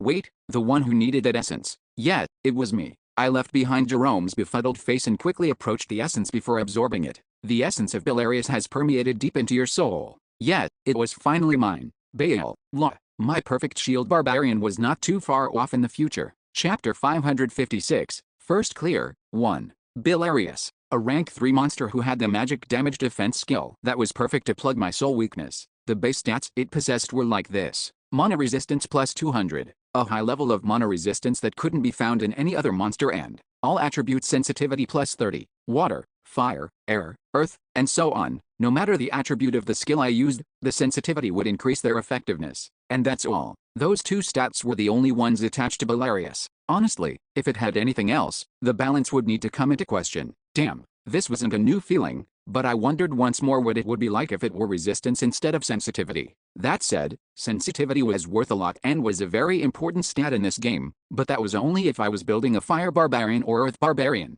There was not much use I could get out of it while being a shield barbarian. The only thing it applies to right now is Storm Gush. The storm was classified as a wind attribute and origin was water. These two were affected by the sensitivity and their effectiveness would have increased, but since they were skills I was going to erase in the future anyway, it didn't mean much. What's important are the skills. Although it was a shame that I didn't get resistance for both stats, there was not much I could complain about when thinking about the skill I got. Stats could be substituted. Key circulation loop. Whenever a monster of rank 3 or higher dies within a set radius, your stats increase by a set amount. Plus, I had gotten a passive that increased my stats. In some sense, it was similar to the Manticore's inheritance, which increased stats by consuming mana stones, but the key difference here was this: circulation loop didn't have a limit. Well, due to the activation probability decreasing as my stats increased, I would hide a practical ceiling at around a total of 400 stat points, but still.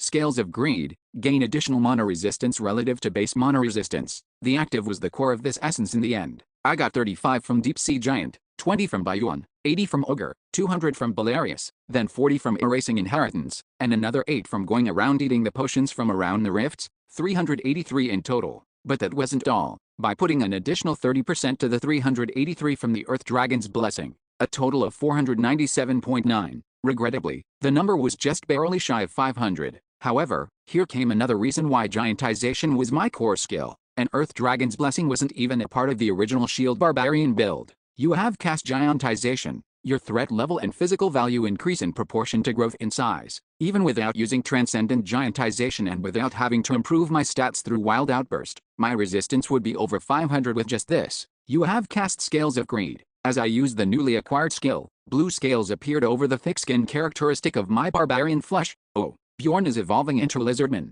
Hey, don't insult me like that. I looked over my transformed body with a grin. Your mana resistance is over 500. All magic damage received will be decreased by 50%. Physical resistance stats will increase proportionally to magic damage absorbed. I had finally obtained the Barbarian Dragon mode. I only had a moment to eat the essence, use the skill, and admire my state. I truly congratulate you on your achievement, your lordship. However, I wish to continue with the mission at hand. With Jerome's mood-killing words, I went back out to the hunting round, huffing to myself. Everyone already knew that he was obsessed with the mission. It was a bit annoying, but considering his effectiveness, I let it slide. You have defeated a Banteo. You have defeated an Elder Wyvern. You have defeated a Fleetwinder. After all, the more rank 3 monsters we defeated, the more we stood to gain. Shine. About 7 monsters in, a halo appeared above my head and drew in the shining light before they disappeared. It was the effect of the circulation loop activating. Mana resistance has permanently increased by +1. Natural regeneration has permanently increased by +1.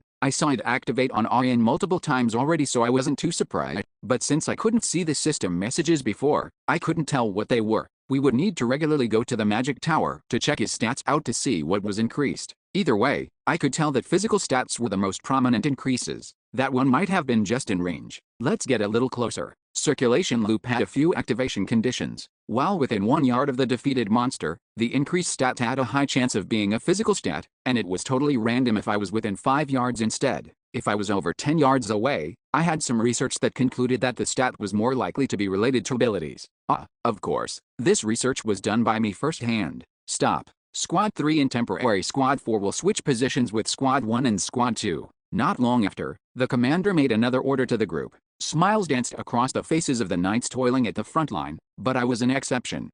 I just want to stay here and keep farming stats. When would I ever get a chance to kill this many rank 3 and above monsters en masse? I wanted to gain as much as I could while together with the expedition group. Commander Jerome sternly cut me off. You may not know because you have no experience leading an army, but rules are rules, your lordship. You need to keep them. I supposed if exceptions were made, more people would come forward to challenge the authority figure. Sensing there was no point trying to convince him any further, I turned around and tended to my disappointed heart. Boom, bang, crackle. After leaving the stone gate behind and moving to the bookshelves, I could see the battle going on underneath me. Vroom. The knights wielded all the colors of the aura. Shine. The heals cast by the priests brightened the battlefield and the knights were able to fight without worrying about their injuries. I alert Bendatiolin. Dozens of wizards used group magic to display feats of overwhelming power. They were the reason I used the fountain pen early to guarantee the essence, even though I had planned on keeping its uses as much as possible. It was to prepare for the worst case scenario. There are too many wizards here. If they became my enemies, I would have far too difficult a time in my previous state. But now,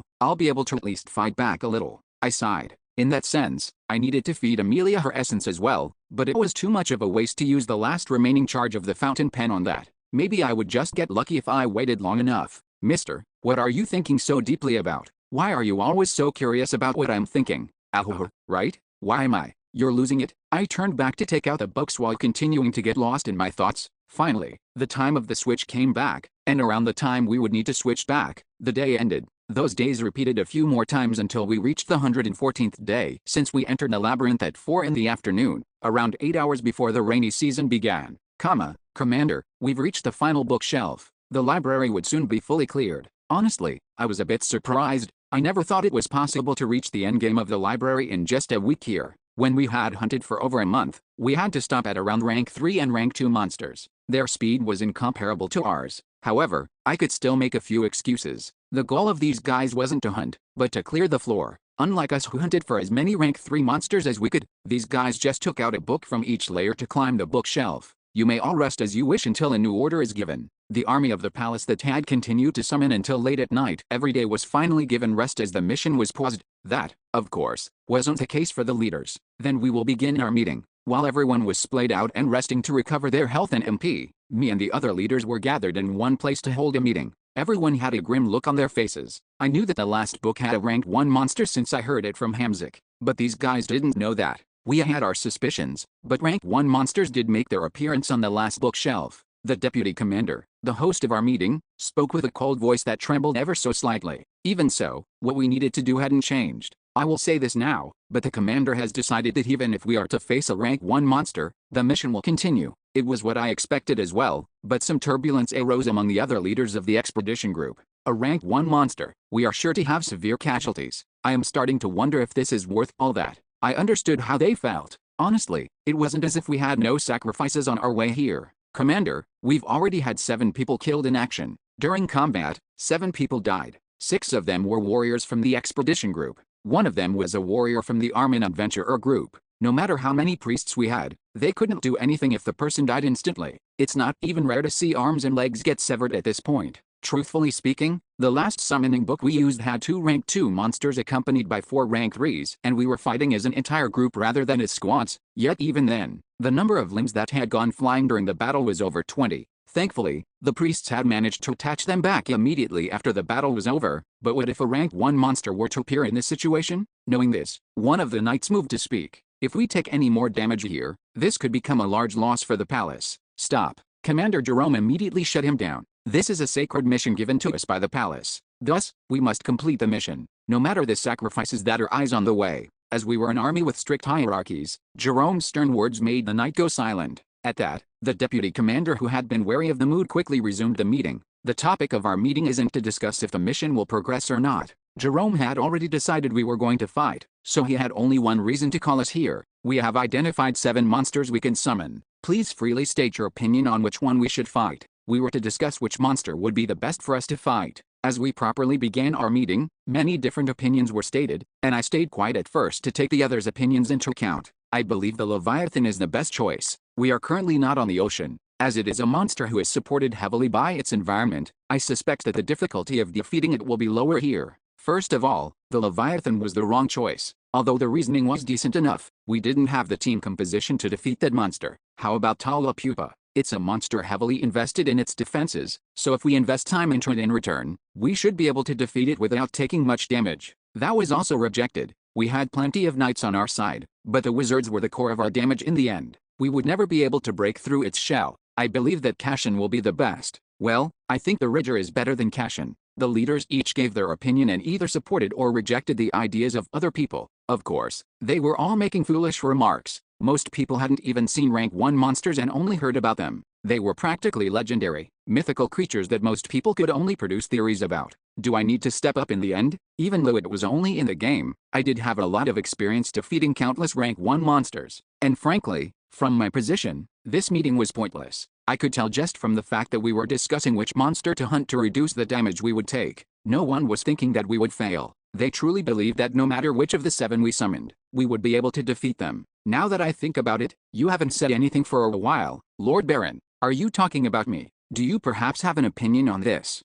Right. Honestly, I was about to say something, and this guy prepared the stage for me. I do. The other leaders in the meeting seemed intrigued, focusing their attention on me. If we are to summon one, it needs to be Cashin, I declared. When I went straight to the point, the eyes of the other leaders sparkled. The Wolf of Prophecy. So you have the same opinion as me, your lordship. Some seemed surprised while others looked satisfied that I agreed with them. If it isn't too much, could I ask you to explain why it must be Cashin? The highest-ranking wizard of the expedition group asked me. He stared down his nose at me with a gaze that looked as if he were staring at a mere, mindless barbarian. This guy wanted to summon Leviathan. The old wizard went on, trying to lecture me. Cashin is the entity with the highest attack power among the monsters discussed. It will absolutely cause the most damage to our group. You know, don't act like you know everything just because you can use some magic and did some studying. However, if there is a reason we need to choose Cashin over the other monsters, do tell us. If you cannot convince everyone here, I do have a reason. Huh? I couldn't tell why this grandpa looked surprised even though he was the one to ask me. I quickly continued,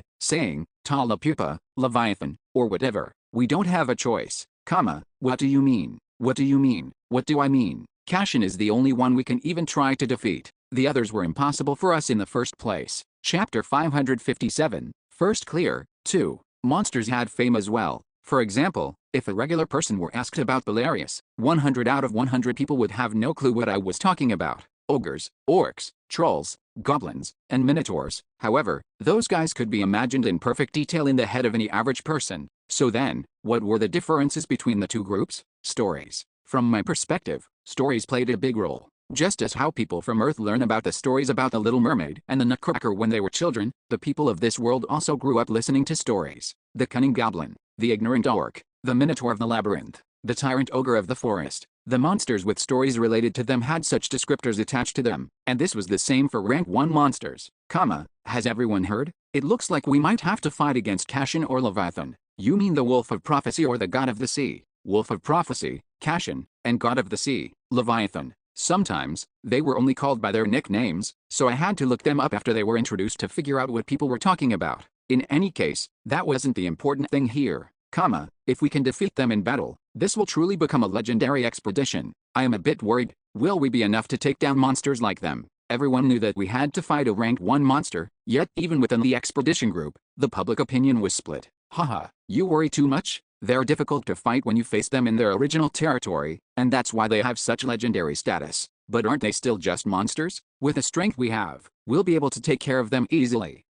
It'd be nice if that was the case. Some were confident while others were open about their worry. Jerome seemed to check in with everyone by doing a quick ask around before he glanced at his wizard, who put the voice amplification magic back up. We can't defeat any of them except Cashin. Your lordship, could you explain this in more detail? There's nothing more to say. I've stated my case, so make your decision. Will you follow the word of your wizard or the word of the adventurer? The old wizard next to me let out a chuckle at that. Of course, his mouth was laughing, but his eyes were not. I understand that you put great importance on your experience, but we have spent decades delving into and mastering these studies. So, I can't accept that we only have one choice. The most recent case of a rank 1 monster being defeated featured only 40 combatants, and from where I stand, the grandpa shrugged and looked around at the number of people we had in this expedition group, and only then did I realize why he was so confident. So you think that just because 40 people were able to do it, this expedition group can do it too? I deduced. That's right. We have here nearly 200 talented individuals, chosen specifically by the palace, so what is there that we cannot do? Let's make sure we're on the same page first. By these 40 people, are you referring to the Boding clan, who disbanded decades ago due to dimensional collapse? My question sparked a hint of surprise in the grandpa's expression. So you knew? Of course I did. I didn't rely just on my knowledge of the game and had studied a lot. From what I know, I continued, each one of them was among the best adventurers of the kingdom, and they had prepared for over half a year, for just that one battle. They also spent nearly 1 billion stones to buy all the items they needed. If you're referring to our resources, our expedition group has enough. Serviceless, Jerome interrupted pointedly. Do not interrupt his lordship. The old wizard fell silent, and I was thankfully able to continue with the rest of what I had to say. You have enough supplies? There is no way. Even just an hour ago, we didn't even imagine we would be facing off against a rank 1 monster. Or do you think that just potions and scrolls will be enough to defeat a rank 1 monster? If we go by your logic, Lord Baron, then what difference does fighting a Cashin make? The old wizard replied, clearly annoyed. We would be unprepared for it as well, whatever the case. Yet, I thought you would say that. I snatched the opportunity and spoke without giving him an opening. The monster Cashin has the lowest resistances among the rank 1 monsters, but Cashin's attack power is that much higher in turn. That's why it's possible to defeat this guy, with what evidence are you suggesting this? Because I am here. I pointed at myself with my thumb. I will be enough to suppress the wolf. Before the old wizard could grumble himself into speechlessness at my bold declaration, I quickly tacked on a more logical explanation. Also, there is no widely known hunting method for a Kashan. To put it in another way, it means the Kashan can be hunted without needing specific preparations. Although we'll have some casualties, the Kashan is definitely beatable. What do you say to those words, Sir Versilis? Jerome inquired. The grandpa was slow to respond. If you only look at things from that perspective, then you could argue all monsters are both manageable and unmanageable at the same time. He just denied my words without trying to convince anyone. However, Jerome didn't say much. I see. He trailed off, nodding as he fell into thought. As he did, the old wizard muttered traitorously, Commander Saintard, how about we ask everyone at this rate? Ask them if we should summon the Leviathan as I suggested, or summon the Kashan as the Baron suggests. To put it simply, he wanted to put it up for a vote. I couldn't sit by and let that happen. It was obvious what the people would choose if they were to decide between the words of a barbarian and the words of a wizard. He's using his brains. I needed to stop a vote from happening. Just as I was about to say something in that vein, Jerome's stern words rang out. That won't happen. Won't happen. The grandpa echoed incredulously. Why is that? Leaving a decision between merely two options to others simply because I couldn't come to a decision myself? Sir Versilis, a leader like that could not earn genuine trust from his subjects. This isn't deferring your responsibility. We're just going to ask for their opinion. It is the same, Jerome said sharply, cutting off the old wizard's words. A leader is someone who makes decisions and holds responsibility for those decisions. With that, he concluded the situation by declaring, all right, I've decided. And by decided, you mean, Kashan. We will summon that wolf of prophecy. With an air about him that brooked no opposition, he forged ahead, saying, this is a decision made solely by me, and the consequences which arise from this decision will solely be mine. And so, everyone should remember that and begin preparations. There was only one thing the other leaders could say to such charisma. Nia Raftonia. Hell, the kingdom had a lot of talented people. When I was sharing the results with the members of Squad 4 after the meeting, Jerome approached me. Your lordship, could I have a moment of your time? Of course. The two of us didn't need to scurry off somewhere as everyone quickly moved away to give us space. The wizards even put up voice control magic. The commander chuckled to himself. I wasn't planning on disturbing you this much. There's a saying that the more secret of the leader, the better. Is there? No, I just made it up. He didn't respond. So what is it? I prompted. Jerome quickly got down to business. I'm here to tell you to not worry too much because I'll deal with Sir Versilis. You say deal with him. I know that you and the magic tower had a point of friction in the past. That's why I could tell he was trying his hardest to argue against you. Does he have information on Kashan? Nothing that any adventurer wouldn't already know. Honestly, I wasn't aware of that Boding clan before you mentioned it since I myself am not an adventurer. Then how did you know that the wizard was making a point of arguing with me? What a lack in adventuring experience. I am still plenty knowledgeable about when it comes to people. And Sir Versilis is the type to wear his heart on his sleeve. That was an unexpected side of him. I thought he was a musclehead who left all the thinking to the deputy commander because of how he told the group to blow up the stone gate. And you're saying that isn't true too? Honestly, people like him were the most tricky to deal with. They could switch between when they needed to use their strength and when they needed to use their brains as naturally as they breathed. In some sense, I suppose I could say that he was the same type as me. In any case, don't hide him too much, Jerome implored. Regardless of whether you like him or not, we'll all have to be allies until we get out of this place. Don't worry, I didn't even care about it, to begin with. Haha, is that so? I mean, you suffered quite a bit here too. Well, I don't think of it as suffering. I guess you were born to be a soldier. Then, he chuckled again. How about you use this opportunity to join the army alongside me, your lordship? I believe you'll be able to adjust pretty well. Don't say something so scary like that with a straight face. But still, how unexpected. I didn't think we could come to understand each other like this. Maybe, we could remain friendly in the future as well. By the way, your lordship, could I perhaps make a request? A request. The more I see you, the more you remind me of someone I used to know. And so, although there is no possibility, Jerome laid out some ominous words before taking out an object he had been holding tucked under his arm. Could you wear this for a second? It was a helmet that covered my entire face. I am hungry, so I'll get going now. None of this friendly business. I needed to stay away from this guy as much as possible. The rank 1 beast-type wolf of prophecy, Kashan. Although we decided to summon this guy, we didn't immediately start a raid with it. Defeating a rank 1 monster was no easy task. We needed to recover our health and MP to the maximum possible value. Attention, all soldiers. Sir Versilis will now brief everyone on the monster we will soon be fighting. We also needed to be informed of the strategy that would be used against it. Unlike when going against rank 2 and 3 monsters, if we only listened to the part that concerned us, we wouldn't be able to deal with any variables that may occur. Greetings, soldiers, the grandpa said, clearing his throat. As you all know, I am Galhoon Virilius, the lead wizard of the first expedition group. From this point on, I will explain the characteristics of the Wolf of Prophecy, Kashin, but first, its name comes from. Barin couldn't even begin to describe how information-dense and structured the old wizard's explanation was, but since everyone's life was on the line, no one fell asleep. Oh, except for one person. Honk, honk. A vein pulsed on the old wizard's forehead when he saw Aner sleeping and snoring loudly on top of that, but he seemed to be wary of me, as he didn't say anything about her. I sighed. I should talk to her in a barbarian way later. In any case, after that lesson, the leadership meeting opened again. We talked about positioning, the resources we would use, the damage cycling during the raid, and so on. The discussion took place over a few hours, and unexpectedly, there were very few injections during the process. This was because there was nothing for me to interject on. Saintard, do you perhaps have experience fighting this monster? I asked curiously. If I'm lacking in anything, please tell me. My ears are open. I wasn't trying to speak down to him. Once I explained that I only said it because there was nothing I could find fault in, Jerome gave a joyful smile as he spoke with humility. Haha, it seems learning labyrinth tactics during my youth has come in handy. Labyrinth tactics? Do you learn something like that when you become a knight? It isn't the case normally, but my father was a bit of a peculiar person. I see. And so, after our first meeting ended, we brought our heads together to run some combat simulations and repeatedly went over any variables or unexpected situations that might appear. Since we have multiple people here, it feels like I'm playing a tabletop RPG. Maybe it was because when I was playing Dungeon and Stone, I only played and thought by myself, but conversing with a group like this was fun in its own right. Then we can stop there for today. We will gather everyone tomorrow to train and the fight will commence the day after, so rest up early today. In any case, the plan was formulated. On the next day, we gathered everyone in front of the stone gate to inform them of their formation and spent the day rehearsing the battle. You over there, your position is off. You should be here, not there.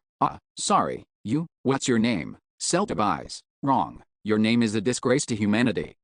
If sorry could solve everything, what need is there for military law? Is there a problem with your head? Look over there. Even Aner the barbarian can find her own spot. Even while wondering if this mock battle rehearsal would be useful, I treated everyone as seriously as I could, just in case. Someone who could have died might come out alive thanks to this. I didn't realize the Baron was such a scary person. Yes, making me remember my time as a young knight. Don't feel too betrayed. Do you still not know the Baron? He's saying all this for our sake. Well, I guess he's feeling terrible while doing that as well. Thanks to building up my favorability with them, even as I treated them like this, no one resisted. That is all. There won't be anything else until midday tomorrow, so rest until then and steel yourselves. After the mock battle was over, we made camp earlier than usual and went to sleep. And then, it was the midday of the next day. Take your positions. To your positions. Raise the book onto the altar. Rumble. As everyone stood in formation and stared ahead, the stone gate opened and a pair of blue eyes flashed from within the darkness. Suddenly, as the darkness spewed an eerie aura, boom,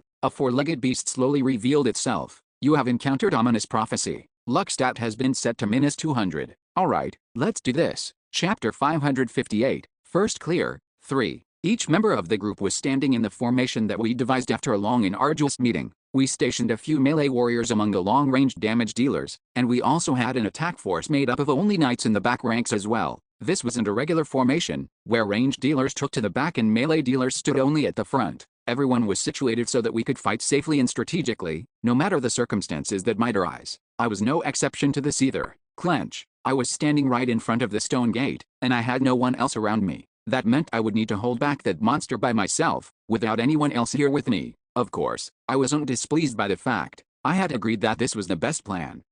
The beast of the stories that revealed itself from beyond the stone gates let out a low growl, and it looked down as if inspecting me. Well, in a way, it could be surprising to see only one guy standing under it while holding just a shield. Don't stare at me. I couldn't help but tense up a little, maybe because this was the first rank 1 monster I was facing in the flesh. Even so, a barbarian's specialty was that their aggression also increased the more formidable their opponents were. I clenched the hand holding my shield and I looked up at the beast. The wolf was double my height even after my giantization. Considering it was a quadruped, I'd wager that its total size was even more than double mine. On top of that huge body, it had red fur and eyes on its 3 tails, like something out of a legend. It also exuded a dark red fog around itself that made it look even more mystical. But so what? What? Is this your first time seeing a barbarian? Like a dog listening to a human, the huge wolf tilted its head a little. This was the best moment to start the battle. Baal, la. I let out my battle cry and used swing with my full might. Boom. Even though I attacked its nose with all my strength, the wolf unfortunately didn't even flinch, as if it didn't even tickle. However, it seemed that I did end up landing the first blow. It was impossible to track it with my naked eyes. When I regained my senses, its huge maw was grappling my shield as if it was going to chew it to pieces. Even while surprised, I couldn't help but laugh.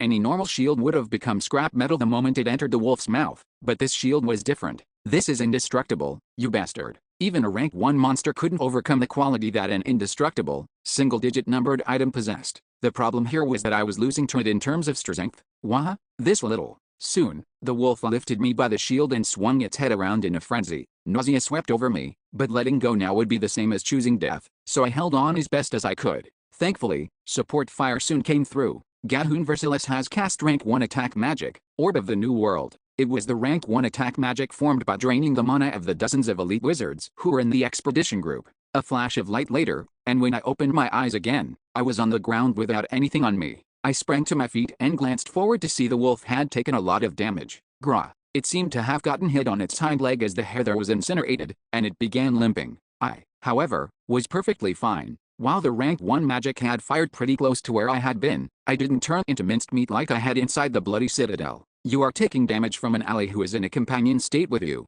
The light of trust protects you from the damage. I had already used the companionship spell with the old man. This was the reason trust was number 12. Not getting hit by friendly fire was such a great advantage in this world. Since he'll have to gather mana again before chanting, the next shot will be in 3 minutes. With that, the things everyone had to do increased. 3 minutes was by no means a short amount of time when facing a rank 1 monster. Kashin has cast 3 Eyes of Beauty. Its 3 tails spread out and the eyes on the tips opened up. Fwoong, fwoong, fwoong. Rays of light like the railguns I saw in the movies fired forward. The left tail does magic damage and inflicts a curse, the right tail does physical damage and shreds resistances, and the middle tail deals mixed damage and summons token monsters. I recalled the effects of each tail as I blocked the rays as best as I could. Defense successful. Wall of Aegis has absorbed all damage. Defense successful. Wall of Aegis has absorbed all damage. Defense successful. Wall of Aegis has absorbed all damage. Usually, this skill attacked random targets, but since my threat level was so high, all of them were aimed at me instead.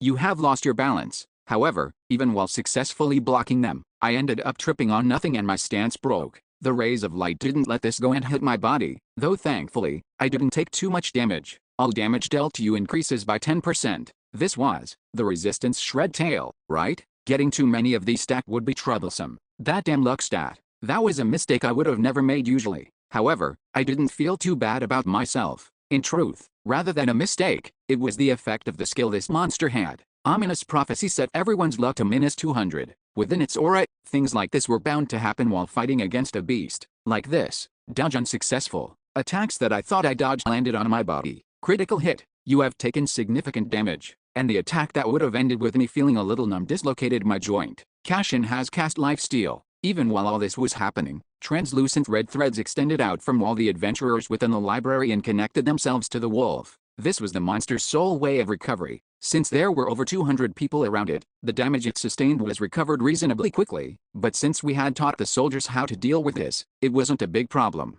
Fortunately, 80% of our melee damage dealers were knights as well. Cut the threads. Aura. Use your aura. The moment the threads were created, the knights we had stationed evenly throughout the formation cut the threads to stop the wolf from healing. The threads that usually took around 6 hits to destroy were instantly cut away by aura, which ignored 90% of physical and mana resistance. Alright, we cut off its regeneration. Since the skill had a cooldown, we had about 2 minutes until it tried to regenerate again. Charge. At the commander's order, dozens of knights drew their swords and charged at the wolf. Maybe because we had been fighting side by side for over a week now, but even though I was still worried that they could become my enemies in the future, I couldn't help but hold hope in my heart. Nia Raftonia. I hoped that many of them survived. Slash, stab, clang. The aura of the knights was excellent at dealing damage, and with the long-ranged attacks from the people picked to be a part of this expedition group, Kashin's pelt fell away in real time. This was a strategy that could never be attempted under normal circumstances, not when the threat level required to hold a rank 1 monster's attention was exponentially higher than other ranks. While my threat level is over 500, all monsters prioritize attacking me. If not for the effect of Wall of Aegis, the knights fighting down there would have been shredded by teeth and claws even in this moment. but with how much damage they're doing, I guess they could have defeated it even without me here, though about 100 people would have died in the process. Just how many soldiers were going to survive thanks to me? I hoped that the commander would notice my contribution. Cashin has cast Flames of the End. At that moment, red shadows appeared on the ground. This was the thing we determined to be the second most dangerous attack. While preparing for this fight, dodge, the deputy commander shouted, playing his role as a support operator in this fight. Boom. The areas where the shadows had appeared for about a second all erupted with pillars of fire. The AoE attack was practically instantaneous if I were speaking honestly. Raven was in that direction. The moment I turned my head, just to check, I spied Aina running with Raven held by her neck amidst the panicked wizards. She's safe. It was too early to be sure of that. However, since Flames of the End was a skill with additional effects, wizards form the barrier. As the deputy commander gave another order, the wizards each did their assigned part to create the protective barrier. Unlike the first hit, the additional attacks were weak enough that we could block them with a barrier. Whoosh! With a flaming pillar at the center, many different barriers were created around it. Drip, drip, drip. The soldiers quickly ran inside the barrier to dodge the falling rain of fire. Unfortunately, there were a few who failed to get to safety. And no, ack. The cries came from a wizard and an archer who was helping him escape. The two were taken by the flames and disappeared. The knight who saw his allies die like that gritted his teeth as he shouted, Elton Pashir of Squad 2, Quilkin Learn of Squad 3, killed in action. No matter the situation, the soldier deemed that reporting the situation was of utmost importance. I should focus as well. Truthfully, we needed to consider all the skills of a rank 1 monster as instant death. Even the rays of 3 Eyes of Beauty would kill someone in one hit. I needed to do my job properly to keep everyone alive. Baal, law. I cast Wild Outburst to raise my threat level again and stuck right next to the wolf. The cast is complete. Melee unit, move to the back. When the spell was completed sometime later, the knights who were around me quickly moved back. And then, once more, the rank 1 spell was fired and landed squarely on the monster. This time, it seemed to have hit it in a more critical spot. Cashin has cast Flames of the End. It used its AoE attack one more time. Cashin has cast Death Sentence. Simultaneously, it used the new skill. This was the skill that we deemed to be the most dangerous when running our simulation. Death Sentence. Its very name suggested that it was an insta-kill skill, but to be precise, it really wasn't. The effect just seemed like one. Greatly increases the next damage done relative to luck stat. It was a damage amplifier that looked at the caster's luck stat. For every 10 points of luck, Death Sentence increases damage done by 200%, an effect suitable for a rank 1 essence. However, the problem here was the base luck stat of Cashin. After many hours of research, I've determined Cashin's luck stat to be around 510,000%, meaning, it was practically instant death. The normal attacks of a rank 1 monster could kill even a high-ranking knight in 1 or 2 hits. Even though I had raised my physical defense by leaps and bounds, my bones would break if I didn't block with a shield. That said, if the shield could guard properly, I wouldn't take any damage.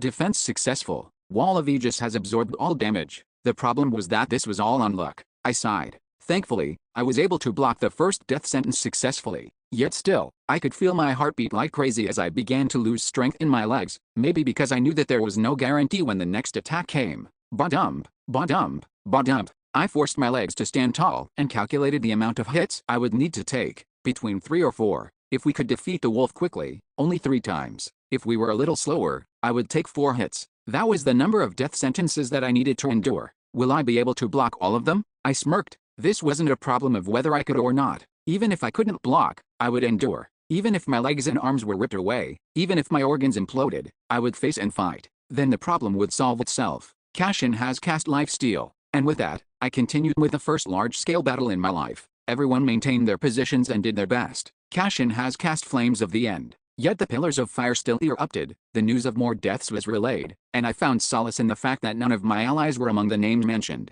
Gahun Versilis has cast rank 1 attack magic orb of the new world. We had already gotten to the 3rd complete spell as the attack landed on the wolf's head once more, and as a rank 1 monster should, it moved normally as it continued to aim for me. Defense successful. Wall of Aegis has absorbed all damage. I was luckily able to block the second death sentence. Cashin has cast Crossed Fate. When its life fell below 50%, it cast a new skill. Fwoong, fwoong, fwoong. Even while everything was happening, the rays from its tails continued to fire at me, and my defenses failed a few times which allowed the attacks to hit me. The damage I received increased, and curses began to stack. Plague wolves charged toward the highest density of targets. Token monsters began to be summoned as well. Even while that was going on, Flames of the End exploded from underneath me. Since the big wolf was charging me, it was impossible for me to dodge. Your health is below 20%. All resistance and resilience stats have increased due to the passive skill heroic path. My entire body melted away, but not really. My flesh charred and fell away, and it felt like my organs were cooked, as I found it difficult to breathe. But thankfully, my mana resistance stopped me from dying outright, and since I wasn't dead, I didn't fall down. Sparkle. While receiving the heals from the priests, I held my shield and walked forward. Cashin has cast Death Sentence. In that critical moment, the third death sentence was cast. For some reason, it felt like time had stopped as my processing power accelerated. There was only one question on my mind. In my current state, would I be able to survive if I got hit by that? The answer I got back was simple. I couldn't survive. It was as obvious as 1 + 1 was 2. The moment I realized that, my vision went white. However, time could never be stopped. Defense successful. Wall of Aegis has absorbed all damage. The wolf's front claw slammed down onto my shield. I was in the middle of falling over when I accidentally blocked the attack. I couldn't believe it. Did I really survive? Air rushed in through my open mouth in a choking breath. It seemed that I had forgotten to breathe as well. The deep gasp scorched through me, as my lungs had not yet healed all the way. Ba-dump, ba-dump, ba-dump. Of course, my heart continued to race even then. Erwin-For-Naxi-De-Terja has summoned the elemental ruler of darkness, Diklo. The familiar black orbs began to rain down on the wolf. The attacks had finally arrived at the perfect time, as all members of the expedition group gave it their all. Yet, with this, we'll be able to kill this thing before the 4th. But accidents were called accidents because you could never anticipate them. Huh? The moment I stepped forward, my foot landed on something slippery and it slipped forward. You have tripped. When I regained my senses, all I could see was one thing in front of me. It wasn't the high ceiling of the library, but the mouth of the beast who had been aiming for me this entire time. Crunch, crunch. Then came the sounds of the wolf chomping on my head and the sound of its huge teeth touching my skull. While hearing those wounds taking form, I had a thought. Wasn't expecting that. Even though I could feel everything, it didn't hurt. Your brain has suffered great damage. You have fainted. That was my last memory. Erwin-For-Naxi-De-Terja has cast Concentrated Fire. You have defeated Cashin. EXP +9. Achievement unlocked. Condition: defeat a rank 1 monster for the first time. Reward: soul power permanently increases by +10. The top contributor will have the authority to browse the records. The Hidden First Records archives reveals itself. You are healed. You are healed. You are healed. You are healed. You are. Chapter 559. First clear. 4. The sounds came to me in a jumbled cacophony of noise. Rickman Powell is confirmed dead. Mailden B. Timor of Squad 3 is confirmed dead. Garen Nilgrains of Squad 1 is confirmed dead. Desperate voices echoed around me. Mister, are you awake? Hello, priest. Why is he not waking up? It's just, I think he'll wake up if we wait a little longer. I see that his head is injured severely. Is it because of that? The worries of my allies could be heard from next to me. Through all that, I could hear the mumblings of Miss Shah. If something goes wrong, I'll have to use that. What was she talking about? My ears were ringing because I only just woke up. I couldn't even focus properly. Well then, it seems the Baron is all cured, so I will go and tend to the other. What are you saying? He hasn't woken up yet. Where do you think you're going? Terja, stop. What do you mean, stop? Are you not worried about Mr.? You don't have to. He's all woken up now. Pardon. I got caught. I wanted to settle my mind a little more before opening my eyes. Well, I needed to check out the situation as well. Anyway, no matter how long I dragged out the time with my eyes closed, nothing would change. Captain. Oh, Bjorn. I was worried. As I opened my eyes, the allies around me all let out sighs of relief. Rather than reassuring them that I was fine, I jumped to the more important question. Did anyone on our side get hurt? Skirting around the issue is uncharacteristic of me, but I was honestly just asking if we had anyone die. Amelia instantly understood my question and answered. Gloisius died. Gloisius was one of the wizard trio from the Armin Adventurer group. He was a young wizard in his 30s. Whenever he saw me, he always joked about giving him more time and funding. So, he had died, and we didn't have any other deaths. We had a few injured, but aside from one person, everyone else's injuries were minor. I see. I closed my eyes for a moment and let out a deep sigh. Everyone remained quiet as I did, and I was able to have a moment of silence. Although many thoughts swirled about in my mind, I focused on one thing. What I need to do. Let's get to it. I remember getting my head crunched by the wolf. So what happened after that? I asked. Tell me everything that happened after I lost consciousness. For some reason, Amelia seemed hesitant. As soon as you were bitten, Tertia fired her arrow. This meant that concentrated fire hadn't been fully charged. After getting hit by the arrow, Cashin let go of you, and Karlstein and I used that opening to run in and save you. That arrow had created an opening to quickly save me. However, the disaster only continued. After that, everyone faced off against Cashin, and a lot of people died. That's all. Oh, also, unfortunately, We weren't able to get any essences. Don't skip the details. Everyone fought together, and a lot of people died. This wasn't a story that could end with just that one sentence. I needed to know. Sensing my desire, Amelia let out a sigh as she gave me the answer I wanted to hear. Yandel, after you fell unconscious, a huge vacuum was created in the front line. We needed someone to fill that void. Dozens of knights ran in. What about Jerome Saintard? Was he still just looking on from the back? Actually, he didn't. He said he had been waiting for an accident to happen, and when you fell, he was the one who ran forward first. If it weren't for him, we wouldn't have been able to save you.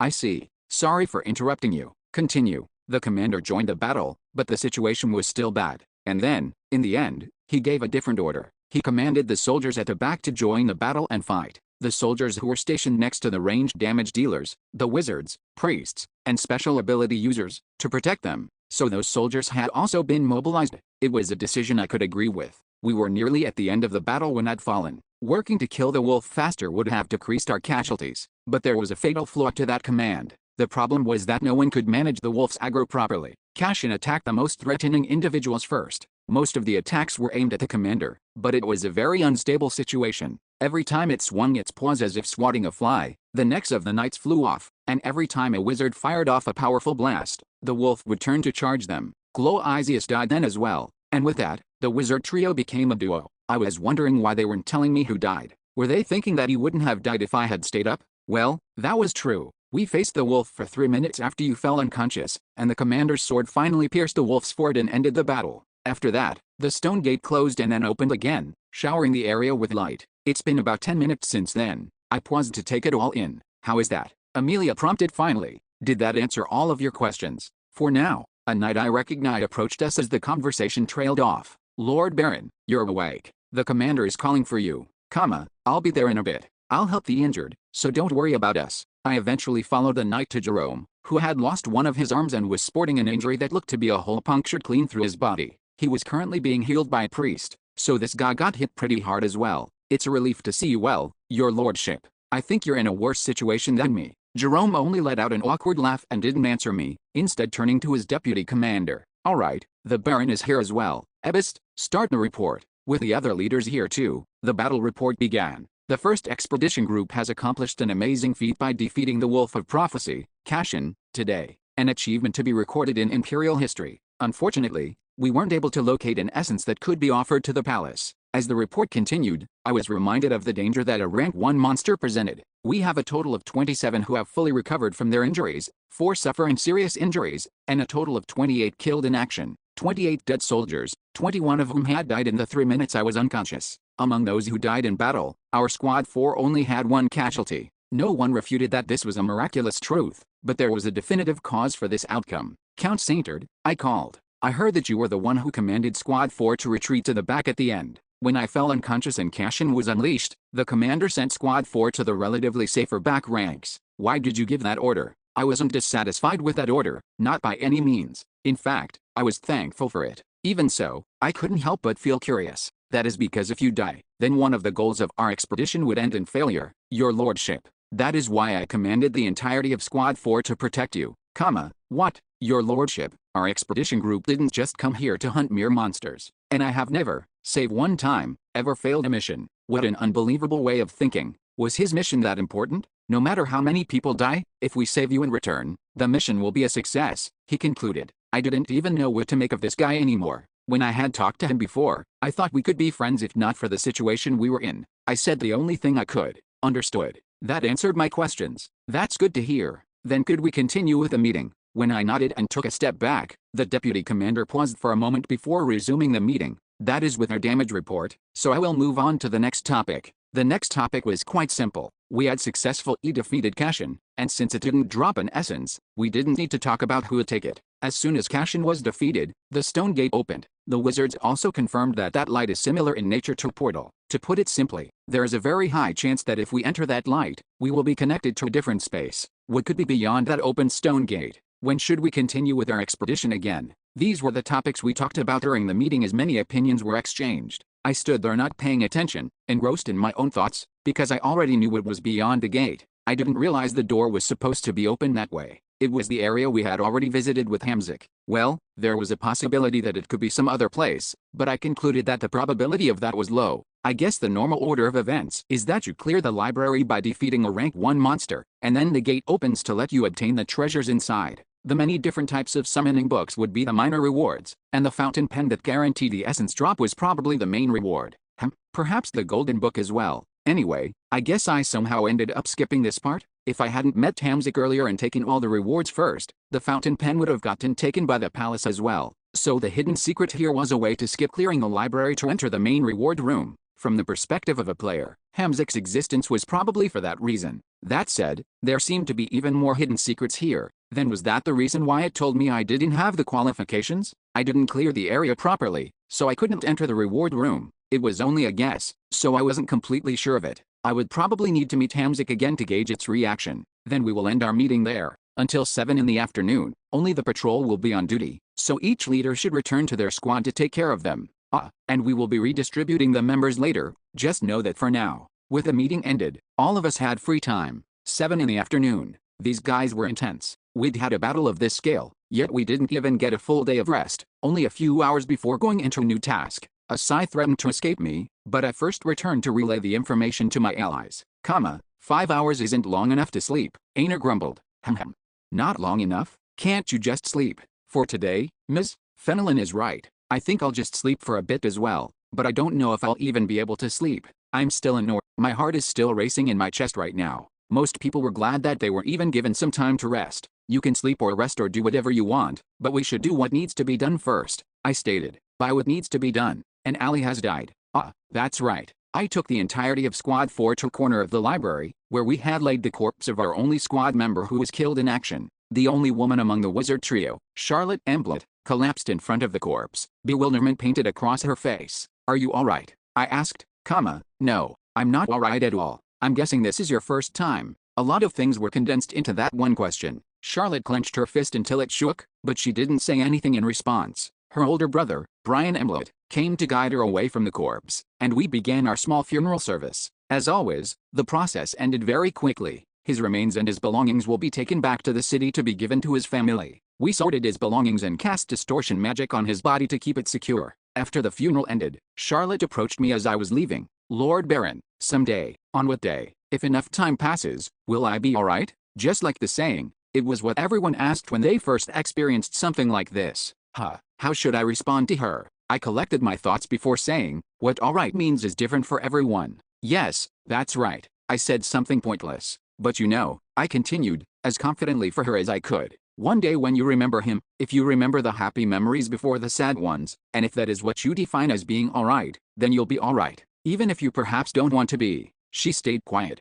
Go rest now, I said, then turned around. As I did, someone approached me from the side. It was Miss Shaw, the only one among my allies here who was with me during my time in Team Halfwit. Just then, you were talking about Waki, right? I answered optimistically, somewhat. Miss Shaw seemed to get lost in her thoughts for a moment before she mumbled, back then, things were really nice. A deep nostalgia threaded through her voice. I wasn't much different, of course. Yeah, it was. Now, I was a baron with countless people following my command. Some might even call me the hero who left his name on the Stone of Honor. However, I still recalled those days from time to time, worrying about surviving every day, being scared of plunderers, creating a huge commotion against a rank 5 monster, us looking up at the sky of the 3rd floor. It's a view that only adventurers who arrive here early enough can see. Isn't it wonderful? I was now alright.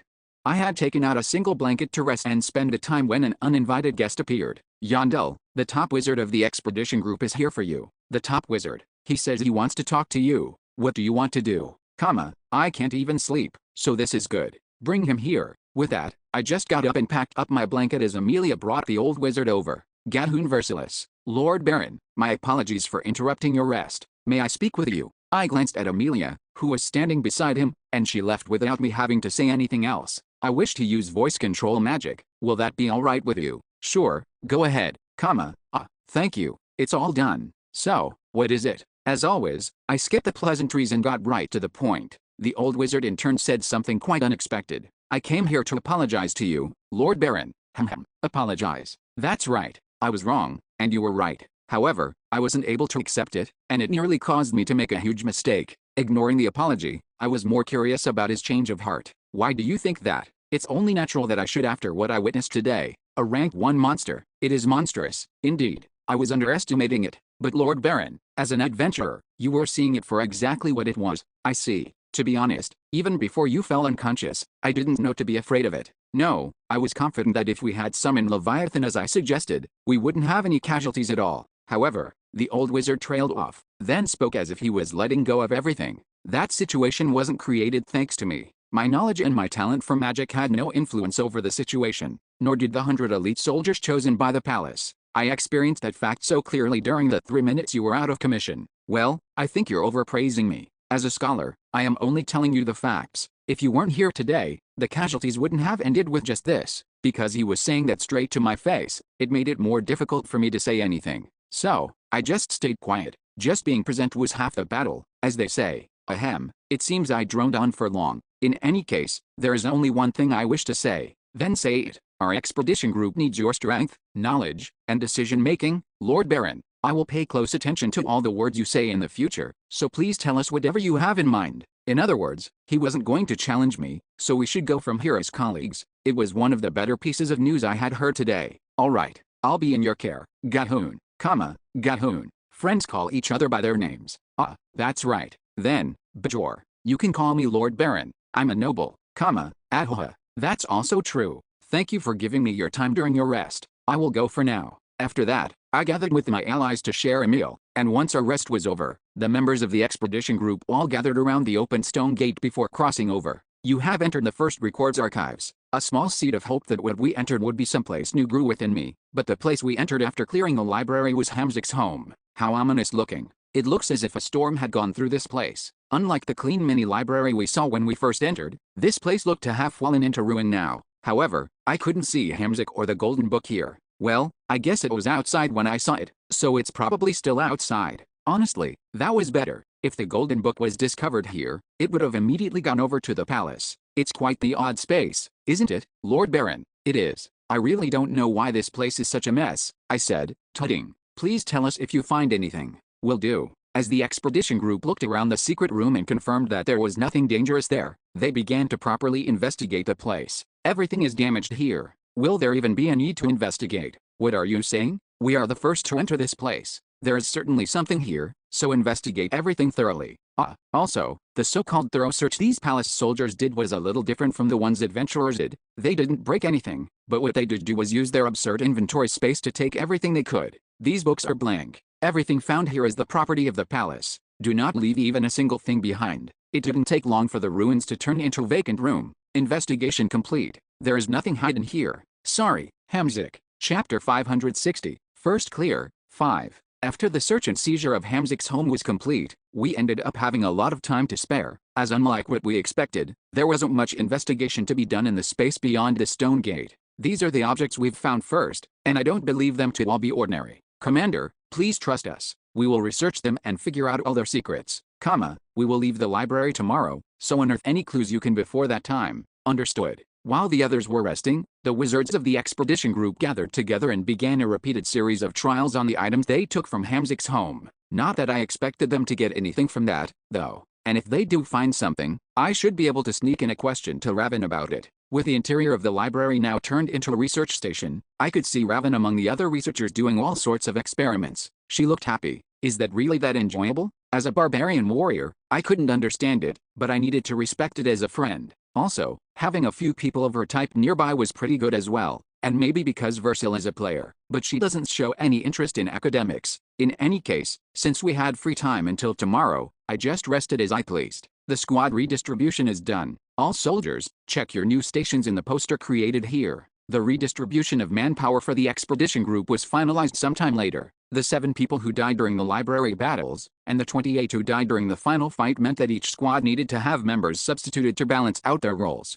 Squad 4 doesn't seem to have changed at all. Since our squad had low numbers to begin with, there were no changes to our composition, while Squad 1, 2, and 3 each had some small changes. Squad 1, 49 people. Squad 2, 49 people. Squad 3, 49 people. Each squad originally had 60 people, but they were now reduced to this. Since our numbers were at 37 now, there was only a 10-person difference between the squads. We will be holding a meeting. All leaders and officers of each squad must attend. Once the members were redistributed, we had another meeting. These guys really like their meetings. After spending my time doing whatever, I was the last to enter the tent when the meeting finally began. Only by your hard work and loyalty were we able to safely end our campaign in this library. Nia Raftonia. Nia Raftonia. For some reason, Jerome led this meeting instead of leaving it up to the deputy commander. The wizards are busy with their research, but we haven't been able to find a single hint as to our escape. We will be discussing this point further after their research is complete. Then this meeting is. It is to discuss the plan of what we will do after.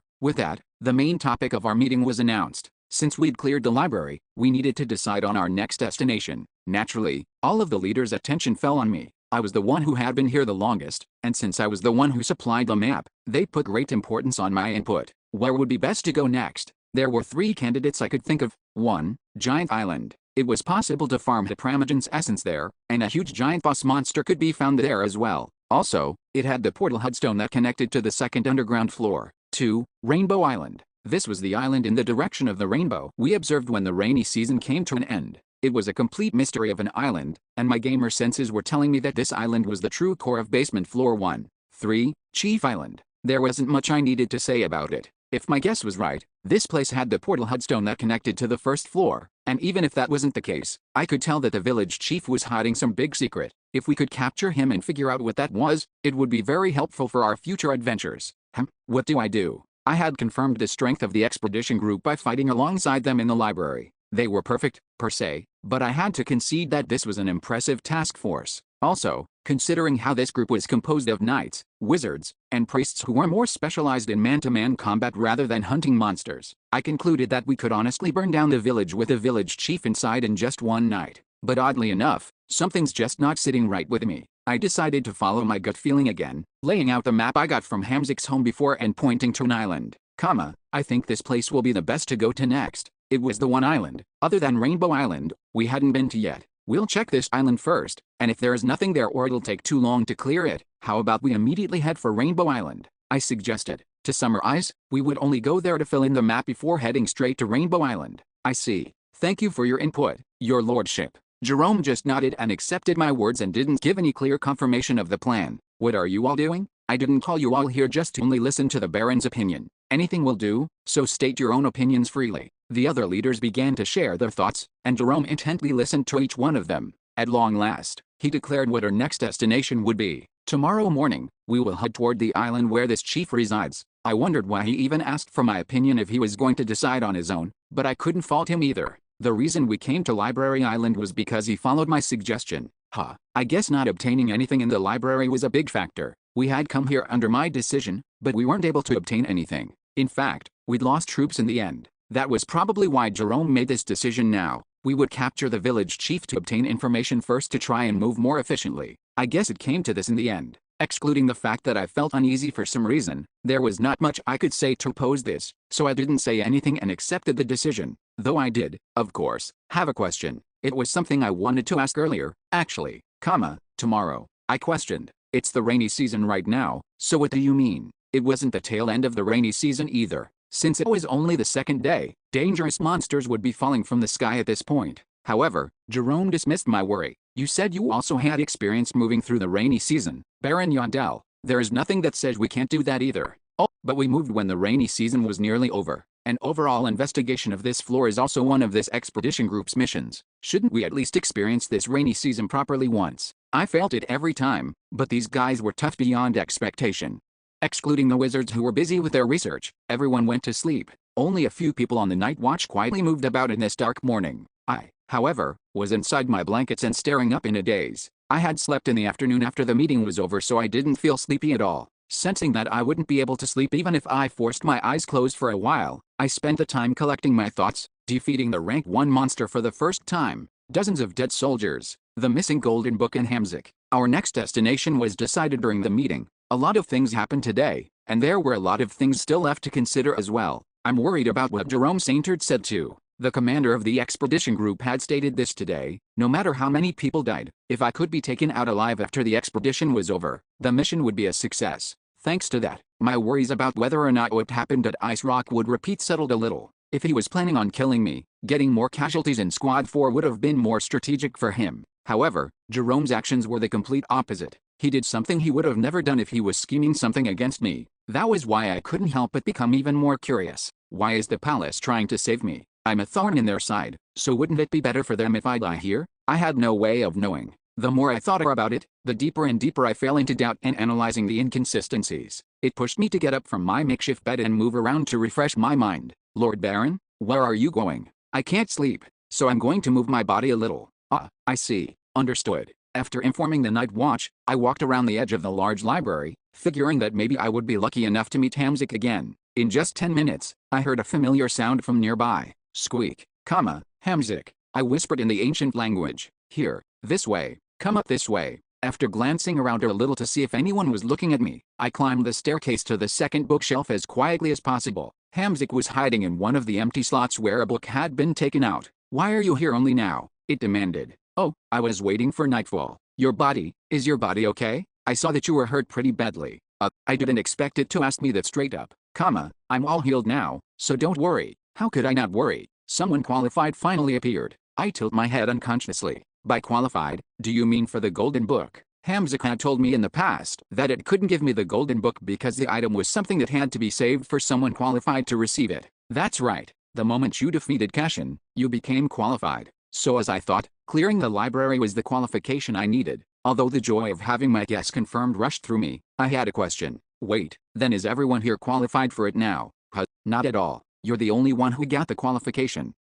Really? Then what was the condition that needed to be met? Was it having the greatest contribution in the battle? If that was the case, that still didn't make sense why it would be me. Well, that wasn't important right now. So, if I have the qualification, what happens now? When I made it obvious that I was expecting a reward, Hamzik rushed to say, here, take it. This book is now yours. It was the golden book with a boring story written inside. I had been wondering if I would be able to see more now that I was qualified and quickly opened the book. It's the same as what I saw before. Really? What do you mean? Really? If I'm qualified for it, shouldn't you tell me how to use the book or something? Are you done after giving me the book? Yet, I sighed at its expression. Hamzik seemed to have no idea how to use the book either. Honestly, that sort of outcome wasn't uncommon. Dungeon and Stone was just that much of an unkind game. It never told you anything outright, and that was why the users needed to test all sorts of things in order to figure out the uses. I think something might happen if I put this book on the altar. There were a few use cases I could think of, but I couldn't test them at this point. If something appeared because of it, the rewards would go to the palace. In the end, there was only one path I could take. Anyway, thanks for giving this to me. I took the golden book from Hamzik and hid it safely in my subspace. So, is there anything else? Giving me a blessing or unique equipment or something. You've already taken everything. My fountain pen and those precious books I've been keeping. That's right. A moment of awkward silence passed between us, and I quickly changed the topic. Right. I don't know if you knew, but we are leaving tomorrow morning. You're leaving. We have things we need to do. I don't know when it'll be, but I'll definitely come back, so don't feel too lonely. Who's going to feel lonely? Don't misunderstand. That's better for me. HMPH. Now I can rest properly in my own home. I gulped. Judging by the way it spoke, Hamzik still didn't know what happened to its home. Why are you quiet all of a sudden?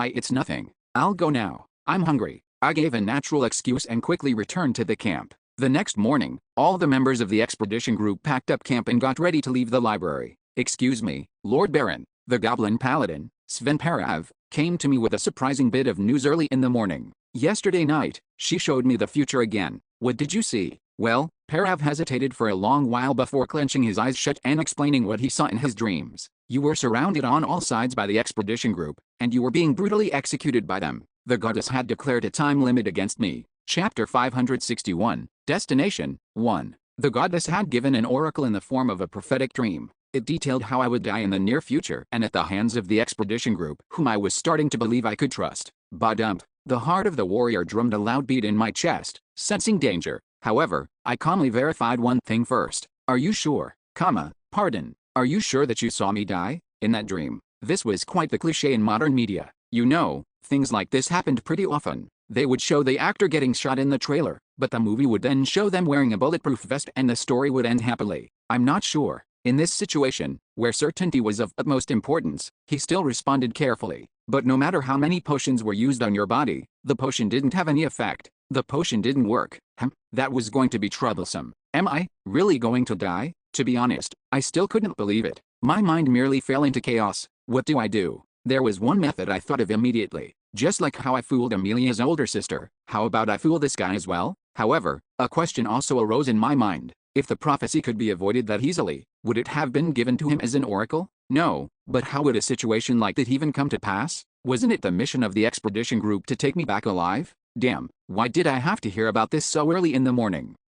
Lord Baron. While I was furiously going through my options, Parav quickly shook me. Did you hear me? Now is not the time to do this. You need to run away. Quickly, run away. The goddess also told me this. She said your destiny is not yet written in stone. It is up to us to determine what our future holds. To put it simply, it was a future I could avoid depending on what effort I put in. Why? Are you telling me that only now? Oh, I don't know.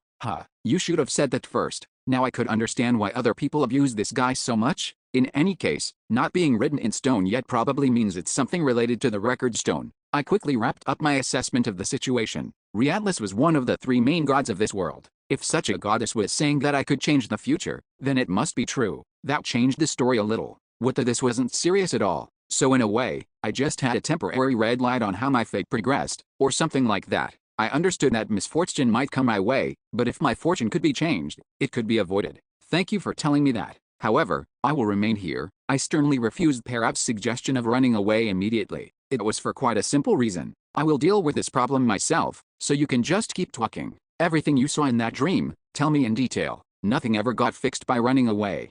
When I returned to my allies, Amelia came to talk to me. You looked pretty serious during that. Was it an important conversation? Not really. It wasn't much. As I brushed her off, Amelia didn't ask anything more, instead just quietly shutting her mouth and glaring at me before she whipped around. Was she angry at me? I was trying to be nice and not make her worry before I had thought through everything in my mind. In the end, I couldn't help but tell her about this as well, but I still said it in a roundabout way, uncharacteristic of a barbarian. Emily, if I suddenly am in danger of being executed by the commander, what will you do? She looked at me like I was spouting some nonsense at first before her jaw clenched. Are those guys scheming something like that? I'm not sure yet. So, what's your answer? Amelia responded as if I was asking something obvious. I'll stop them, even if I had to give my everything, even though they have more than 100 people. Did you hear me? I'll stop it with everything I have. I could hear the deep sense of determination in her voice. Yeah, so that is your answer. Although I was thankful, it left an undeniable bitter taste in my mouth. This problem wouldn't end with just my death. If such a situation came to pass, all the people around me would get swept up in it. Should I have just run away? That thought intruded on my mind, but I quickly shook it away. Running away here might even cause things to go even more awry. Let's just watch the situation for now. I still have time until that happens. I had two pieces of proof that I still had some time left derived from everything Parav had told me about what he saw in that dream. 1. The location was an island. From the description, I figured it would take place on the Chief's Island. Since we weren't there, it wouldn't happen yet. 2. It wasn't during the rainy season. In other words, my safety was guaranteed for at least the next few days. 3. For some reason, Erwin had short hair. I would be able to anticipate when this would happen by paying attention to that. Also, it wouldn't be too late to run away after I thought more about this. Embark. Afterward, the expedition group left Library Island and got on the boats. Squad 4 didn't board our usual boat and was instead distributed among the 3 military vessels, as that would give us a much better chance of surviving the rainy season at its heaviest. It's pretty intense since it's only the 3rd day.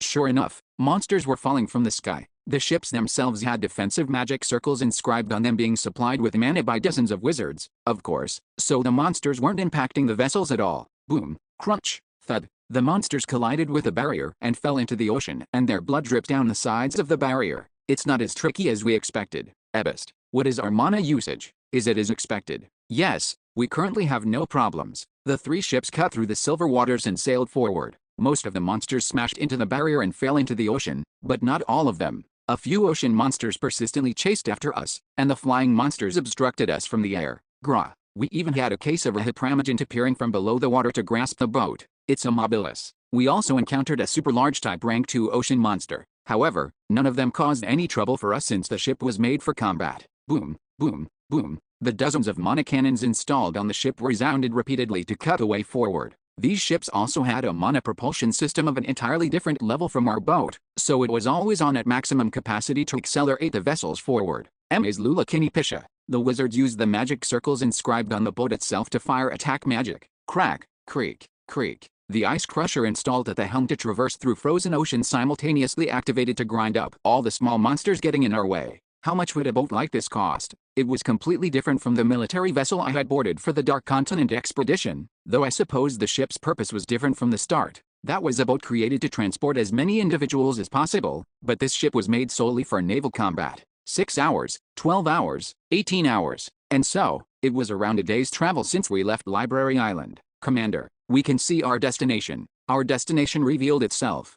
On the 118th day since we entered the labyrinth, we crossed through the heaviest part of the rainy season and arrived at Chief Island, all without a single casualty. With that, there was only one decision we had to make. Count Saintard, what shall we do now? Are we going to disembark and enter the island? We still had 3 days left until the rainy season was over. I could tell that the peak had already passed and the strongest monsters weren't dropping as often anymore either. No, until the moment the rainy season is over, we will wait here. Jerome decided we should stay on the boats. After experiencing the rainy season firsthand, he apparently concluded that going out onto land at this point was dangerous. You know, you should have just trusted me from the start. So wouldn't it have been better if we came out after the rainy season like I suggested? There is no guarantee we will be able to leave this place soon. If we have to someday cross through the rainy season as we had just done, I reasoned that experiencing it first when we are most ready for it is better. Well, if he said it like that, I couldn't retort. He had experienced it now, so he would be able to make the correct decisions even in an emergency. Also, one of the missions of our expedition group was to investigate this floor.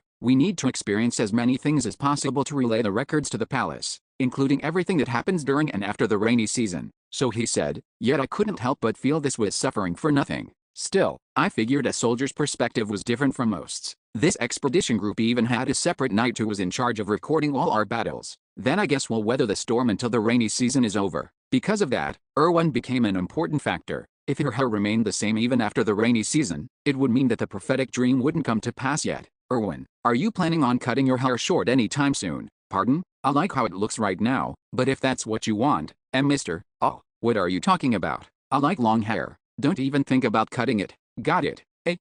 Okay. I'll never cut it. Alright, with that, she probably wouldn't cut it of her own volition. Even if my hair burned off and I had to become bald, I needed to keep her hair safe. Oh, I heard a nurse shout. Bjorn, so you're that kind of guy. What was she talking about? I smirked at her nonsense, but Amelia was looking at me with a serious expression for some reason. I didn't think you would be the type. Yandel, did I need to explain myself here? I didn't know, but when I met eyes with Raven, she let out a dry cough before twiddling her curly hair that extended down to her chest.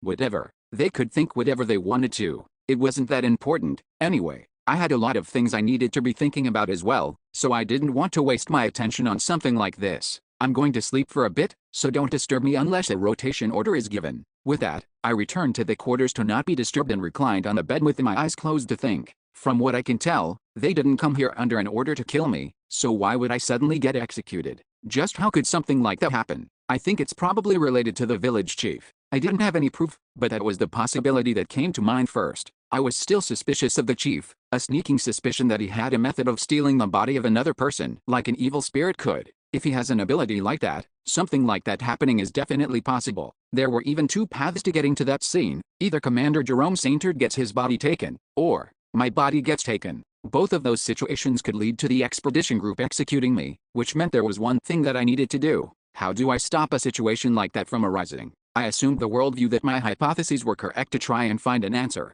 He said that Erwin had short hair, so what if I just shaved her head? Then would that scene not happen? That's probably not how that works. I had already heard that the goddess said the future could be changed. I was sure that the difference in hair length would indicate some major turn of events. Something that could cause a bigger change. Flash. Suddenly, my head thundered from the brainstorm as I realized that in a certain light, I could be making this more complicated than it needed to be. In the prophetic dream Goblin had, Jerome Saintard was the one who killed me. So wouldn't everything be fine if I just got rid of him? Chapter 562. Destination 2. Jerome Saintard. There was a high probability that if I could get rid of him, the problem would be solved. Just like the saying of the butterfly causing a storm somewhere off in the distance, if I could get rid of the biggest character that appeared in that prophetic dream, there was a chance that a lot of things could change. Question is, how do I get rid of him? The methodology was the problem. To begin with, secretly luring him into a dark corner to kill him with my allies was practically impossible. He wouldn't die such a useless death.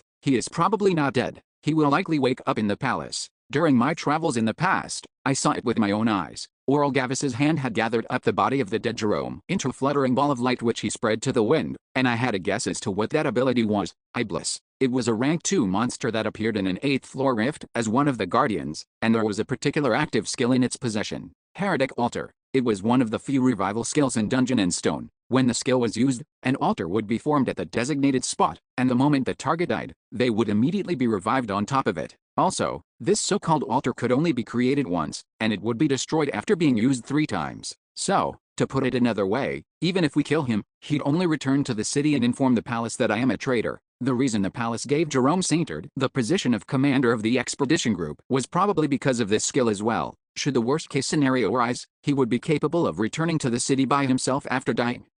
Why did he have to have a skill like that? I couldn't help but get a little frustrated at the game. Despite thinking for a long while on alternative ways to eliminate Jerome Saintard, nothing viable readily came to mind. In fact, the only thing I felt confident about was that the prophetic dream sequence must be the failure point of all the plans I created. Does that mean I really am going to be executed? Maybe I could just lay low and hope the event passed by. 2 knocks on the door interrupted my thoughts, followed by someone speaking from the other side. Come out, Yandel. It's the rotation. Sure, let's do the work first. 1 day, 2 days, 3 days. Time flew by like an arrow, and soon enough, the rainy season was over. Just as before, the rainbow appeared for a short while before disappearing, and the recording crystal captured that scene to preserve it. Once we'd given the wizards who tirelessly worked throughout the rainy season a day's worth of rest, we finally got off the ships we spent our last few days on and officially began to explore the island. We will now disembark. Just like how Jeju Island was said to have lots of wind, women, and stones, Chief Island also had a lot of 2 distinct things right after the rainy season. We spotted a group of monsters ahead. It's a variant. Those things were monsters and the thousands upon thousands of mana stones littering the ground. If the outside world learns of this, it's going to create a huge commotion. With how many mana stones are here, shouldn't the palace regulate this place? Being able to obtain this many on a monthly basis. Haha, that's only from the perspective of individuals like us. Do you think a collection of this size will be enough to grow the palace's wealth? Just the amount of income they gain from the inspection office is absurd. Even Jerome, who had stated very plainly that he wouldn't care about the mana stones, sent out a warning with a stern expression. If anyone secretly tries to pocket one, there will be serious punishments for it. So the wizards who are in charge of collection should take the utmost care to ensure that no mistakes are made. Didn't you say you weren't here to make money? Still, the incredible haul of mana stones reignited the morale of the expedition group. The reason the palace let the army they sent into the labyrinth distribute the mana stones amongst themselves was because that was the usual practice. I will need to more actively contribute to this mission. The gains are on a different level altogether, at least 10 times the usual. I honestly had a magic tool I wanted to buy, so this is great. While the members dreamed of a happy future, Jerome became even more focused on the mission after seeing the mana stones on the ground. Even while picking up all the ones in our path, we stuck as closely to the marked path as we could as we traveled toward our destination. Your lordship, is it this place? Definitely. And then, we arrived at the entrance to the chief's village. However, no matter how much we looked under the roots where the entrance was hidden, we could only see the ground. What is going on? Did they perhaps notice our presence? Well, we don't know that yet. Usually, they waited a little bit after the rainy season was over, after most of the monsters died, to come out to collect the mana stones. Then it seems we'll have to wait a little longer. And even if they noticed our presence, they'll have to come up at some point. They live off mana stones. Unless they wanted to starve to death, they couldn't stay hidden in their village forever. Encircle this tree. Jerome then surrounded the village entrance and gave an indefinite siege order. After that, a portion of us formed a special unit to go around the island picking up the ownerless mana stones. This special unit was formed of agility-type adventurers who could move quickly and wizards, who could quickly pick up the mana stones. Mister, you need to stay safe until I return. Okay, don't worry, I'll keep Tertia safe. Amelia and Erwin were selected from our squad 4. I wanted to stop them from leaving, but I couldn't go against the commander's order, as he had his reasons for it. This is unrelated to your safety, your lordship. Even if it is temporary, as long as you're a part of this expedition group, I cannot give you any special treatment during the mission. My heart thumped when Erwin and Amelia went out with this special unit, but nothing happened during the 2 days they spent going around the island picking up mana stones. Then tomorrow will already be the 3rd day since the rainy season ended. The people left surrounding the tree had nothing to do but wait for the village monsters to appear, probably because the regular monsters had been killed. However, the members of the expedition group were enjoying the rare moment of peace. This only felt like the calm before the storm to me. Mr. Yandel, what are you looking at so intensely? Can't you tell? I'm keeping my guard up. I kept my eyes trained on the tree as I answered, causing Raven to smirk. What was that reaction? So why are you here? I asked. The wizards should be over there. Even if I joined them, there's nothing to do. We've already finished our research on the things we got from the library. Already? Did you find anything? No, the opposite. We've finally accepted that there was nothing to be gained from the objects and stopped our research. I see. Raven seemed to be telling the truth about being bored as she continued to prattle off while sitting next to me. Our best gains from the library might be the summoning books themselves. The origin of names and the traits of the monsters that couldn't be found even through research were written there down to the very last detail, right? Yeah, I guess that would be your favorite thing. What's with that expression? Can't you tell how great of a find this is? Even if you don't, when this gets revealed to the outside world, academia will be turned upside down, why should I care if academia gets flipped upside down or sideways? I deadpanned. Raven seemed to pick up on my disinterest as she quickly changed the topic. By the way, you said they were monsters who called themselves humans, right? You're asking that now. It's not like it came out of nowhere. I've been curious ever since I first heard about it. Just what kind of entity are they?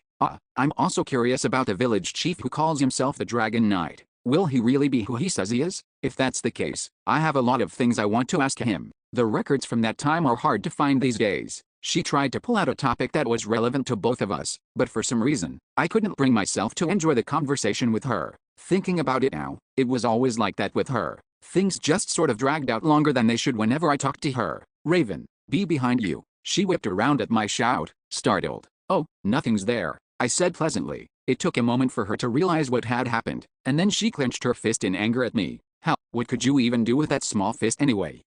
So annoying. You're a baron now. What are you? A child. And you're the vice captain of the 3rd Magic Troops. Aren't you too gullible? I guess I'm the idiot for worrying about a person like you. I'm a barbarian, not a human. This is a sensitive topic for me, so please be. So annoying. Whatever, I'm leaving. With that, Raven went back to her spot while fuming, and I laughed loudly as I watched her go. Now that I could call that a productive conversation, it calmed my nerves, and more importantly, it was fun. She had honestly always been fun to poke. Sea Captain. I turned my head to look at who was calling for me and laid eyes on Orion, who was sweating furiously as he ran toward me. A whirlwind of thoughts spun through my mind. Trouble. We're in trouble. What happened? Was there an incident? Wait, but isn't the village entrance here? Was there a different entrance somewhere else? As the many different thoughts whirred, Orion Rockrobe said something I never expected. Miss Tertia. Miss Tertia is trying to kill a wizard of the expedition group. Please stop her.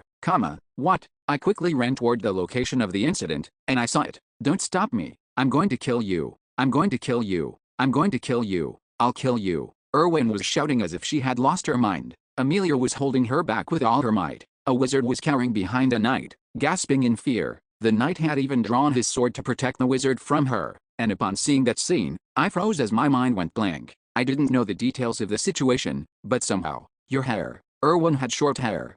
The situation could be summarized in a neat few lines, including Erwin. Half of Squad 4 was stationed on the exterior of the encirclement we had created. During this, a monster approached from an awkward angle, and they fought against it with members of Squad 1 who shared the boundary. It was a mistake, an accident, I swear. No one got hurt in the end either. The problem was that one of the wizards of Squad 1 miscalculated his spell's trajectory and ended up firing the spell at Erwin. The friendly fire came without warning. Luckily, Erwin crouched quickly enough to dodge the attack, but her hair ended up getting caught in the crossfire, severing the flowing strands. Damn it. Not hurt, she echoed with a gleam in her eyes. Be blood spirit, calm down. Don't you know what you're doing right now can harm the Baron as well? Yandel, what are you doing? You're here, so stop her, quickly, Amelia said. I snapped back to focus. Erwin had changed her style to short hair. Yes, but it didn't seem like I was going to randomly get executed here. I stepped forward to calm the situation without further thought. Mr. is here. After swiveling her head around to look for me, she then screamed when she saw me and covered her face before collapsing to the ground.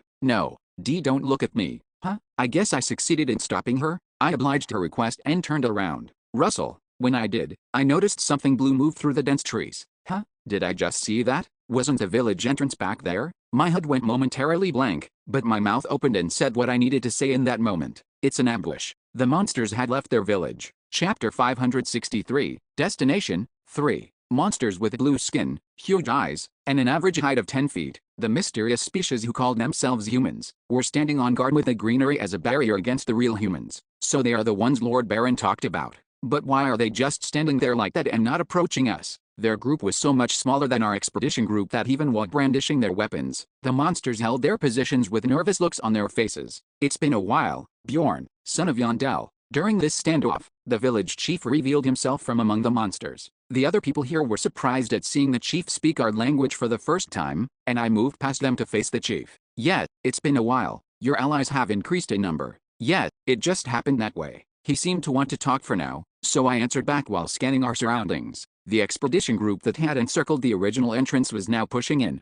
and there was no way he didn't know this. So why is he so relaxed? Watching him give a casual greeting with no sense of urgency just made me even more nervous. However, I hid those emotions to the best of my ability as I said, "So where did you pop up this time? You told me that the village only had one entrance. Don't feel too bad. I couldn't share everything about the village to an outsider, could I? Like those corpses in the basement." The village chief didn't answer. He merely looked at me up and down with those freaky eyes before asking me a question. "Did you know? Those who are quick-witted act like they were none the wiser. I wonder, are you pretending or truly ignorant?" Well, I didn't really know, but it was pretty scary to see him say that while glaring at me openly. It was to the point where I nearly swung my hammer on instinct. "Your lordship, step back," Commander Jerome Sainter demanded, stepping forward from the back. The village chief's attention turned to him. Who are you?" "I am Count Jerome Sainter, captain of the First Knight Order of the Palace. I was given the position of commander for this expedition." "The palace? Yes, I knew that you guys would come soon enough. Now, it is your turn."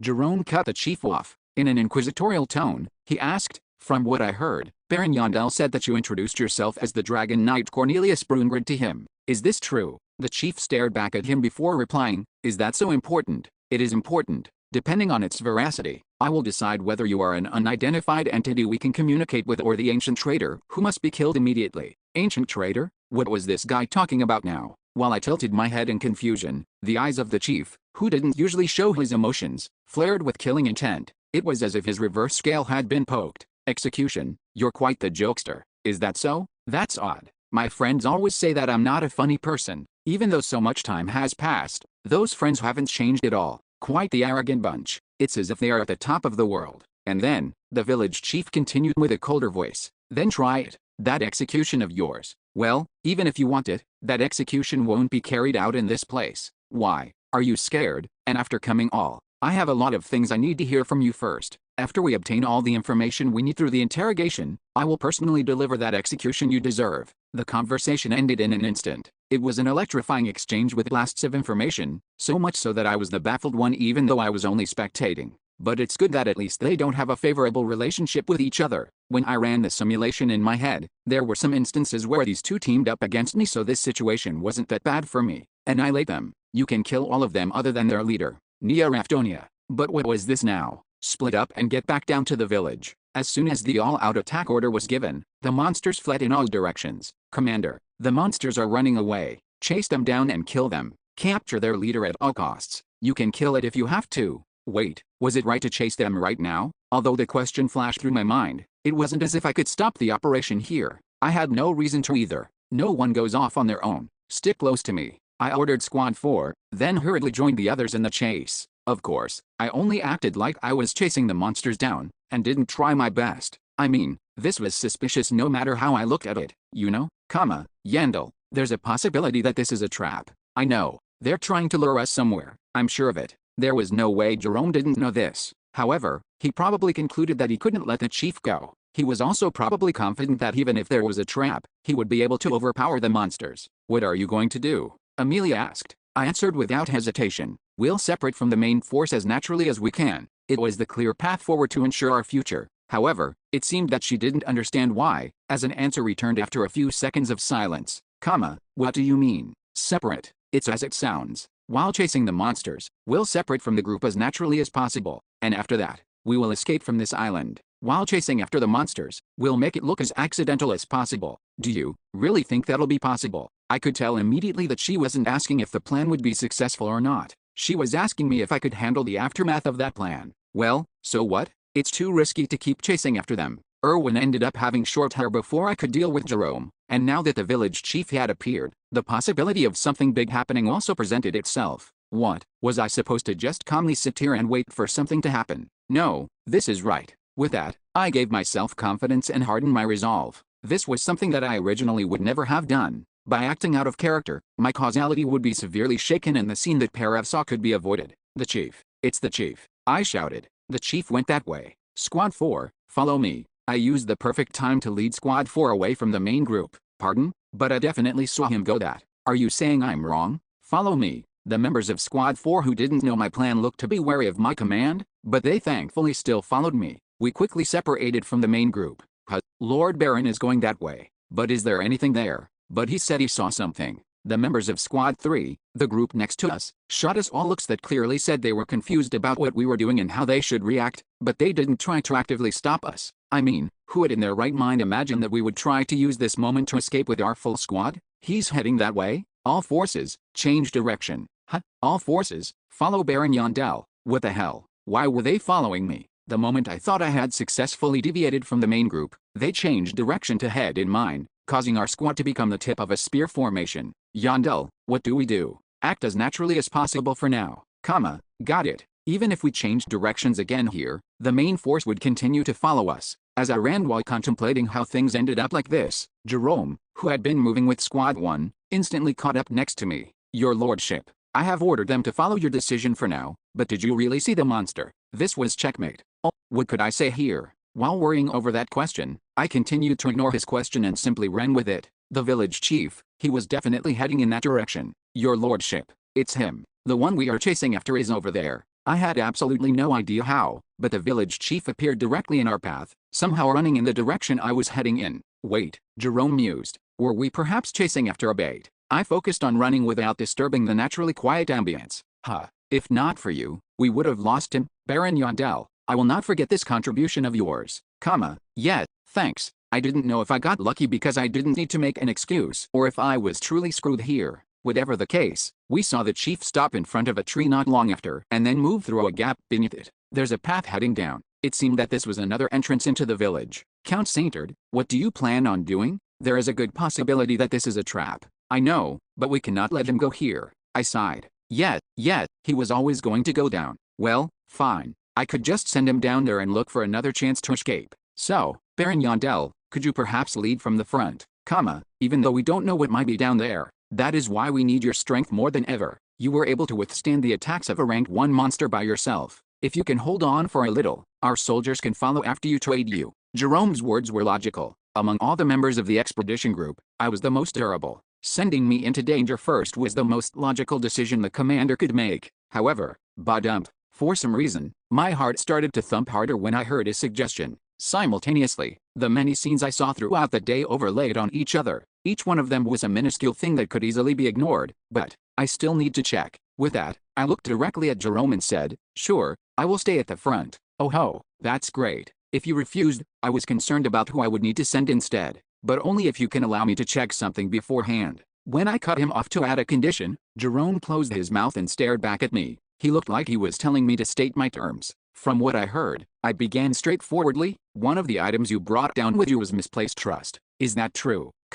It is. He affirmed, trailing off to encourage me to continue. If you can confirm a few things while using that, I will stand at the front and lead us in. I don't know what you're trying to verify, but do you have to do that here and now? We don't know what sort of scheme that monster is planning down there. Then that's that. I won't stand at the front, even if I am to give you the order with my authority as commander. I shrugged in place of my answer and didn't say anything else. A moment of silence passed. The air between the two of them is odd. I'm not the only one feeling it, right? Fenelon, Carlston, Terja, ready your hearts. Ready our hearts. Just do as you're told. A heavy silence fell over us, palpable even to the bystanders. In the middle of that silence, Jerome finally made the decision. Fine, Sir Ebist, bring the misplaced trust here. I don't know what, but it seems the Baron wishes to confirm something. As soon as the order was given, the deputy commander approached with the item, and I quickly took it and activated it. Clack, I sighed. With that, all preparations were complete. Now, no one within a 10-yard radius could lie. Is your name Jerome Saintard? It is. I first asked a simple question as a test before getting to the main point of concern. I will now give you a question, and you only need to answer no to my question. That's simple. Go on. While looking into his conflicted eyes, I slowly opened my mouth. Not today. No, to be precise, excluding the meeting you had just then. The commander was quiet. Have you met that monster who calls himself Cornelius Brungrid before? I asked. The answer I requested was no. However, no matter how much time passed, the answer I desperately wanted never came. Around the time I slowly began to raise my hammer and shield, the silence finally broke and his low voice echoed out, each word enunciated very carefully. How did you know? Damn it. This guy had met the chief before. Chapter 564, Destination 4. If he wanted to know how I noticed, the answer was simple. Firstly, the terms of their relationship were settled too quickly. Then try it. That execution of yours. Annihilate them. You can kill all of them other than their leader. We moved straight into battle after the meeting, and the village chief had run with the monsters. And then, the chase sequence happened. He's heading that way. All forces changed direction. Oddly enough, as soon as I changed course, the main force chased after me. It was as if Jerome was aware of my movements. That was only a feeling I had, of course. However, even if he just happened to notice I was moving away, it didn't change the fact that it was odd he chased after me. Because if this was the Jerome who gave his all to the mission, if he was the one who outwardly showed his hostility against this so-called traitor of a village chief, then he wouldn't have stopped chasing the chief until the mission was over. Well, this is all just because I got a weird feeling about the situation. The thing that put the nail in the coffin was when Jerome made that request of me. Could you perhaps lead from the front? This was the guy who had put my safety above the success of the battle when I collapsed during the fight against the Wolf of Prophecy Cashin. The guy who would discard the precious lives of his subordinates for the mission. Yet this very same guy tried to throw me into the path of unknown danger. After sensing that something was quite wrong and going through all the possibilities in my mind, I could only reach one conclusion. The real problem with that was that I ended up being correct. You and your people shouldn't have had reason to know that. It seems there are more rats than expected among these ranks. Jerome looked at his subordinates with cold eyes. He seemed to suspect that the reason I noticed the oddity of the situation was because I had a spy among his troops. Well, that would make it easier to explain why I tried to run away during the chase, at least. In any case, by your people, he's probably talking about Raven and Caitlin as well. My suspicion was now proven. With that, I began to think about what the conversation between the village chief and Jerome could have entailed.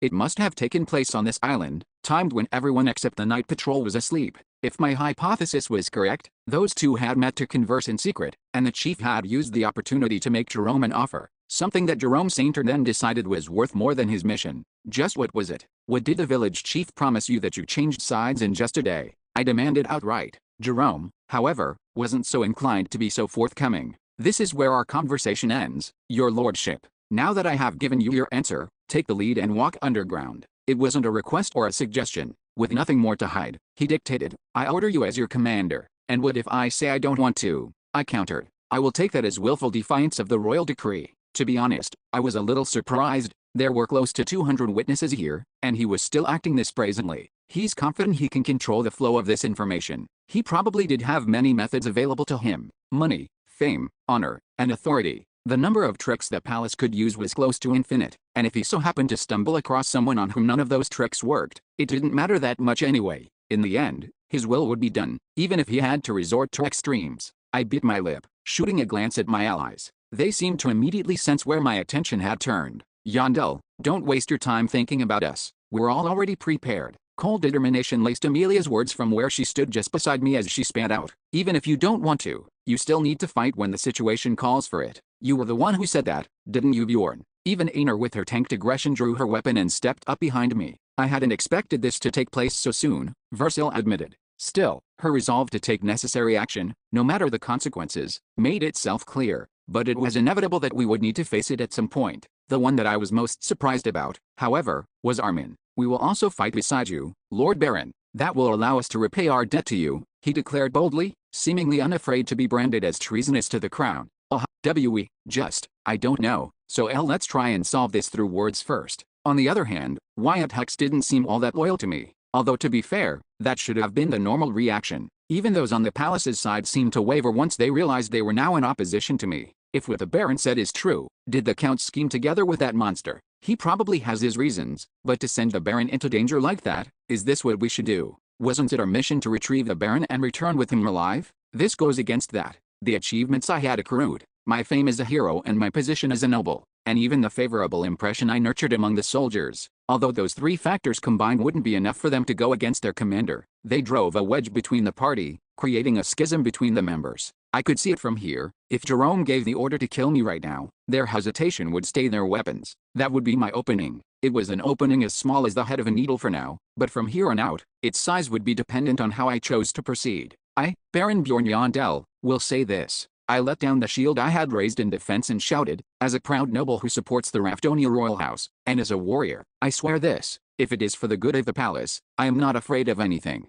Even if I have to give my life, While shouting, I held misplaced trust gripped firmly in hand. I deactivated it for a moment every time I spoke, but if I hide it well enough, they wouldn't be able to notice at this distance. I am always ready to throw myself into danger for the glorious future of the royal house. I roared out my loyalties made solely of lies as I finished my declaration. However, I do not know for sure if this is an action in service of the palace, or if you are making the wrong decision because you believe in something you shouldn't. This was a type of poison, a poison that would seep into everyone here and lead them to destruction. You dare suspect my loyalty to the royal house? Jerome seethed. How can I not when you aren't giving me a proper explanation? Explain it so I can understand. Then I, Bjorn, son of Yandel, will go down there immediately. Even if you are doing it to get rid of me, I was going to hold on to him like a leech and drag him down with me if I had to. The silence stretched on as Jerome Saintard stayed quiet, and suspicion began to rise among the other members of the expedition group. However, it seemed he noticed that as well. Speak, Jerome Saintard, I commanded.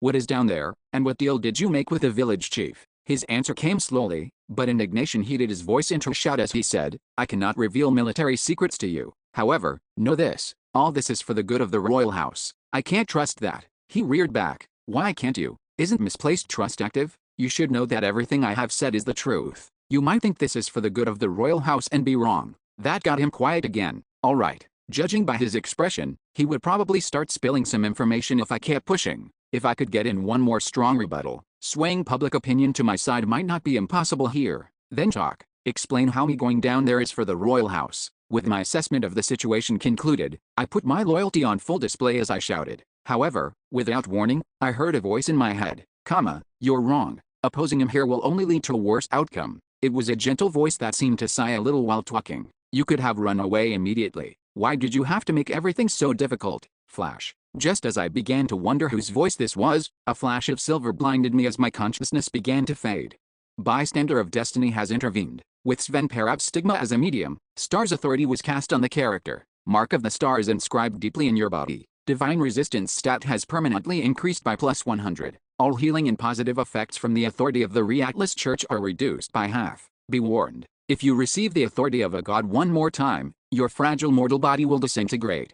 When I woke up, I was still standing in the same place. No, to be precise, I was somehow looking at the place I had been from a short distance away. Then talk. Explain how me going down there is for the royal house. I was still shouting while Jerome's face flushed red like a hot kettle. What the hell? For some reason, I was looking at this from a third-person perspective. Watch closely. You will find your answer. The voice I had heard before spoke to me in my mind again the moment I questioned this phenomenon. My mind whirred, growing foggy as if I were drunk. Maybe that was why, but somehow, the question faded from my mind until only the thought of listening to that order filled my head. Why can't you answer me? Maybe it's because you already know it too, that this action you are trying to take isn't for the good of the royal house at all. The longer I watched the scene play out, the worse the situation became. I didn't stop talking, and the commander ended up shouting back in the end. How long do you plan on showing contempt to the palace? You traitor.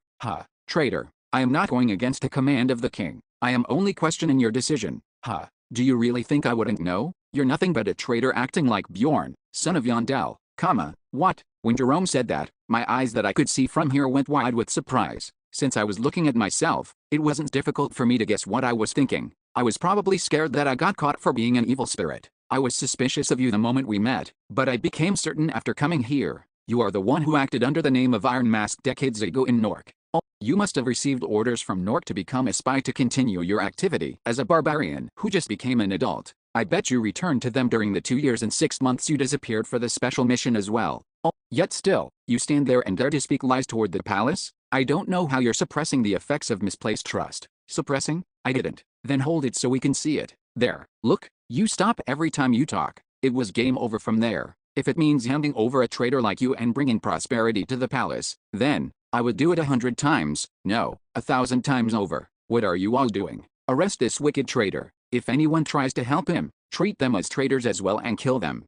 Jerome Saintard, will take full responsibility for what happens here. The lies I was spreading through misplaced trust were sounded out, and before I could give anything resembling a proper explanation, Jerome immediately gave the attack order. Everyone hide behind me. With a Hex clan and Armin adventurer group out of the picture, the members of Clan and Abrada took a final stand as this world came to an end. Without realizing it, I mumbled, what happens after this? That mysterious voice answered me again. Among your precious allies, 3 of them die, and then it goes on to lead to the future I showed that child. Only then did I realize whose voice this was. This was the goddess of the stars who oversees fate, Atlas. I was an atheist meeting with a real god in a faraway world, but it didn't impact me as much as I thought. There was only one important thing at hand. Then what should I have done? It was obvious that he was scheming something. Should I have just gone down without protesting? An answer. Just as humans look to God when they were thrust into a corner, I also looked for an answer from this god. I told you, watch until the end. And then, the time in the frozen world began to go backward.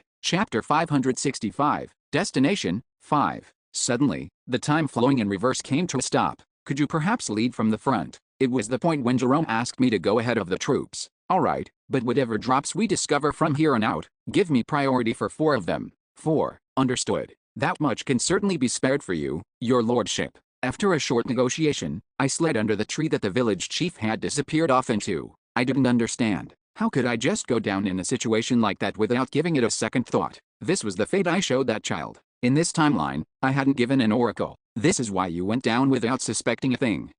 My doubts about the scene cleared. The oracle had played a major role in my suspicion of Jerome. Because of that, I had known that something was going to happen, so I had taken special care to observe everything happening around me with obsessive attention to detail. Phoom. Once I vanished down into the tree, the world went black in a blink before the scene changed. We don't have much time, so I'll only go over the important parts. We were in some sort of cave. At its center was a portal headstone, and I was sleeping beside it, knocked unconscious. Then the village chief approached me and began a ritual I didn't recognize. This is the place hidden under the basement you saw before. After going down to the village, you fought long and hard against hundreds of enemies while waiting for reinforcements, but no one came. In the end, your exhaustion won out, and you were captured and dragged here. So there was another space under the basement filled with corpses. I didn't expect that to be hiding something like this place. The urgency of the situation back then didn't allow me the time to look around. So what happens to me now? Keep watching. It will soon end. 2 times, 3 times, 4 times, time accelerated as if someone was pressing the fast forward button. When the flow of time returned to normal, the chief's body was emitting black smoke. Shwa. The smoke slowly entered my body, and soon, the chief collapsed. And then, my unconscious body opened its eyes before standing up. I got up and flexed my hands a little before speaking with an unfamiliar voice. Finally, the scene changed once more. Now, we weren't in the village, but at the center of the island with the dark of the labyrinth around us. There, I was talking with Jerome Saintard. Then give me that as promised. Or are you having second thoughts after coming all this way? If so, I suggest you perish the thought immediately. If you don't, you'll find it difficult to live with that body outside. That's true. The palace does have the power to do that. If you know that, so wouldn't it be best if they don't know about it at all? What? You can't be. Dead men don't talk. The conversation ended with that. When the scene changed again, blood splashed in front of me. It was a battlefield. We were surrounded on all sides by hundreds of monsters, and while the expedition group resisted to the best of their ability, they were being overpowered. It was all because of the village chief who had taken over my body. I didn't expect him to be this strong. The Baron, kill Baron Yondell, having stolen my body, the village chief didn't have anything he needed to protect, not even the monsters dying around him. The barbarian character I had built to protect my allies was used as a war chariot that trampled throughout the battlefield. Soon enough, there was no doubting who would emerge victorious. I charged through the troops, passing by the corpses of the members of the expedition group I had spent a battle massacring without rest, but then, just as I went to slam my hammer down on the head of a certain wizard, I suddenly froze. Then, my ally, the person who had survived through thick and thin with me, looked up at me with fear in her eyes before running away. Boom. I forced my body to chuck the hammer far away, then dropped my shield and took off my armor. Another ally was watching the sight from nearby and aimed her weapon at me cautiously, then asked, "Have you returned?" It was Amelia, who had been freed from custody during the combat and had run out with her other allies. To her question, my reply was short. Emily, kill me. My ally was left without words, unable to do a thing. No matter the opponent, there had never been a day when her blade did not hold steady, and yet that day, her blade trembled under the weight of my request. If you cannot, move out of the way. Realizing the situation, Jerome had drawn his sword and approached me. I looked back at him and smirked. I didn't know what I was thinking, but I closed my eyes and lowered my head. No, it's what he's chosen. Amelia's expression crumbled as she held her one back. Then a blade bathed an oar fell upon my neck. However, one slice was not enough to cut through, and so it was brought down again and again, forced to hack through to the other end. The sword continued to fall like an axe on a tree trunk until eventually, the area fell silent. A moment later, a chain of screams echoed out. No, no, no, no, no. She shrieked as she ran to me, then poured a potion on my body. Naturally, there was no response. A potion couldn't revive a dead character.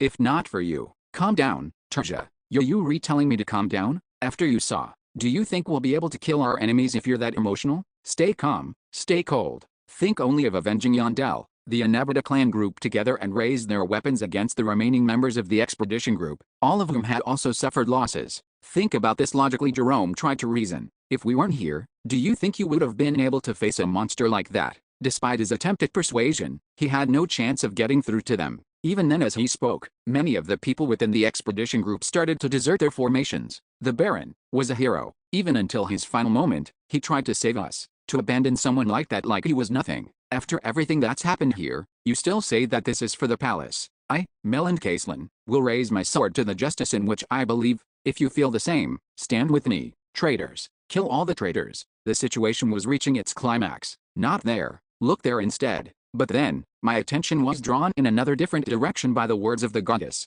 Someone was moving in the background, heedless of the chaos taking place around them. Miss Shah. Miss Shah approached my corpse before pulling something out. Although this was my first time seeing a real one, I could tell what it was the moment the object touched my body. There was no mistaking that unique effect. I didn't know why Miss Shah had it.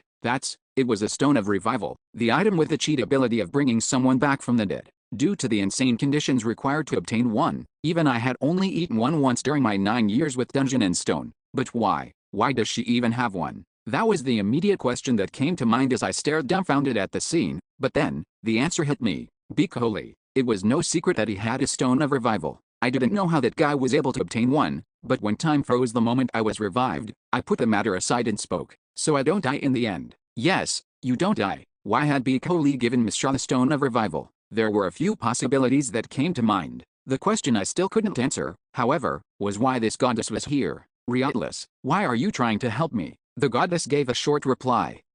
Because that ending isn't right. With ending, this goddess of destiny saw that would lead her to say that. I couldn't know, and although I was incredibly curious, I left the question there. Trying to force an answer out of her would do nothing, and I had more important matters that needed my attention first. Like, for example, my current situation. The world darkened again before brightening once more, and then I saw myself collapsed in the same cave as before. What are you trying to show me now? I'm not trying to show you anything. This is your current state. What? I furrowed my brow, signaling for a more in-depth explanation of what the hell she meant, and very quietly, I was met with an answer. I can't stop time.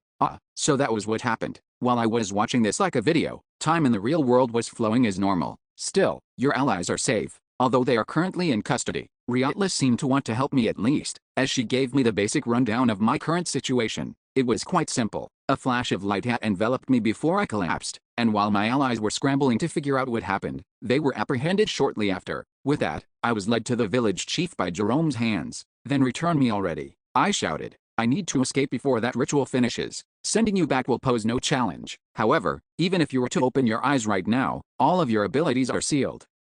What? I was at a loss. She was basically saying I couldn't escape using my strength. Then what the hell am I supposed to do? Although I was thankful that she wanted to help me, wasn't this situation even worse than before? Yet even then, I held on to a sliver of hope. She was still a famous goddess. Yet, she probably had a plan for all this. I tried to put my faith in her as I spoke more politely. Tell me, what do I need to do from now on? I can show you the path, but I can't create a path for you. So, do you not have any suggestions you can give me to help me get out of here? She was silent for a while before replying.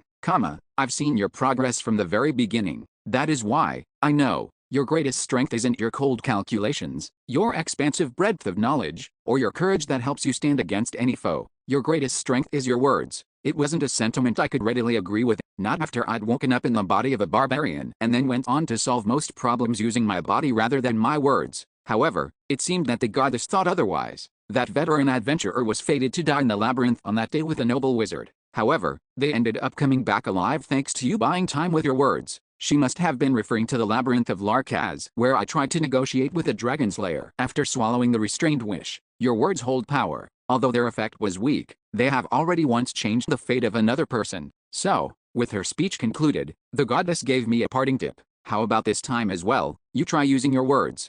Ba-dump, ba-dump, the sound echoed from within me. That sound told me that I was alive as I took a few more breaths. You're awake. Damn, why is this guy so perceptive? I mean, I guess it's to be expected with that big eye of his. I opened my eyes and raised my upper body. It would have been much better if you remained unconscious. For me, and you, can't help but feel like I should struggle, at least a little bit, I quipped. The goddess had given me the irresponsible advice to try to talk my way out of this, but so what if it was a fool's gambit? I should at least try to get out of this situation using her suggestion. Plus, when I heard her say that, I did think up a few countermeasures of my own.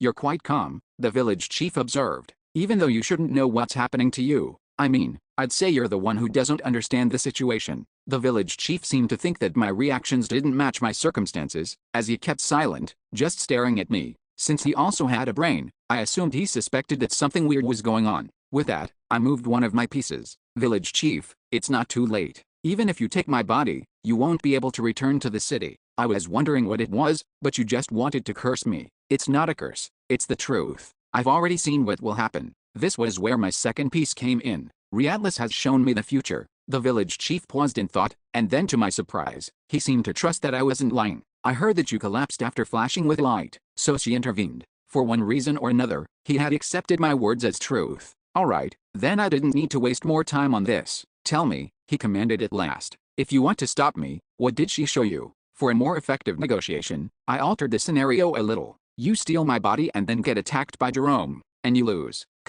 My calculations are perfect. I won't be losing to them. Then your calculations are wrong. Or did you not suspect that he would ambush you? He ambushes me. The village chief's eyes flashed inside the dark cave. So he hadn't considered the possibility of an ambush. It was great news for me. Village chief, I know why you're trying to take my body, I rushed to add, but is there a reason it needs to be mine? Because assuming control of your body is the certain path, you will one day escape from this floor and successfully return to the city. Did you see that in a fragment of record stone? Perhaps.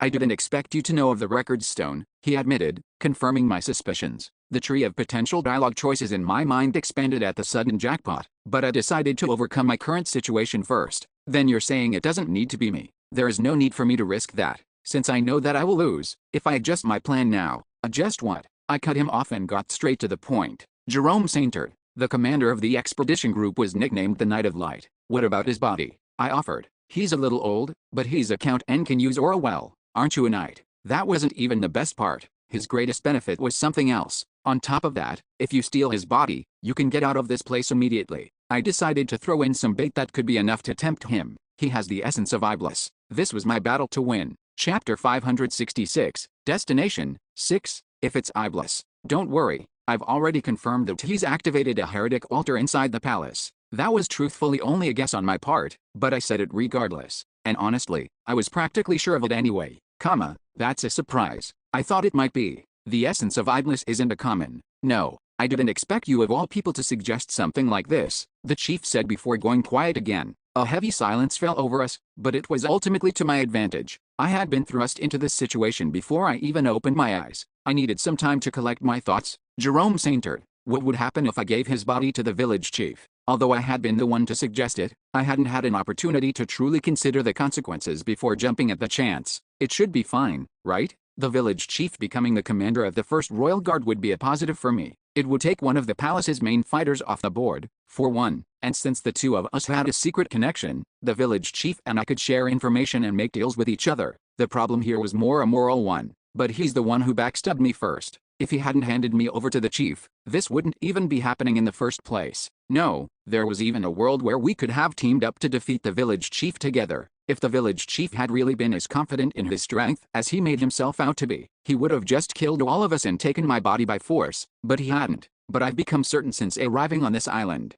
You are the man who operated under the name of Iron Mask decades ago in Nork. That wasn't even getting into the fact that Jerome was convinced that I was Iron Mask, so I needed a way to either convince him otherwise or shut him up. If that information reached the palace's ears, it would become a major liability. I'll ask you this, the village chief said cautiously, interrupting my thoughts. What happened after I was defeated? Yet, I figured you'd be curious. He probably still wasn't sure whether I was speaking the full truth, so it made sense he'd want a bit more information before making his final verdict. To that end, I decided to give him an honest answer this time. You're immediately executed by Jerome. He swings down with his sword 7 times, decapitating me. That cannot be. And once I'm dead, one of my allies uses the Stone of Revival on me. This was the final scene I saw in my vision of the future. You have a Stone of Revival. It's the truth, even if you don't want to believe it. The chief once again fell silent, turning this information over in his mind, and I gave him all the time he needed. If that is true, he finally said, that makes sense. What exactly makes sense? Why you would make me such an offer if I am truly going to fail, as you claim?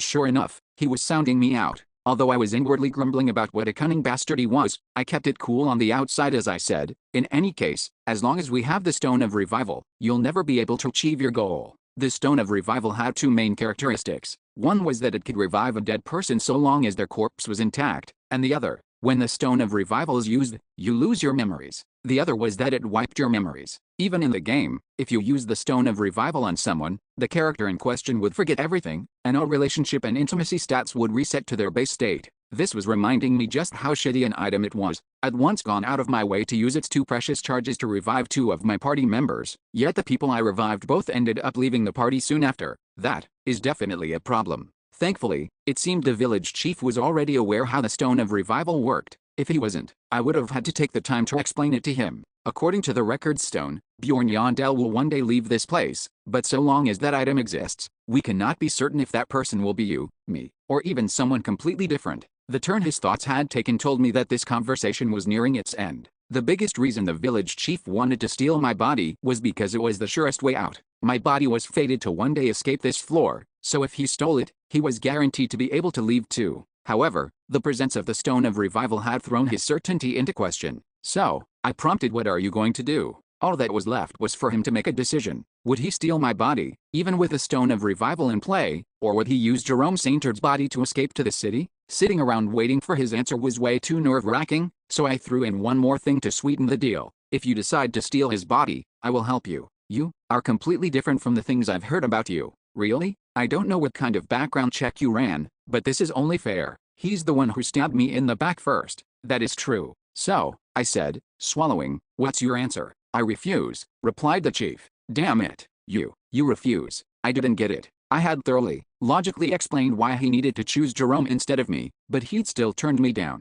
There was no way this cold-hearted guy would have made this decision based on emotions. So, what's your rationale? It's because you'd still be alive, what? The answer left me reeling, but I had no time to question his train of thought because he was nice enough to explain it himself. Even if I stole his body, you'd still know my true identity, no? I might escape after all this time only for you to go around running your mouth, throwing the life I fought so hard to obtain into chaos. In other words, he wanted to dispose of the witness. So I would rather kill you here and steal his body later. That's a far better option, are you a moron? I'm willing to betray the commander of the Royal Guard to help you, but you're worried I'd go blabbing about it after. You never know with people. Although it is paradoxical, trust isn't built on faith. In an ironic twist, I saw an opening for further negotiation in that one sentence. Trust wasn't built on faith, meaning, if I gave him something he could trust, there was a chance he would take my deal. So then, I hedged. What do you want from me? The village chief made no secret of what he was after. Your weakness.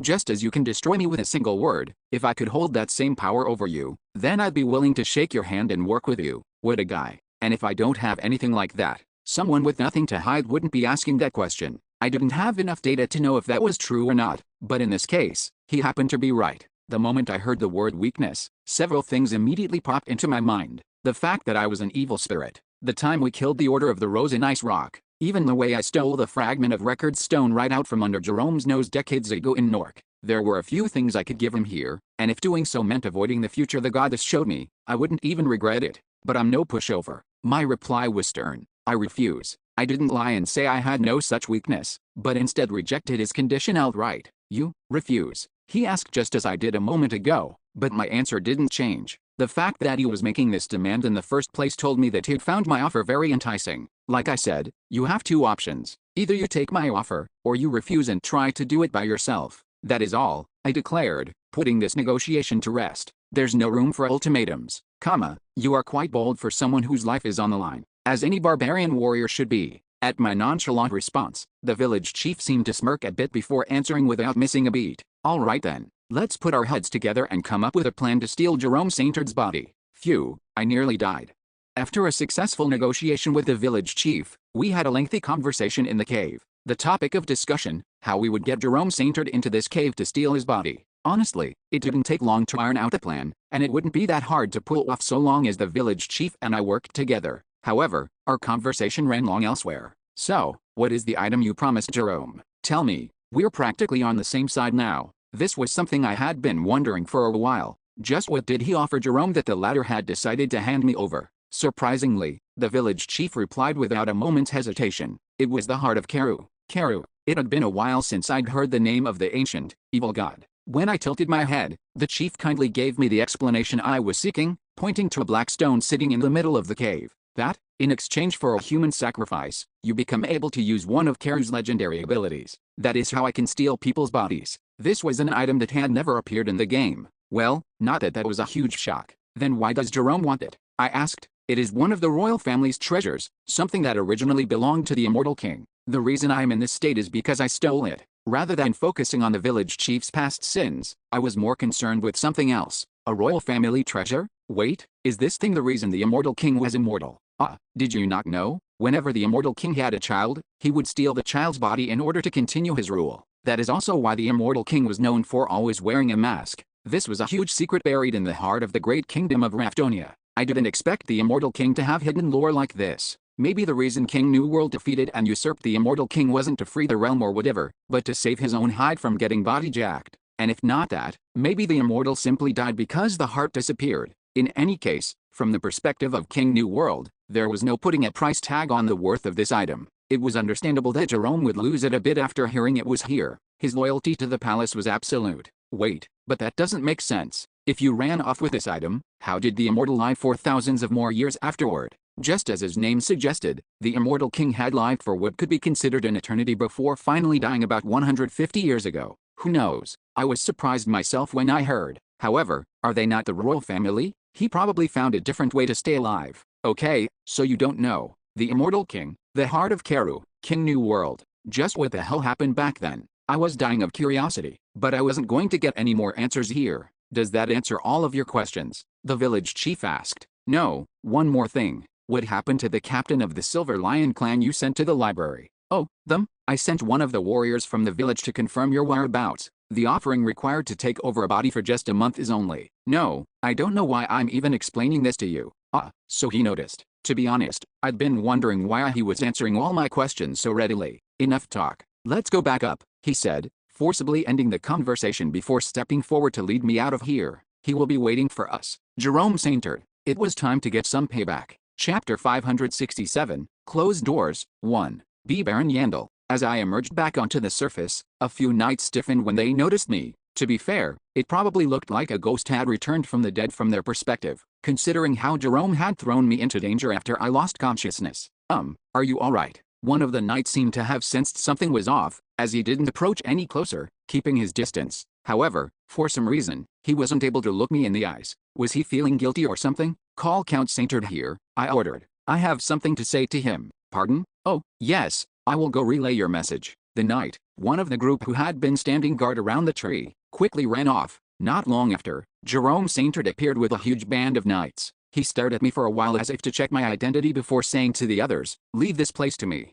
Go and rest. Alright, I guess I'm safe for now. Even so, I did my best to maintain a neutral expression. This was the core of our plan. I needed to make Jerome think I was the village chief. Though it was now quiet enough for us to hold a conversation, we both fell into silence. I was the one to break it. Don't worry, the ritual was finished successfully. I said it in a way that the barbarian warrior, Bjorn son of Yondel, would never say. Only then did Jerome seem relieved as he said, I'm relieved to hear it. Then give me that as promised. Or are you having second thoughts after coming all this way? If so, I suggest you perish the thought immediately. If you don't, you'll find it difficult to live with that body out. I'm having no such thoughts. It is just that there is one thing I couldn't tell you back then. As I trailed off and left the rest unspoken, Jerome stared at me, silently asking me to explain. That item is currently not able to be moved. What do you mean? It's as I said. When I awoke in this body, I was next to the dimensional headstone, and that item had fused with the dimensional headstone. I've tried multiple times but failed to take that item out. Surprisingly enough, this story was half true. If I remembered correctly from what the chief had said, it seemed that the heart had then fallen off of the headstone when he tried to open a portal to escape. That was the moment he realized he couldn't use the portal while in the body of a monster. However, with no way of knowing that, Jerome became enraged. Damn you, why are you telling me this only now? There's an order to all things. Are you joking? Is there a problem? I know that you're trying to obtain that item for your king. Couldn't you just bring him here to use it? And although I didn't find a way to separate the item from the headstone, you might find it. As I held my ground against his anger, Jerome quieted. though rather than forcibly holding himself back, it seemed that Jerome was taking in the new information with cold, calculating eyes. I will do it. And soon, Jerome spoke. I will personally check the item. I hummed in a show of contemplation. Then I'll take my warriors and leave the village. That way, you can take your time after we. No, until I have seen it for myself, you won't be going anywhere. I knew you would say that. Do as you wish. Now, it was all up to the village chief. The village of monsters hidden beneath a tree. After arriving at their location, the expedition group received an order. However, they were not commanded to charge it nor were they commanded to destroy it. Be at the ready until another order is given. Instead, they received an indefinite standby order. However, the knights, priests, and wizards of the expedition group gulped at the order, their nerves plain to see on their faces. For as simple as the order was, the simple truth of it was that they weren't just on standby. No, they were standing at attention while facing the hundreds of warriors from the village who stared right back at them. Ebist, if those monsters move or do something suspicious, charge and kill them all. Understood. And while I'm gone, assist Baron Yondell as well. From the way he said assist, I could tell that the deputy commander was in on the situation somewhat. However, knowing Jerome's personality, he would not have given a detailed explanation to his deputy. The more likely scenario was that he just told him to keep an eye on me and keep me on a tight leash. But will you really be alright by yourself? The deputy commander asked. Don't worry, if you can do your duty in this place, nothing dangerous will happen. Though perhaps not apparent at a surface-level glance, truthfully speaking, Jerome's actions were not reckless, not when he believed that the village chief was inside my body. And since he knew that the monsters of the village were bound to this place as well, being inside the village should have posed no danger to him. So when Jerome went into the village alone, the deputy commander cleared his throat and awkwardly approached me. I ignored him, choosing to focus on my thoughts. Alright, then what's going to happen? The chief had told me that if I could get Jerome Sainter to go into the cave by himself, he would take care of the rest. He sounded so confident that I allowed it, and even if the chief failed, I didn't have much to lose. Whether the village chief overpowered Jerome and stole his body or Jerome fought back and killed the chief, I would win with either outcome. Of course, if Jerome returned alive, the fact that I schemed with the village chief would be made public. But he was the one who tried to betray me first. This was just payback. Some hostility would remain between us, as we had both acted against the others' interests, but we could talk it over and reconcile later. And if the village chief wins, I still benefit then too. The climax of this operation was all on the village chief. He was the one who chose this path in the first place. The one part one was uneasy about was the possibility of them forming another agreement and betraying me yet again. This is eating me alive. I can't trust either the village chief or Jerome.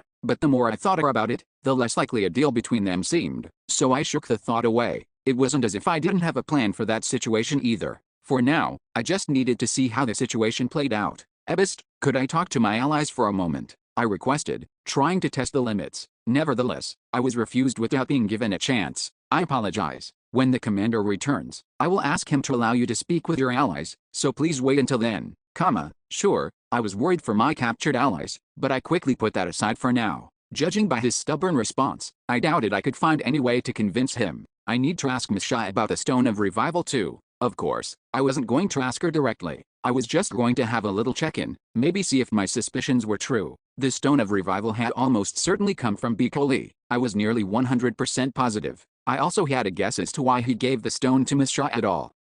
Every time I think I can trust the guy, he pulls something like this. To be honest, it didn't even feel like a betrayal. I was just frustrated by how fixated he could be. I sighed. In any case, I passed the time by thinking over the next steps while being kept in check by the knights. The count has returned. Jerome Sainter returned from the village alone, just as he had left, and stepped in front of me. For some reason, anxiety crept over me. Is it the village chief, or still Jerome? I soon got my answer. The commander of the expedition group looked at me as he reached out with his hand. Baron Yondell, thank you. I was able to defeat him thanks to you. Alright, it was a success. I had no way of knowing what exactly happened when it was just the two of them. There was only one thing I did know. The village chief won. The village chief had successfully overpowered Jerome Sainter and took over his body. In other words, the expedition group, which was made up of loyal dogs of the palace, had suddenly gone over to some random guy. With this, we had command over the entire expedition group. Ebist, free Baron Yandel's allies. Pardon? But, you don't need to worry. Everything I did to the Baron was a plan to fool the village chief. To fool him. The deputy commander seemed confused by the sudden change in the situation, so I quickly interjected. The village chief has a method of watching everything that happens on the island. That's why we needed to fool you all first to fool him. What? Then, it was an act from the beginning to kill the village chief. I ended with it and didn't give any more details. We didn't have time for that, and I could end up making a mistake if I did. Baron, great work, the commander said cheerily, acting like that definitely wouldn't have been easy. Haha, this much is nothing. Though the deputy commander was unable to fully accept the situation, he remained silent as the two of us laughed heartily. We were the ones saying it was so what could he do about it? That wasn't to mention that this person tended to want to believe the best of a situation. Huh? I was wondering why things were a little odd. I followed you believing that you had a plan, but it looked like you were abandoning Baron, Commander. In the end, if we said that these circumstances had come about through a collaboration between me and Jerome, then there would be no trouble. Perhaps because for that reason, even as the members of the expedition group doubted the process, they didn't doubt our words. I guess we've overcome the first hurdle for now. Honestly, using an excuse like this to make the expedition group understand was very important. This would allow the village chief, who is now Jerome Saintard, to live his life without any further hurdles, and it would also allow us to proceed with the next steps of our plan. The problem is we need to not get found out before that. Of course, I wasn't particularly worried about that part either. I knew just how immaculate this guy was in everything he did after experiencing everything that had happened until now. Commander, the monsters are starting to go on a rampage. Looks like they finally realized that their leader is dead. Soon, as the monsters staring back at us started to shout something in the ancient language, the village chief gave the order without hesitation. Charge, destroy the monsters. He commanded against the beings who were his subordinates until not long ago. Nia Raftonia. When the expedition group took up the charge to attack them, the monsters were slaughtered without much resistance. They couldn't even fight back properly, and it wasn't because they had lost their core, the village chief. They aren't resisting at all. I realized. Just, what did you do? It's nothing much. I just told them to fight a little before dying. They're useless now. No, what the hell? Despite feeling a chill go down my spine, I could understand why he did this. They're intelligent and can communicate through the ancient language, so this is the most surefire method to getting rid of them. Dead men didn't talk. The problem now was that I was the only person in the world who knew of the village chief's secret. That was why, even though I would always be on guard against him, I didn't let myself think too negatively about my prospects. There were some positives to take into account as well. It's all over. After the village was destroyed, the chief spoke through Jerome's voice. Your contribution in this battle was significant indeed, Baron. As such, I wish to award you a suitable reward. The essences we've gathered until now, mana stones, equipment, tell me whatever you wish to have. I now had an official method of leeching off the wealth of the royal house. Chapter 568, Closed Doors, 2. We searched the empty village. Well, search probably wasn't the right word, as this was more like looting. The orders doled out by the village chief, who had taken over the commander's body, were simple. Search the village and gather everything you find. Furniture, decor, equipment, instruments. We didn't differentiate between any of it, and we didn't care if it looked useful or not. Our only goal was to gather everything as commanded. Now, why would the village chief give that order? I had a guess, and it wasn't because he was the type to dislike the idea of all the things he built here going to waste or something. No, there was only one reason he'd do this. It was because Jerome Saintard would have given that very same order. He would have taken everything here under the pretense of it being for the good of the royal family. That was why the chief had given the command. The leaders of each squad should take these maps and go to their assigned areas. And so, the expedition group separated into their squads and went about looting the houses that the monsters would have called home and raised their children in. It was tedious work and involved no combat. However, there were a few who embraced this boring manual labor. Artifacts used by the first monsters ever capable of communication. These findings will be of great importance in the studies that will be done in the future. It's a bit of a shame, though. If we captured one alive, we could have asked it questions. Maybe there are some in hiding. The wizards were in their usual frenzy about all the research they could do. For them, at least, this tedium was very exciting. Raven was no exception, of course. Mr. Yandel, you said you stayed here for a while, right? Yeah, later, when we have time, could I hear about your visit from you? Sure, when we have time. That's a promise, okay? Then I'll be going. My break is over, so I'll see you later. In any case, our temporary squad 4 did their part and went through the section we were assigned, though I couldn't help but feel a little odd as we did. As Raven said, this village was a place we had lived and slept in for weeks, that's the house we stayed at? Oh, that's the field I sparred in with Pirachichi. It's a bit eerie. The fires are on in the forge, but no one is in there. It's difficult to explain, but I feel conflicted. Even though they were monsters, they had some decent folk as well. What separated people from monsters? Was it their appearance? Certain characteristics that all humanoid races share? The ability to accumulate experience? So then, now that he was back in the body of a human, was the village chief a human again? On the flip side, what would happen if I got transformed into a monster somehow, or ended up in the body of one? Then would I be a monster? I wasn't so sure anymore. I wasn't even sure if there was even a point to making a distinction between the two in the first place. Yandel, are you alright? You don't look too good. I'm fine. Why wouldn't I be? If you say so. We continued tackling the task assigned to us, and once we were done searching our area, we met up with the other squads at the center of the village. Soon enough, it was time for us to set up camp again. There's a lot of stuff here. That's to be expected. Hundreds of individuals lived in this village. Our day of rummaging and looting came to a close. In the end, though we searched the whole village, we didn't find a single survivor. After our to-do list for the day was complete, each squad picked a different empty house to rest in for the night. This gave me the opportunity I needed to finally sneak in a conversation with my comrades. We will be in the other room. Yes, please don't mind us. Once the Armin Adventurer group and Hex clan stepped out to give us space, Versil cast a sound isolation spell to ensure privacy. Amelia was the first to speak. So, what happened? About that. And don't even think that I'll buy that you and the commander schemed up the whole argument together. If you had, you would have at least warned us. She wasn't even giving me a chance to explain. But she isn't wrong. Things could have gotten truly dangerous. From what the goddess told me, my comrades had been quickly ambushed and apprehended after I fell unconscious. The fact that they didn't have anyone to give orders had hamstrung them. What do we do? Should we fight them? But they're the royal army. What would Bjorn want us to do? In that split second when they were scrambling to make a call without me, the Anabata clan was immediately subdued and detained before they could do anything. But thankfully, that worked out for the best. Still, the fact that things had turned out alright in the end wasn't because they actively decided letting themselves get captured was the wise thing to do, but because things just so happened to turn out that way. They could have just as easily rallied in time and resisted arrest, and someone either would have died or been gravely injured in the process. That was why she didn't believe my story. She knew I wasn't the type to sit back and leave the safety of the clan to mere luck. You're right, there was no secret plan, I confirmed. In fact, Jerome Saintard was trying to hand me over to the village chief. That part, at least, was true. As for the rest, apparently, he made a deal with the chief in exchange for a lost royal treasure. However, I managed to sort that out in the end, and we were able to use it to defeat the chief. And how did you sort that out? Versil asked carefully, clearly struggling to wrap her head around this. I sighed inwardly, then replied, I got help from Riatlis. That part was true too. Of course, her help mostly constituted her suggesting I do my best to talk my way out of the mess I was in, but she definitely played a part in my continued survival. Did you say, Riatlis? Wait, so the reason for that bright flash of light and you passing out back then? I can't give you all the details because I made a promise to the goddess, but I trailed off, then gave them the version of the truth I could actually share with them. In the end, things worked out fine. I managed to escape the village and made a secret deal with Jerome Saintard. I would forget that he tried to sell me out to the village chief, and he would help me kill him, so that's why he started going on about your contributions and how he wanted to reward you. With that, I glanced around. Adnama dropped a goddess and tied in what looked to be an attempt by the commander to bribe me, so most of the people here seemed to believe me without question. Most being all of them except one person, Amelia. She's going to try to grill me for all the details the minute we are alone.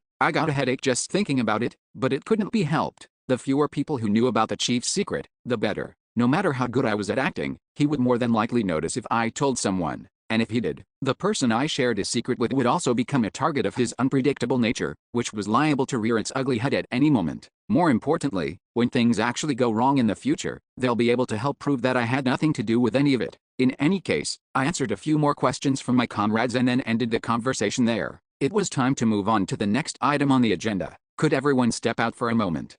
Yeah, you need to rest. Except you, Miss Shah, When I singled her out, she grew flustered like a student getting called on by her teacher. At my request, the rest of our team headed out to rest and left us alone. Miss Shaw fidgeted in her chair, her hands curled into fists on her knees. And then, carefully, she asked, what is it? Why did you ask me to stay behind? I had no intention of beating around the bush, so I got straight to the point. The Stone of Revival. Those words alone were enough to make Miss Shaw's shoulders flinch. I wondered how someone like her had been able to hide something like that all this time, but upon reflection, that was on me. I should have been more persistent about making sure I asked her the right questions from the start, even if it meant pushing her. Still, for some reason, I found it hard to be too hard on her. Did Biko give it to you? I asked bluntly. Miss Shaw didn't bother asking how I knew or trying to deflect. With a voice as quiet as a mouse, all she said was, yeah, what did he say when he gave it to you? That I need to stay by your side, and that if you die, I should use it to save you. Just as I thought.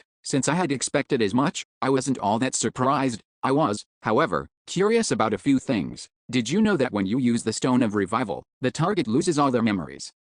What? Alright, from the look on her face, it seemed she didn't know about that part. I quickly moved on to my next question. If you didn't know that, why didn't you tell me you had it right away? I can't see what harm there would have been in letting me know. Because he said, if you knew, even worse things would happen to you. So you hid it from me? Because that bastard said that. Miss Shaw lowered her head and bit her lip. Despite feeling like I should probably be angry, as I stared at her, I felt a strange stirring in my chest. My racing thoughts quieted, and while my expression was neutral, my heart began to beat faster and faster. This emotion was far from pity. What was it? I got it. You can go now. Unable to place the feeling, I tried to end our conversation there. It was an act of kindness, an attempt to avoid causing her any more discomfort. However, Miss Shaw stayed glued to her chair, utterly silent. So I spoke up again. Why aren't you leaving? Go and rest. I've heard everything I needed to. At that, she slowly raised her head. You've heard everything. The words seemed choked, like she'd had to force them out of her throat. Is that it? I found the question odd. Why? Do you need something else? She didn't answer. I have no intention of scolding or punishing you, I explained, trying to make myself clear. You didn't hide it from me with malicious intent. In fact, wasn't all of this because you wanted to help me? Miss Shaw remained silent for a long while more. I don't. Finally, the words limped out of her mouth. I don't accept that, she said with her head still bowed. Just tell me what you think. Whatever it is, it's okay. I could sense her desperation in that plea. The request drew more words from me before I could stop them. I just didn't think there was anything else I needed to say to you. It was interesting. I didn't realize I could speak my heart when even I didn't know what I was feeling. Mostly because I find it hard to believe anything you say. At one point, she'd been the person I could trust more than anyone else in the world. But we couldn't have that level of trust between us anymore. It wasn't all her fault, of course. Big picture, Biko would shoulder the largest share of the blame. To be honest, I admitted, when you finished your story just now, the first question that popped into my mind was whether you were hiding anything else from me. Miss Shaw was slow to respond. Okay, I see. I'm sorry. The urge to say that to her struck me, but I also didn't think this was something I should be sorry about, so I held my tongue. Miss Shaw stared at me for another long moment. Then, she got up without a word and closed the door as she left. The next day, after our morning meeting came to an end, I got a chance to have a private conversation with the village chief. Can't we just get rid of the morning meeting since it's a waste of time? I grumbled. We cannot. Jerome Saintard is someone who places a high importance on keeping a rigid schedule. Well, that's true. Anyway, have you thought about the reward I mentioned yesterday? Oh, I'm thinking about cashing that in later. I don't really need anything right now. In that case, you can tell me whenever you come up with something. Will do. But enough about that, we need to figure out what we're going to do going forward. What's your plan from now on? The village chief's answer remained the same. As I said before, I'm going to take my time getting used to this body. Getting used to it, I echoed. In other words, he still didn't trust me. He was probably going to spend his time trying to figure out which essences he possessed, if one of them was really Iblis's, if there really was a heretic altar active in the city, and so on. What about after you get used to it? I will leave this place immediately. Put simply, the moment he was able to confirm he had the essence of Iblis, he would get out of my way. I looked forward to the day. Still, personal preferences aside, I couldn't help but question his course of action. But if you're planning on living in his body, wouldn't it be better to just stay with us and then leave when we do? You can't erase the essence of Iblis later on once its charges are gone. This might have been the player in me talking, but using up one of Heretic Altar's charges just to leave a little earlier seemed like money down the drain to me. No, to be honest, it was a huge waste. I wasn't even the one who'd be losing out here, but I couldn't help but argue on principle. Plus, the royal family won't take kindly to you dying by yourself and ending up back in the city. You might not be able to keep your position of power in the royal guard. Interesting. I didn't expect you to offer up suggestions. We're on the same side for now, and we might be able to find opportunities to work together out in the city as well. And by the way, you're getting better at laughing. I'm slowly getting used to it, to this human heart. So, what's your answer? It hasn't changed. I will be leaving immediately after familiarizing myself with this body. Why did he insist on doing something so inefficient? The village chief, noticing the question in my eyes, forced a smile. It's been about 100 days since you first came down to this floor, correct? Probably. You still don't know anything about this place. When the knot in my brow didn't disappear, he clarified, of course, as recorded on the stone, you will one day escape its clutches, but there is no telling how long that will take. And this moment, I've been waiting for this moment for a very long time. This time, the emotion in his voice didn't seem to be forced at all. It was an intense longing, one I had never heard from him before. The burst of sentiment was fleeting, though. Haha, we all have our priorities, right? If I can leave this place even a day earlier, then any price is worth it to me. With that, the artificial smile returned to the village chief's face. Chapter 569, Closed doors. 3. The private chat between the village chief and I went on for a bit longer. I asked him about what I didn't know about the floor and what I needed to do to open the portal headstone, trying to pry as much information out of him as possible, but the chief avoided the questions with vague responses. You'll learn when the time comes. And what's the point in worrying about them now? You will one day leave this place and return to the city. Why aren't you just telling me? Are you? It's not because I have ulterior motives. It has simply occurred to me that telling you might not be helpful to you. What do you mean? There's a chance that there is something on this floor that even I haven't discovered. If I point you in certain directions, the possibility of finding those secrets will decrease because you will only move with my advice in mind. Is this what they meant by lions pushing their cubs off cliffs to make them stronger? If that was the case, it became more difficult to fathom. The chief and I didn't have a strong bond like a parent would with a child. I found it difficult to trust the notion that he was trying to help me. Hell, don't look at me like that. The chief gave his signature smile as he looked at me and said, since this is how things have turned out, I am on your side for now. Surely you have also considered how I could be helpful to you in the coming future. No. Well, it's not like I hadn't thought about it. The same goes for me. The growth of my accomplice will open more doors for me. Don't try to be slick with your words. So I will think more on this before I tell you. It's not as if I am going anywhere anytime soon. He said it as if he was calming down an angered child, and I just nodded in the end. It was still difficult for me to accept his words, but it didn't seem like the situation would change just because I pushed further. I would rather spend the time talking about something more productive. Then what are you going to do now? I had already asked this question several times today. However, this time, the nuance behind it had changed ever so slightly. The questions before were about the chief personally, and this was more about the entirety of the expedition group. Are we going to stay on this island for longer? I asked. What was the plan for the expedition group going forward? The village chief gave a direct answer to my question. We will stay on the island for today at least. We haven't officially discovered the dimensional headstone yet. We should discover it first and give the wizards time to research it. Would Jerome Saintard have done that? He would have. Okay, then what about after that? That's undecided. However, I will think about it more and tell you tomorrow. Sure. With that, our conversation came to an end. I returned to where my allies were, and we killed time until the deputy commander announced a new order. We were to go around the village once more, looking for potential secrets we missed, and each squad was able to move as they pleased. It's more like they're giving us more time to rest. We'll go and find someplace to relax. My temporary squad 4 followed my command to find an empty house to relax in. However, a few people seemed dissatisfied with wasting time like that. We will go and take a look around, Mile Armin said. Just staying still here is a bit. Are you worried about what the commander will think? More than that, something could really be hidden here and we could miss it if we just stay in the house. Mile Armin left with his adventurer group, and Wyatt Hex of the Hex clan echoed a sentiment before leaving with his own group. If we find something, we will be recognized for it. If Armin was putting more importance on the adventuring part of the equation, these guys were more looking for potential monetary gains. Well, not that I was in a position to care. We would soon receive word that the cave with the dimensional headstone was discovered if we just waited, so all I needed to do was walk over there and put on a decent show. But it somehow ended with just us again. With the Hex clan and the Armin adventurer group gone, only the members of the Anabata clan were left. Don't look at me. As I scanned the members, Erwan freaked out and quickly covered her face when we met each other's eyes.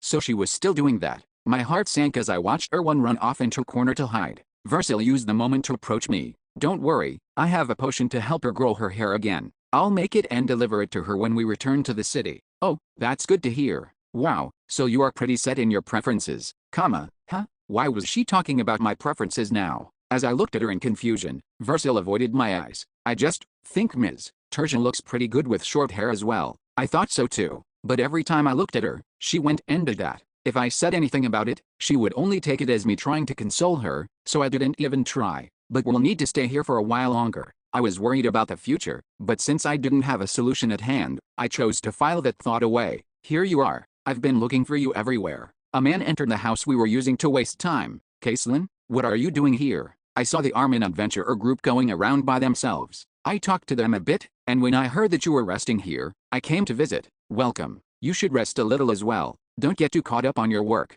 That was what I was thinking. After this expedition is over, my life as a soldier will be over. It seemed his hostility against the royal house after the Ice Rock incident had reached its peak. Doing no work like this while still getting paid wasn't something Caitlin of the past would have ever done. Well, that wasn't something I needed to care about either. In any case, surprisingly enough, Caitlin wasn't the only guest we had. Hello, are you there? Another person carefully entered the building. Sven Parav? Why are you here? I met the Hex clan as they were going around. Could we perhaps have a little talk? Just the two of us, of course. At Goblin's request, I left the building by myself, and we went over to another empty house to chat. It seemed he was curious about a lot of things. So, what happened? He asked vaguely. He didn't specify what he meant by what, but I could guess he would be wondering what was going on in general. I may have given my allies a decent explanation, but this guy hadn't heard a word of it. That was why I gave a summary. Giving you the full rundown isn't possible right now, but it all ended well.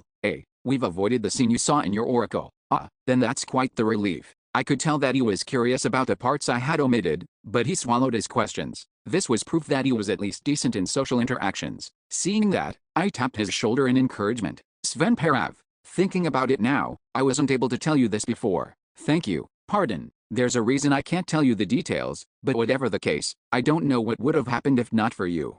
I'll be in your care in the future as well. If you ever need something sorted out, come find me. I'll support you with everything I have. He seemed surprised by my gratitude as he stood there, struck speechless. A moment later, he shook himself from his daze and humbly said it wasn't a problem. You've been through a lot as well. He seemed in a hurry to leave. I did remember him saying the Archbishop would throw a fuss if he was away for too long, so I ended the conversation with, "Sure, I'll see you later." By the time I entered our building again, Einar was running up to me while shouting, "Bjorn."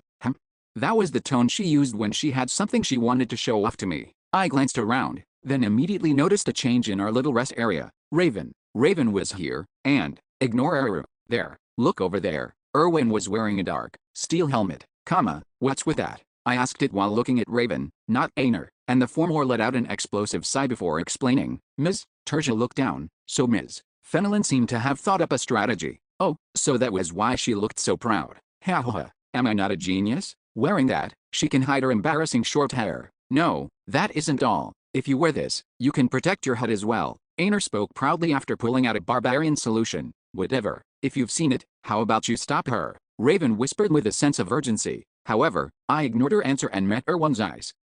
Mr. H, how is it? Surprisingly enough, Erwan didn't avoid my eyes anymore now that she was wearing her helmet. I was worried that it might make her even more conscious of her hair during combat or perhaps restrict her movement, but the helmet solved all our problems. It's not bad. Of course, her clothes blended both fashion and effectiveness as an adventurer, so putting a metal helmet on her head made her look a little unbalanced. But who cared about that? You used your head, Einar, I acknowledged.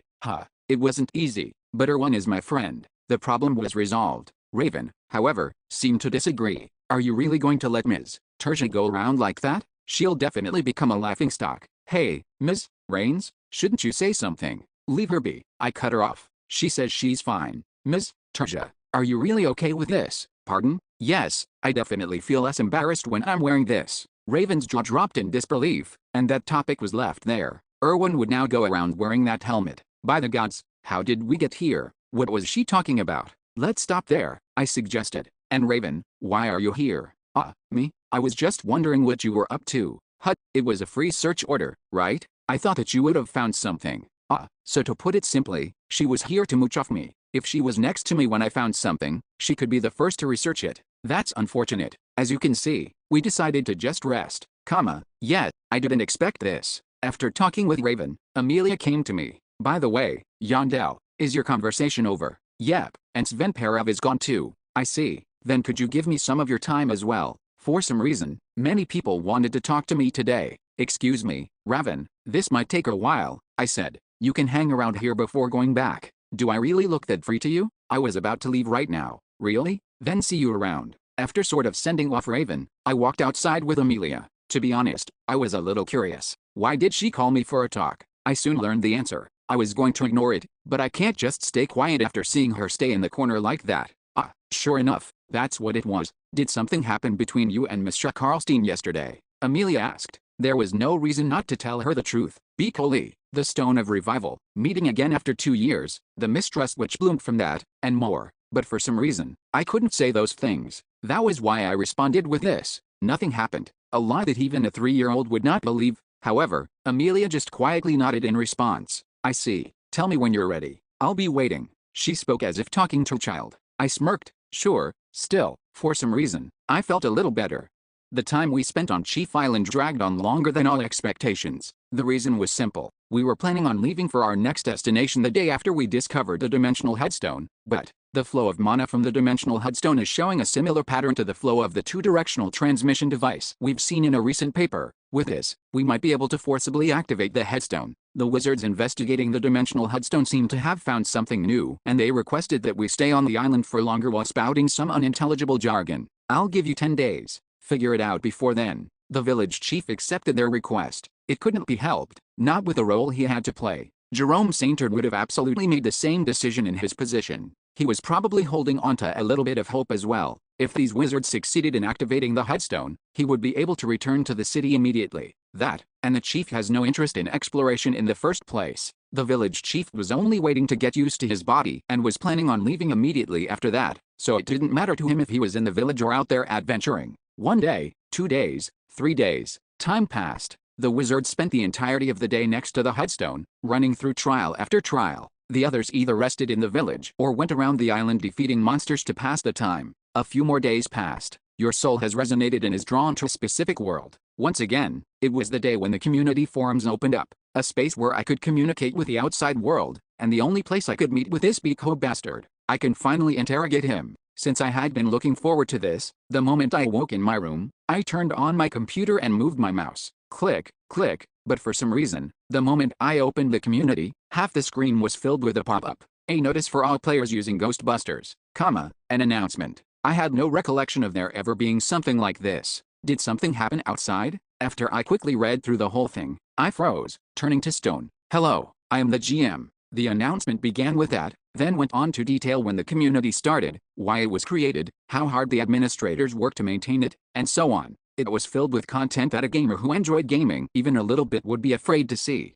because whenever something like this was posted, the reason why was always the same. Damn it, I wished it wasn't the case, but there was nothing more to see. I would like to extend my deepest gratitude to everyone who has used Ghostbusters until now, and I must apologize for giving you this announcement this way. Due to the personal circumstances of the administrators, today will be the last day of Ghostbusters, after which, the service will end. Any GP bought with real money can be refunded through the newly created Refund tab. The server was dead. Chapter 570, Closed Doors, 4. In a strange world where you needed to hide the fact that you were an evil spirit to survive, there existed a haven where players could safely and anonymously communicate with each other. But now, Ghostbusters was closing its doors. The shockwave brought on by this announcement was like nothing I'd ever seen on the forums before. Don't shut down. Keep it open. Keep it open. Keep it open. Keep it open. Keep it open. Keep it open. Keep it open. Keep it open. Keep it open. Keep it open. Keep it open. Keep it open. Keep it open. There were people throwing tantrums in the message boards. GM, try to close the server. Try it. Won't matter when I'm dead. Some making threats. GM and admin team, please read. Hello, I am an ordinary person who fell into this world almost 5 years ago. Just like everyone else here, I have also had multiple brushes with death, and most of them were the result of choices I made. There were times I wanted to just give up and let myself rest. However, whenever I found myself feeling weak, the one thing that pulled me out of the darkness was the Ghostbusters community. Some earnest posters trying to convince the admins to not shut the server down. GP refund request. I just made one, so when will it go through? It's a lot of money for me. You're not going to scam us, right? Some who cared more about their own losses rather than the loss of the community. My best guess is a veteran of 12 years as to why Ghostbusters is closing its doors. As everyone in the know will know, the GM has a secret connection to the royal family. The only reason this community was able to exist in the first place was thanks to the royal family letting it. Some tried to make sense of what was happening and share their theories, and so on. Every post on the page was about Ghostbusters shutting down, and I couldn't blame any of them. Click, click. I was also in shock and was reading through every post I could find on the topic. All the while, a single question burned in the back of my mind. Why is the server shutting down? Soon, though, my scroll through the board stopped. It was becoming painfully apparent that further reading wouldn't yield any relevant information. 90% of the posts were rage and troll posts or otherwise incoherent ramblings. Yet, I'd be better off thinking through this myself. I probably knew more than these people did, anyway. I think the most likely explanation is that there's been some sort of an issue with the royal family. That part was easy to deduce. I already knew for a fact that the GM and the royal family were working together. However, that wasn't the real problem here. But why would the royal family suddenly try to close the server? I couldn't understand their angle at all. Was there simply some sort of personal conflict between the GM and the royal family? That was definitely a possibility, but I figured there might be a different, more political, reason at play here too. I sighed. This is going to be a pain in the neck. The shutting down of the forum was already an unfortunate piece of news, but what was even more upsetting was the timing. Why did it have to be while I'm stuck in the basement? If Ghostbusters disappeared, it would be impossible for me to hear about anything happening outside the labyrinth while I was in basement floor 1. In other words, I would lose the ability to communicate with or sway the outside world in any way. After spending a while longer mulling over potential explanations for the shutdown, I grabbed my mouse. Let's just ask. Talking with the man himself would be much more productive than trying to figure this out on my own.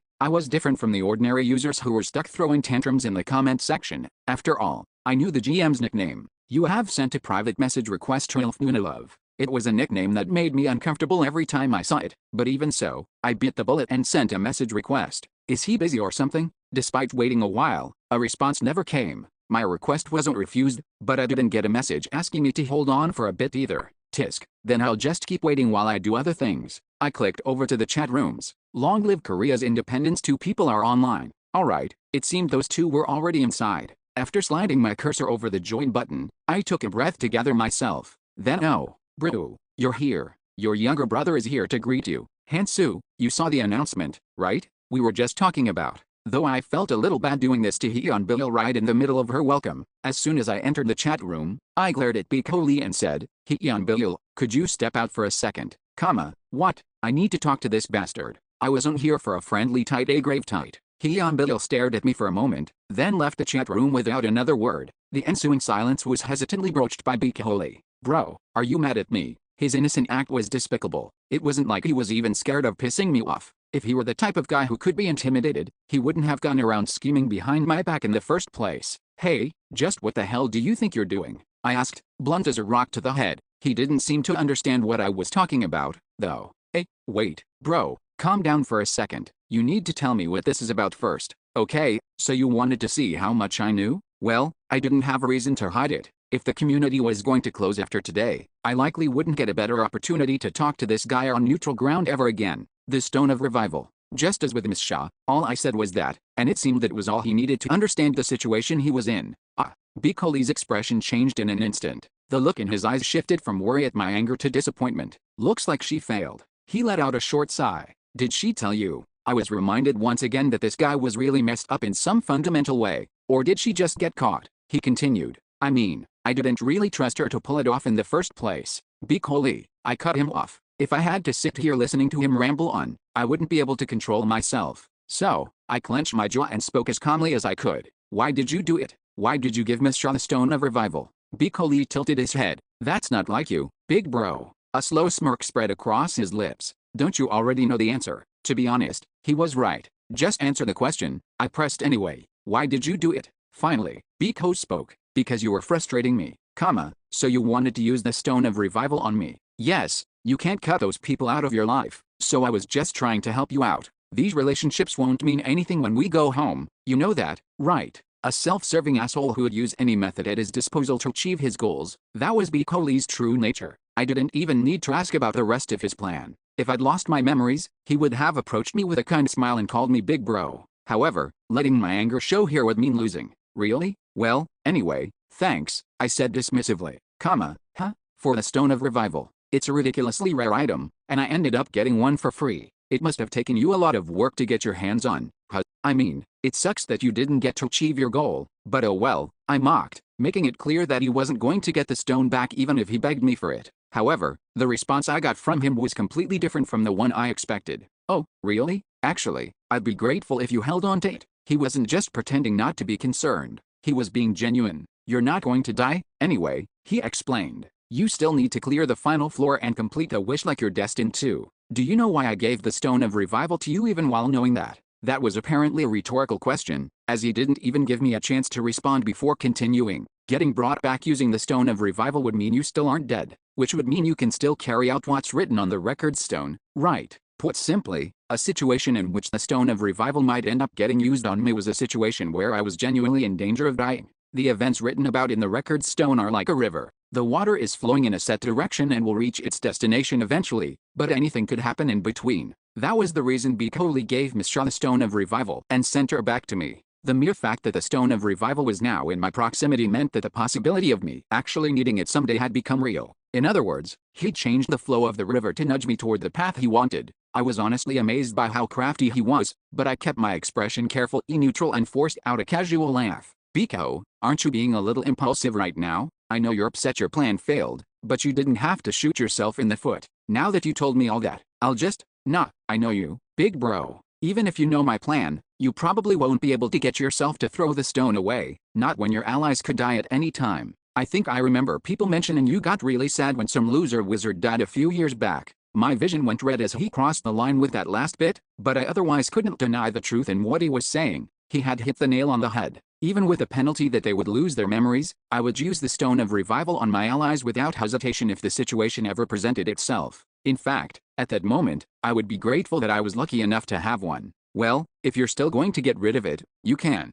It can't be helped. Plan B is going pretty well, anyway. By the way, what ended up happening with Miss Shaw Karlstein? If you figured out she had the Stone of Revival, you must be dying of betrayal right now. Oh, based on the look on your face, it looks like I'm spot on. Well, if you've completely shut her out, just give her back to me. Going out and finding another Ice Double Sword Master to cultivate would be a pain in the neck. But hey, aren't you a hypocrite? You're constantly lying and manipulating people too, including Kitty. Does that lady barbarian know the truth about you yet? That you're an evil. I cut him off before he could get any further. Shut up, comma, what? Please, shut up. I really want to kill you right now. I was willing to own up to it. If this was a situation where getting mad first meant losing, then I was the loser today. Unfortunately, it was impossible to kill someone in this place, no matter how much you might want to. However, wow, scary. But bro, calm down. I have a new offer for Biko. I let his words flow in one ear and out the other, and then I said what I wanted to say. Even if I tell you I never want to see you again,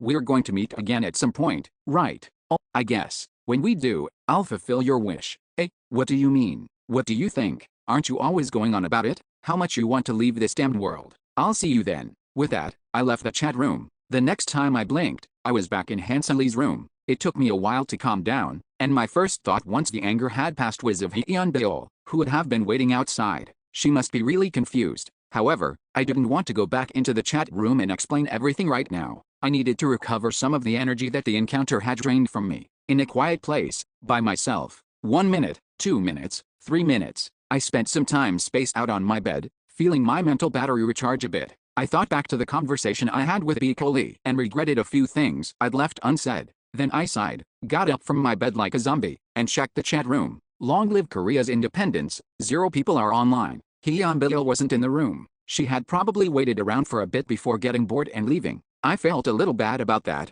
but I let it go for now and checked my inbox. The message request I had sent to the GM still had no response. I feel like I'm getting ghosted. It wasn't like he was too busy to read a message. However, I didn't let myself get too frustrated. When I left the labyrinth, I could personally go look for the GM myself. Plus, even if I couldn't reach him right now, I still had a way of talking to an admin tonight. Click, click. When I clicked the link, a simple, familiar message appeared before my eyes. Welcome, Watcher. It was time for the final meeting of the round table.